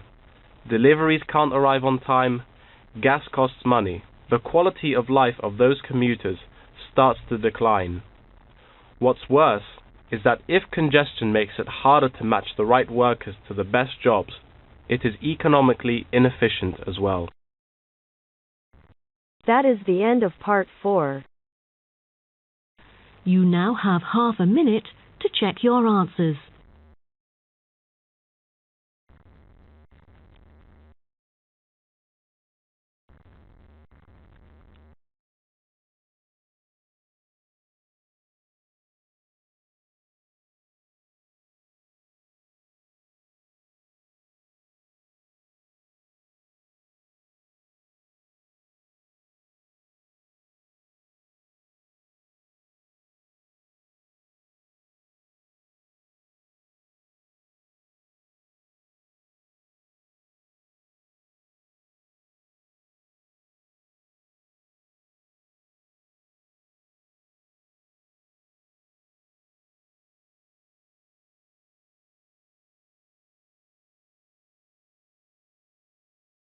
This is the Ielts listening test. You will hear a number of different recordings, and you will have to answer questions on what you hear. There will be time for you to read the instructions and questions, and you will have a chance to check your work.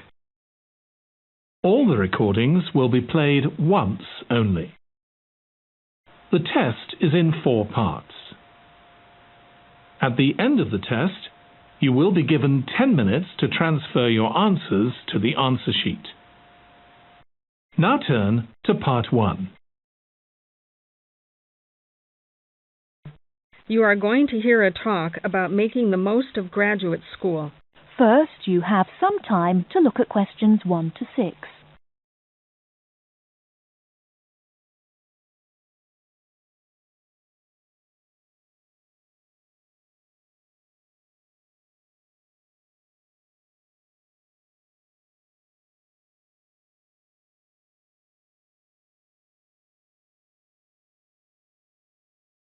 Good afternoon. Welcome to you, new entrants to the graduate school.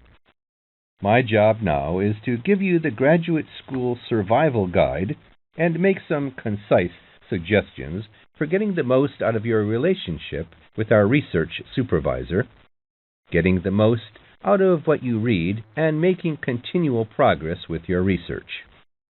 First, your relationship with your supervisor. This is fundamental. Meet regularly. You should expect to meet once a week or at least every other week because this will give you the motivation to make progress and also keeps your advisor aware of your work. Prepare for your meetings. Come to each meeting. Also, bring the notes from your previous meeting together with a list of any upcoming deadlines. Make a plan for what you hope to get out of each meeting. After the meeting, email your supervisor a brief summary.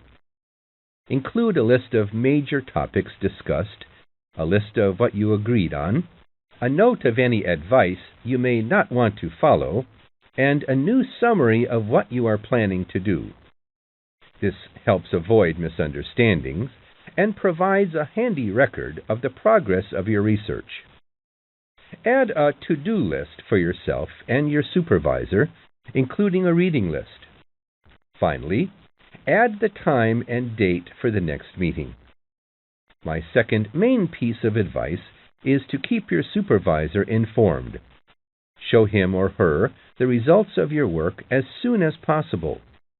This helps your supervisor understand your research and identify any potential points of conflict early in the process. Include summaries of your work, including any results of experiments, and also anything you write about your research. Thirdly, communicate clearly. If you disagree with your advisor, state your objections and concerns clearly and calmly. If you feel that something about your relationship is not working, discuss it with him or her. Whenever possible, suggest steps that they could take to address your concerns. Under this heading, it is extremely important to take the initiative. You do not need to clear everything you do in your research with your advisor. He or she is busy too. You must be responsible for your own ideas and the progress of your work. Before you hear the rest of the conversation, you have some time to look at questions 7 to 10.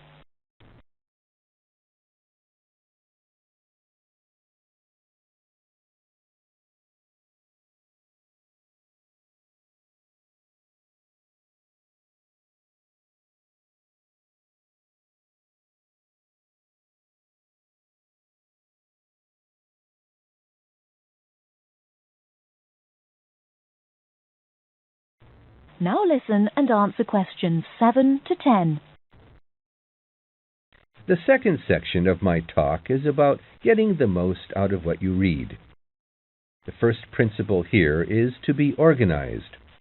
Keep an electronic bibliography with notes and pointers to the paper files. Keep and file all the papers you have read. Point 2, be efficient. Only read what you need to. Start by reading only the conclusion, scanning figures and tables, and looking at their references. Read the other sections only if the paper seems relevant or you think it might help you get a different perspective. Skip the sections you think you already understand. These are often the background and motivation sections. It's of critical importance to take good notes on every paper you find worth reading. Note especially what problem the author is trying to solve, what approach they take to the problem, and how their approach differs from other approaches. Next, summarize what you have read on each topic. After you have read several papers on the same topic, note the key problems, the various formulations of the problem under consideration, the relationship between the various approaches and the alternative approaches you come across. Let me add one point you might not have already thought of. Read PhD theses. Even though they are long, they can be very helpful for quickly learning about what has been done in your field of interest. Focus particularly on the background sections and method sections. Don't forget to read your advisor's thesis. This will give you an idea of what he or she expects from you. The third section of my talk is about making continual progress with your research. Keep a journal of your ideas. Write down every issue you are thinking about, even if you think it is stupid.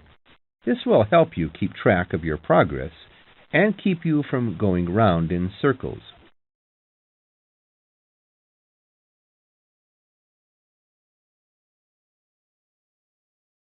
That is the end of part 1. You now have half a minute to check your answers.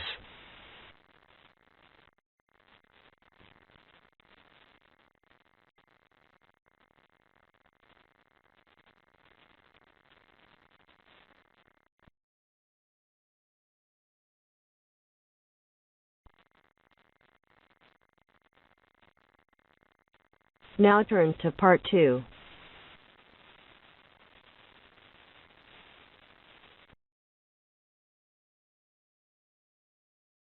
The Student Union is having a meeting to discuss how to help the community.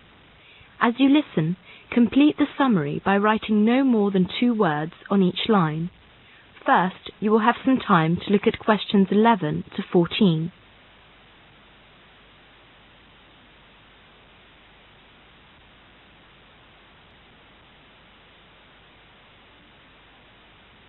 Now listen carefully and answer questions 11 to 14. May I have your attention, please? We're going to start the meeting now. I'm very pleased to see so many people here. You obviously all know that the purpose of this meeting is to discuss how to help the community. Next month, the National Union of Students are running a National Community Week. They've asked us to cooperate in any way we can. The idea is that all students should give up some of their time to help the community. Surely that's what we do in Rag Week. Does that mean we're going to do this sort of thing twice a year? No, not really. The scheme is nationwide.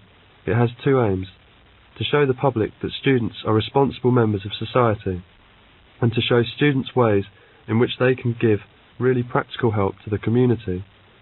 The National Union of Students haven't made any suggestions. They want the students in each area to work out their own schemes.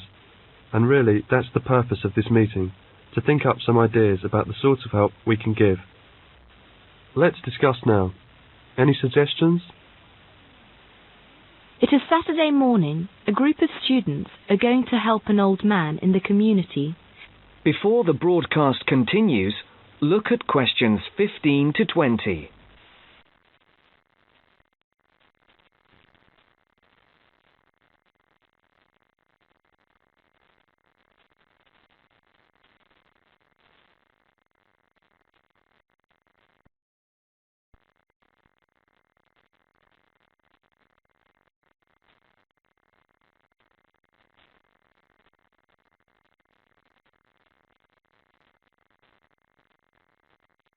You will now listen to the second part of the talk.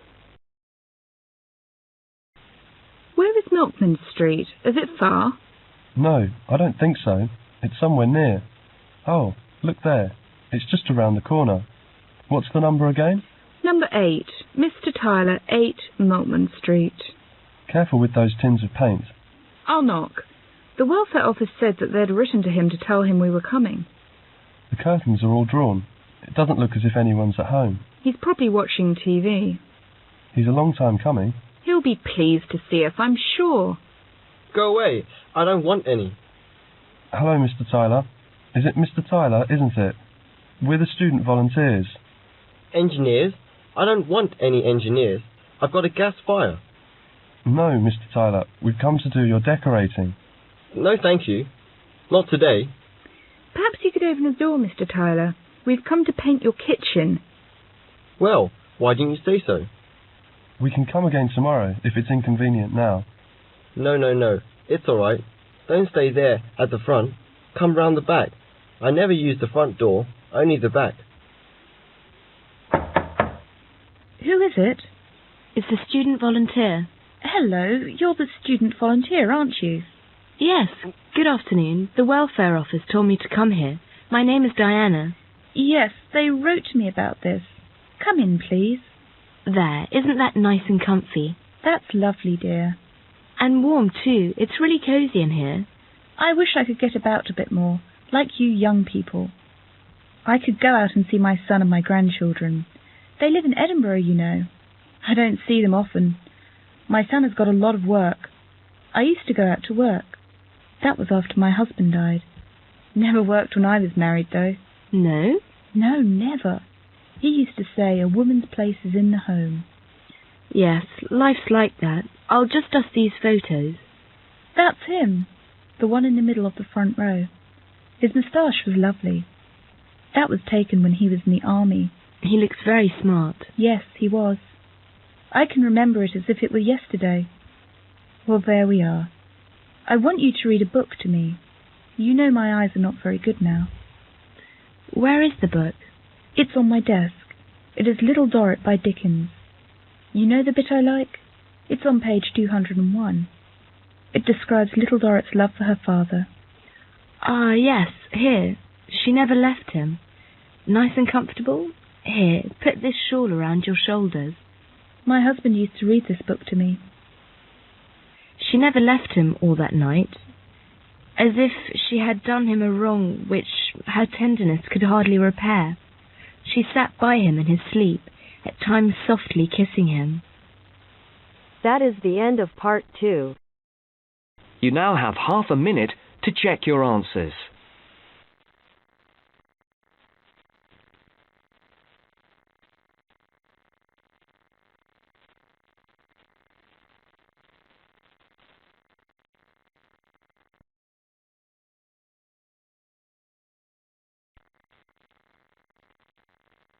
Now turn to part 3.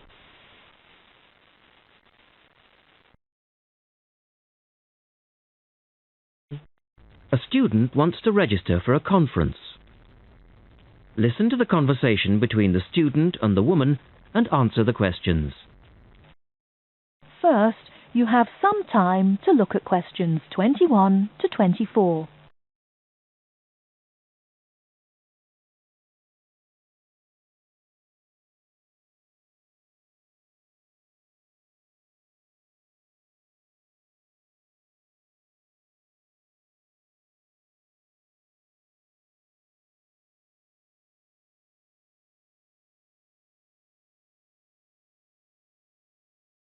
Now, listen carefully and answer questions 21 to 24. Good morning. Can I help you? Yes. Is this where we register for the Beyond 2000 conference? Yes. What's your name and I'll get your conference bag? Well, I haven't actually registered yet. I was told I'd be able to register today, so I hope that's okay. I've just arrived in Melbourne. That should be fine if you're a student. I'll need to take your details, though. So, can I have your full name? Yes, sure. It's Melanie Mitchell. Is that M-I-T-C-H-E-L-L? Yes, that's right. And that's Ms., not Miss. Okay, fair enough. And what's your address, Melanie? I live in student accommodation at Sydney University, so my address there is Room 66, Women's College, Newtown. Okay. And which faculty are you studying in? I'm in the Faculty of Education. I'm doing a Master's in Primary School Teaching. Right.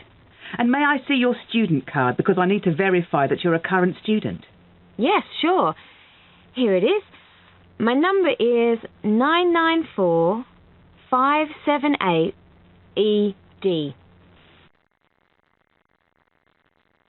The woman asks the student some more questions about the conference. Before you hear the rest of the talk, you have some time to look at questions 25 to 30.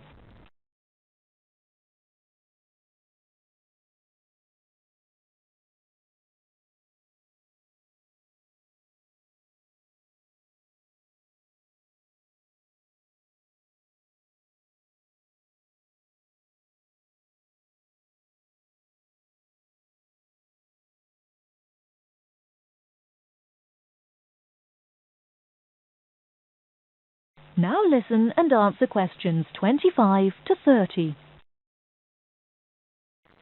OK. Now, do you want to attend all 3 days? The conference runs from Thursday to Saturday. Yes, I think so, if I can afford it. What does it cost? Well, you're eligible for a student discount, which makes it $15 for a day registration or $40 for the 3 days, though it is possible to register for half a day only. I'll register for all 3 days, please. Good. Now, will you be requiring accommodation while you're here in Melbourne? Yes, I suppose I will. What's available? Well, we have several levels of accommodation. You can share a room with another student for $25 a night. Or you can have your own room but share the bathroom. I believe it's just down the corridor. That's $45. Right. Or you can have a single room with your own bathroom. I don't mind sharing a room. On second thoughts, yes, I do. I'll have my own room, but I'll share the bathroom. Right. Now, the conference fee does not include meals, though you do get tea and coffee in the breaks. Shall I put you down for lunch? That's an extra $10 a day. And there's the conference dinner on Friday night, which is $25. Oh, and what about breakfast? Hang on a minute. It's all starting to sound rather expensive.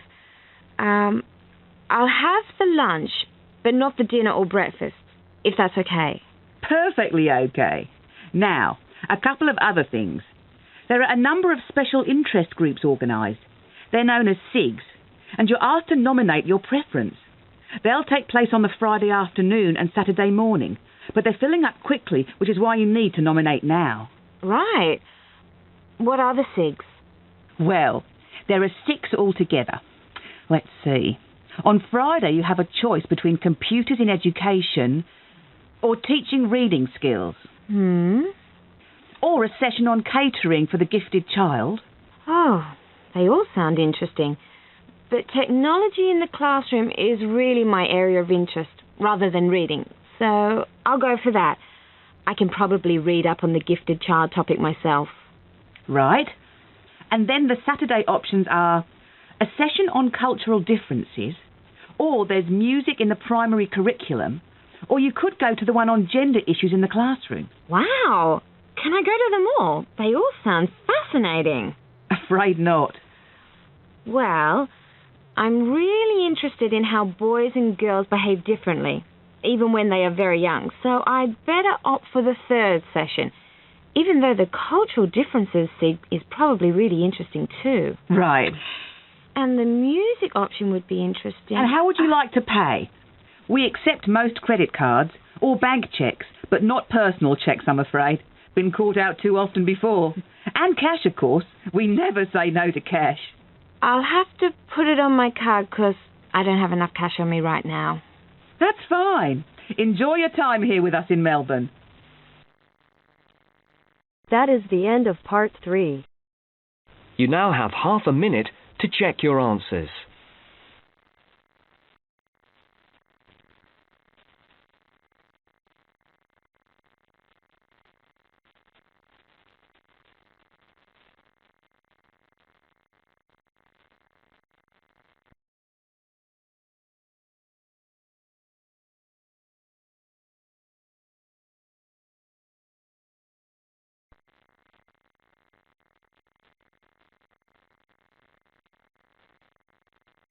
Now turn to part 4.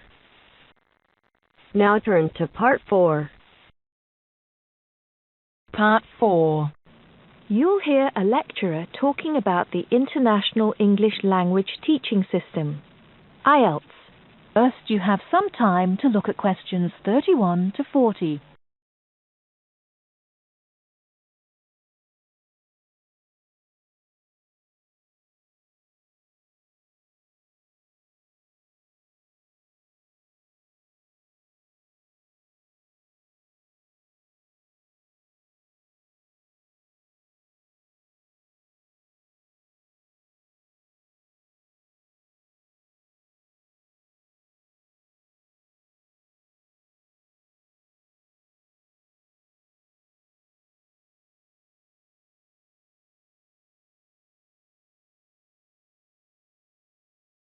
Now listen carefully and answer questions 31 to 40. Remember to write no more than 2 words or a number for each answer.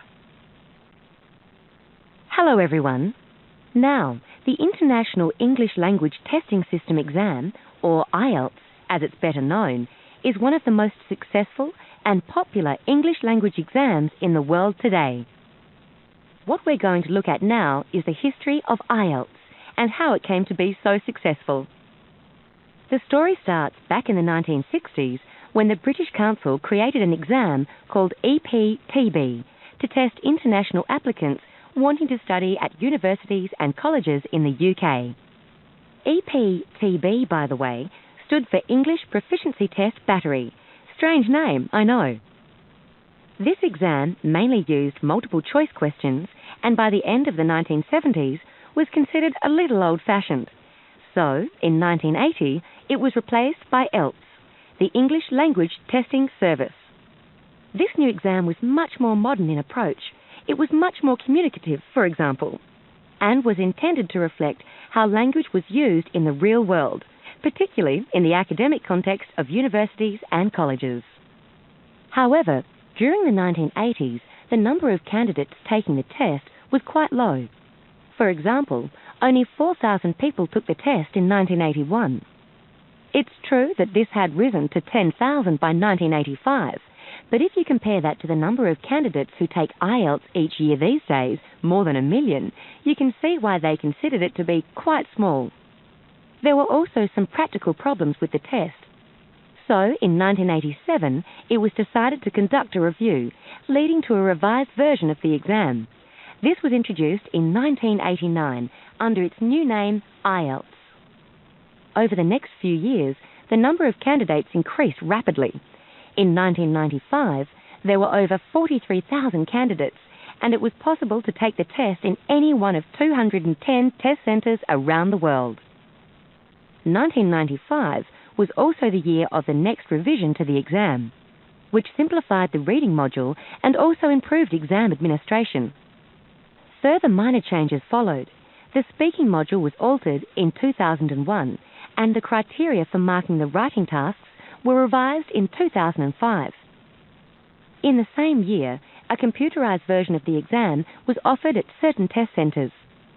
2003 was a milestone for Ielts, as it was the year when the number of candidates went over 500,000 for the first time. There's no doubt that today, with, as we said, a candidature more than double what it was back in 2003, Ielts is a major player in the highly competitive industry of English language examinations. That is the end of part 4.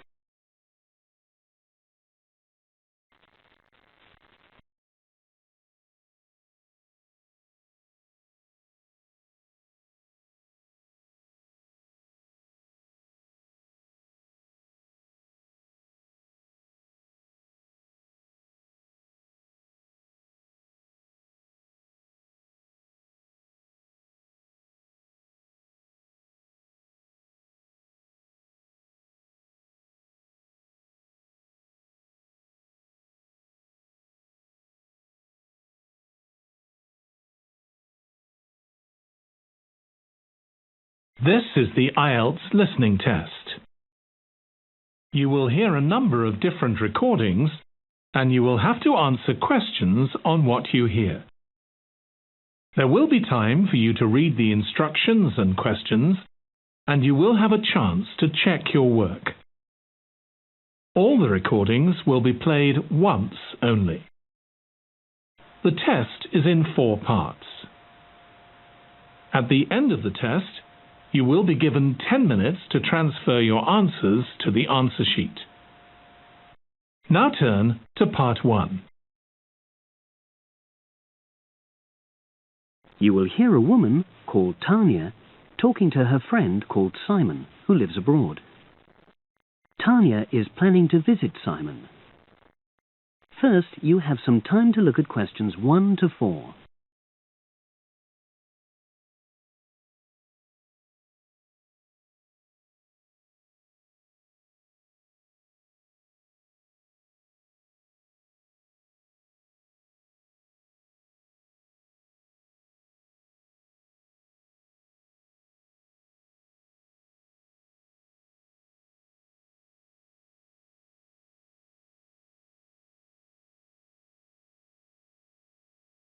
You will see that there is an example which has been done for you. On this occasion only, the conversation relating to this will be played first.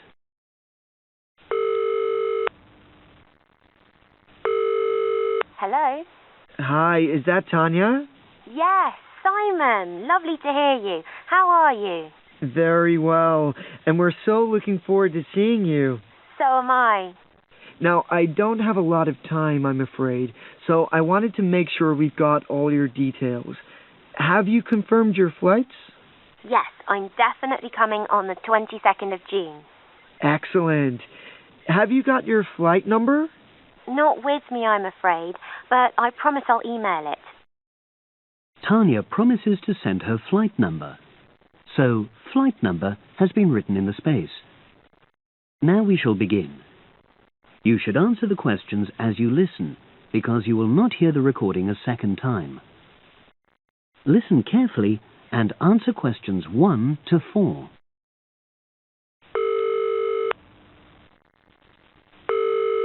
Hello? Hi, is that Tanya? Yes, Simon. Lovely to hear you. How are you?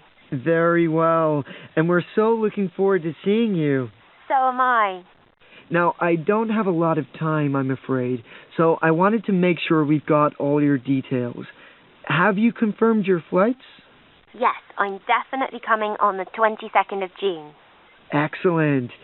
Have you got your flight number? Not with me, I'm afraid, but I promise I'll email it. Let me make a note of all this. Yes, do, because one of us will try to come and collect you from the airport if we can. I presume you'll be coming into Terminal 1? I don't know. I'll have to find out which one it is. Yes, you must. We don't want to be waiting at the wrong one. But hang on, I'll be arriving at about lunchtime, and that'll mean you have to take time off work to pick me up. You really mustn't do that. Look, we're not all that busy at work, and if there's a problem, I can text you when you arrive, and you can take a taxi. Okay. There's a really good company called Pantera. Can you spell that? It's Pantera. They have a stand at the airport.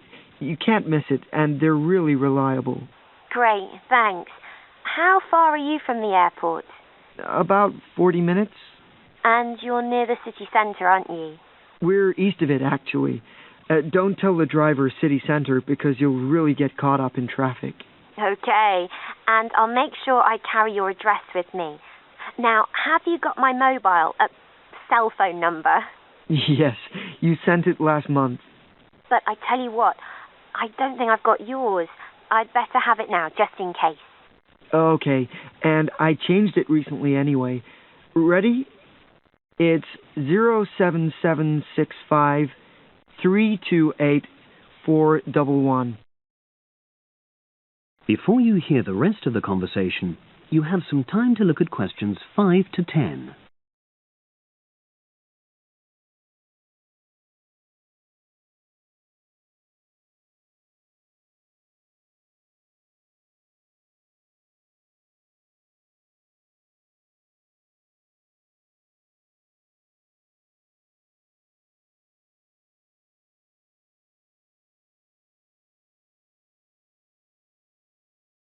Now listen and answer questions 5 to 10.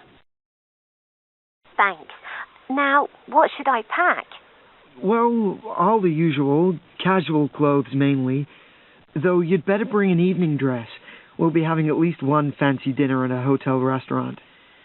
Okay, now, when you're coming, unfortunately the weather is not going to be brilliant. I know, it's the rainy season. I'm bringing an umbrella. We have tons of those, so don't pack one. But pack a raincoat, a good one, because we'll try and get out for plenty of hikes. Okay, sure. Sounds super. Just what I love. And I'd better remember to pack my sturdy walking shoes. Excellent idea. It's pretty rugged round here, so they have to be tough. I can imagine. I'm so looking forward to getting out. Oh, Simon, before I forget, you recommended I read a book about your area. Yeah. What was the name again? I'd like to read it, to get an idea of the history, etc. It's called Mountain Lives, and it's... Hang on, I'm just writing it down. Okay. And it's by Rex Campbell. Great. I'll try and get hold of that. Well worth it. Now, the really important things are gifts. Oh, don't worry about that. Just bring yourself. I know. But I'd like to get something for your parents. What about Janice? I know she loves English tea. Oh, that's very kind, but she's not drinking so much of that these days. But she'd love some chocolate. You know her favorite. Oh, yes. That'd be nice. I'll do that. And Alec, is he still into racing? Very much so. I was thinking of bringing a calendar, you know, with horse racing pictures. What a good idea. He'd love that. Great. So that's about it, I think. Yes, I think so. So you'll send me your number again? That is the end of part 1. You now have half a minute to check your answers.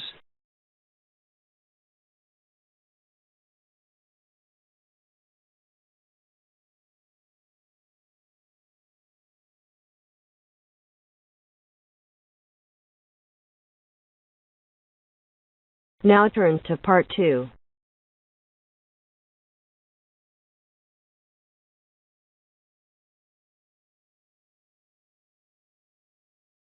You will hear a woman asking a shop assistant about DVD players.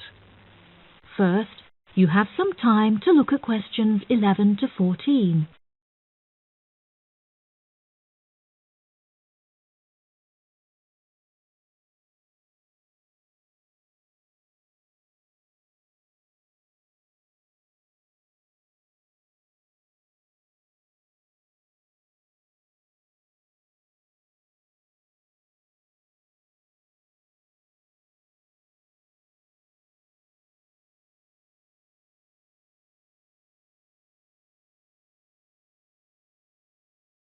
Now listen carefully and answer questions 11 to 14. Hello, I'm interested in buying a DVD player. Can you help me, as I don't know very much about them? Of course. We sell quite a range. Actually, we're doing a customer survey at the moment, so I wonder if I could fill in this form about you, and that will actually help me to advise you on the best DVD player for you. Oh, okay. First of all, your occupation. Student. Okay.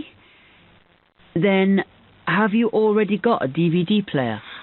No, I've never had one before. Uh-huh. And how much do you think you want to spend on a player? I'm not sure, really. But I have got a budget. My friend said I should allow about £100. But I can't afford over £85, so that's what I'm working on. Mm-hmm. And do you watch DVDs very often? Depends what you mean by often. I don't know what the norm is. Is it about 2 a week? I suppose I watch 3 a month. That's enough for me. Yes. What sort of films do you like watching then? Action movies? Not really. Oh. My boyfriend always insists we watch science fiction movies, but I prefer thrillers. Something to get your teeth into. Okay. Just one more. Do you watch other DVDs? Ones that are not films, like music or something? Not much, because I don't want to spend the money on something I can watch on TV, but I occasionally rent out comedy programs, and I fight with my boyfriend over all the sports DVDs he watches. Before you hear the rest of the program, you have some time to look at questions 15 to 20.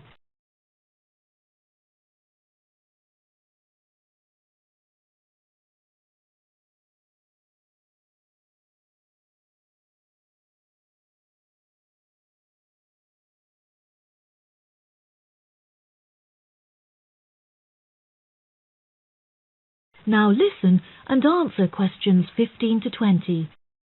Okay, let me explain a bit to you about the DVD players that are in your price range. first, there's the DB30, which has only got basic features, but it is a bargain at £69. Now, all the DVDs come with an after-sales service that starts when the guarantee runs out. As it's so cheap, the DB30 comes with a limited after-sales service, as it only includes parts. You would have to pay for most of the repair. Seems okay. Then, a slight grade up from that is the XL643.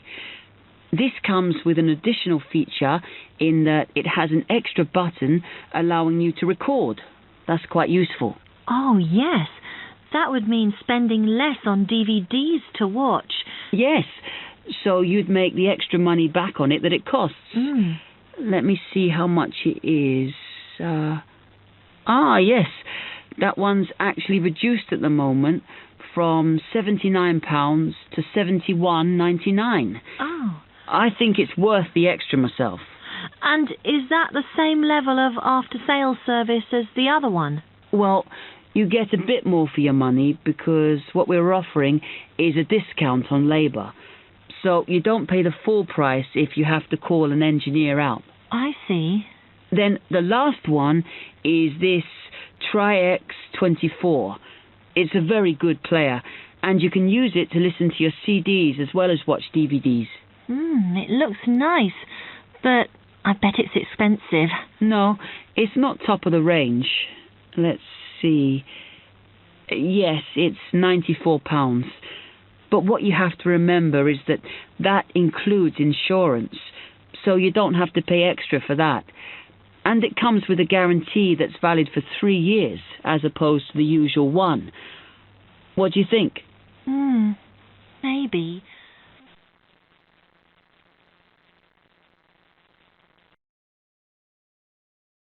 That is the end of part 2. You now have half a minute to check your answers.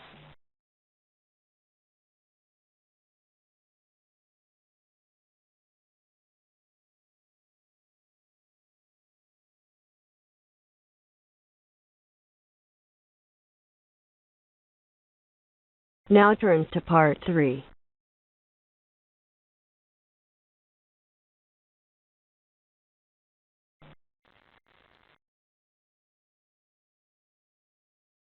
You will hear a discussion between a tutor, Dr. Lester, and 2 students, Greg and Alexandra, at the end of a talk about music. In the first part of the discussion, they are talking about some of the students' favorite instruments and favorite styles of music. Complete the table showing the students' opinions. Choose your answers from the box. There are more words than spaces, so you will not use them all. You may use any of the words more than once. First, you have some time to look at questions 21 to 26.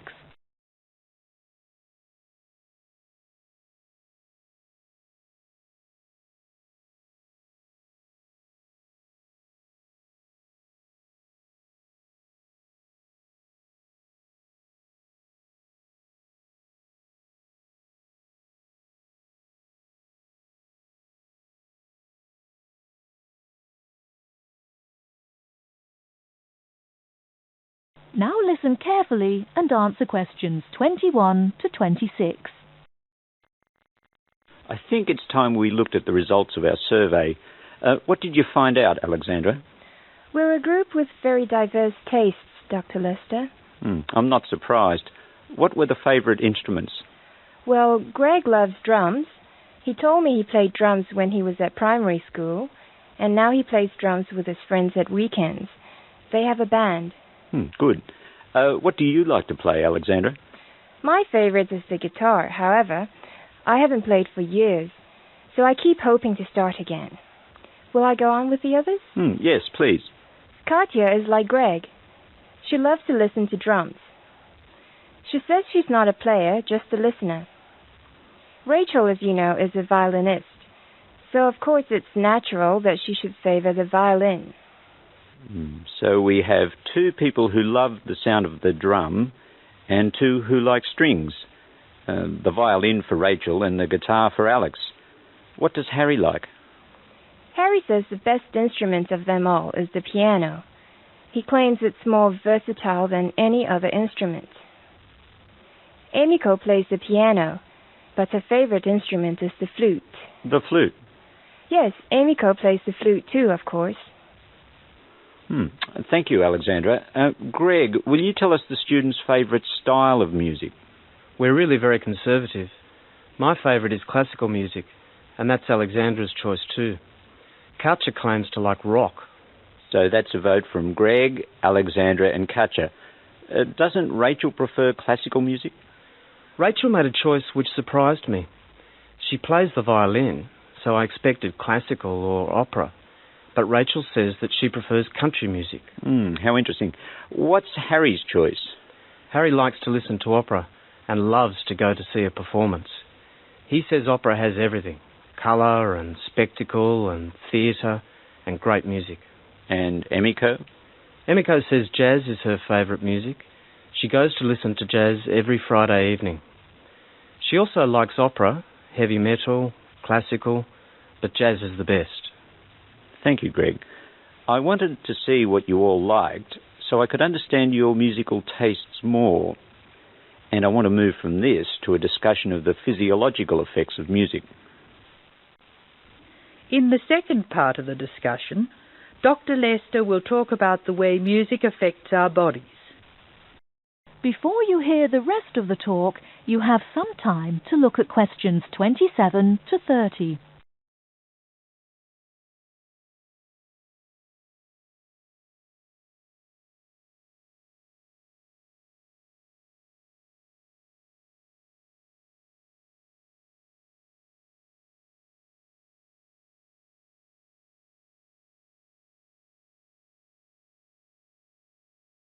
Now listen and answer questions 27 to 30. For the purposes of this discussion, I'm going to divide music roughly into two types: music which stimulates us and music which calms us. It seems that music which stimulates us gives rise to actual changes in our bodies. We listen to exciting music and our hearts beat faster, our blood pressure rises, and our blood flows more quickly. In short, we're stimulated. Soothing music, however, has the opposite effect. We relax and let the world go by. Our heart beats more gently, our blood pressure drops, and we feel calm. Alexandra, can you think of things which help us to relax? Gentle rhythms? Yes, in part. The melodies which help us to relax are smooth-flowing and often have repeated rhythms. These rhythms are constant and dynamic, a little like the crash of the sea on the beach. Their very predictability is sedating, relaxing. By contrast, very loud, discordant music with unpredictable rhythms and structures excites and stimulates us. These two generalizations about the differences between music which stimulates and music which soothes are true as far as they go, but they are far from conclusive. We still have a lot of research to do to find out what, for instance, people of different cultures hear and feel when they listen to music. This department is taking part in a continuing study on the influence of culture on musical perception, and we'll talk about that more next week. That is the end of part 3. You will now have some time to check your answers.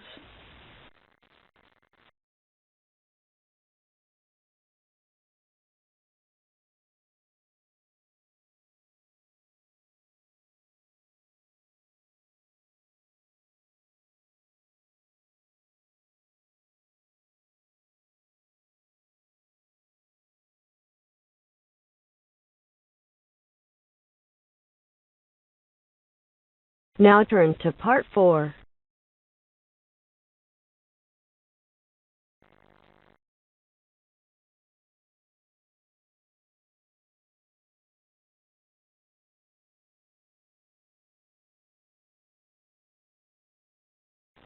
You will hear a speaker giving a talk about some recent research about unusual life forms.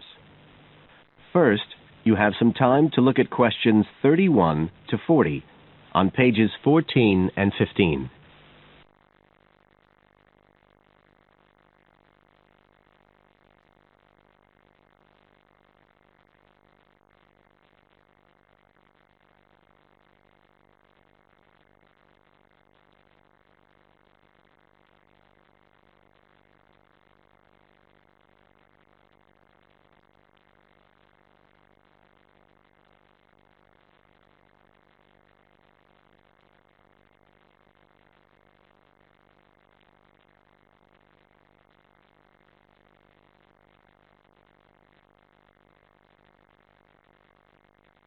Now listen carefully and answer questions 31 to 40. Hello everybody, and welcome to the 6th of our ecology evening classes. Nice to see you all again. As you know from the programme, today I want to talk to you about some research that is pushing back the frontiers of the whole field of ecology. And this research is being carried out in the remoter regions of our planet, places where the environment is harsh and, until recently, it was thought that the conditions couldn't sustain life of any kind. But life forms are being found, and these have been grouped into what is now known as extremophiles. That is, organisms that can survive in the most extreme environments. And these discoveries may be setting a huge challenge for the scientists of the future, as you'll see in a minute. Now, the particular research I want to tell you about was carried out in Antarctica, one of the coldest and driest places on Earth. But a multinational team of researchers from the US, Canada and New Zealand recently discovered colonies of microbes in the soil there where no one thought it was possible. Interestingly enough, some of the colonies were identified as a type of fungus called Bouveria bassiana, a fungus that lives on insects. But where are the insects in these utterly empty regions of Antarctica? The researchers concluded that this was clear evidence that these colonies were certainly not new arrivals. They might have been there for centuries, or even millennia, possibly even since the last ice age. Can you imagine their excitement? Now, some types of microbes had previously been found living just a few millimeters under the surface of rocks, porous Antarctic rocks. But this was the first time that living colonies had been found surviving relatively deeply in the soil itself, several centimeters down, in fact.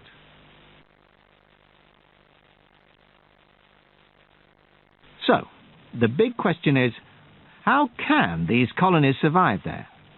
Well, we know that the organisms living very near the rock's surface can still be warmed by the sun, so they can survive in their own microclimate. And this keeps them from freezing during the day. But this isn't the case for the colonies that are hidden under the soil. In their research paper, this team suggested that the very high amounts of salt in the soil might be the clue, because this is what is preventing essential water from freezing. The team found that the salt concentration increased the deeper down they went in the soil.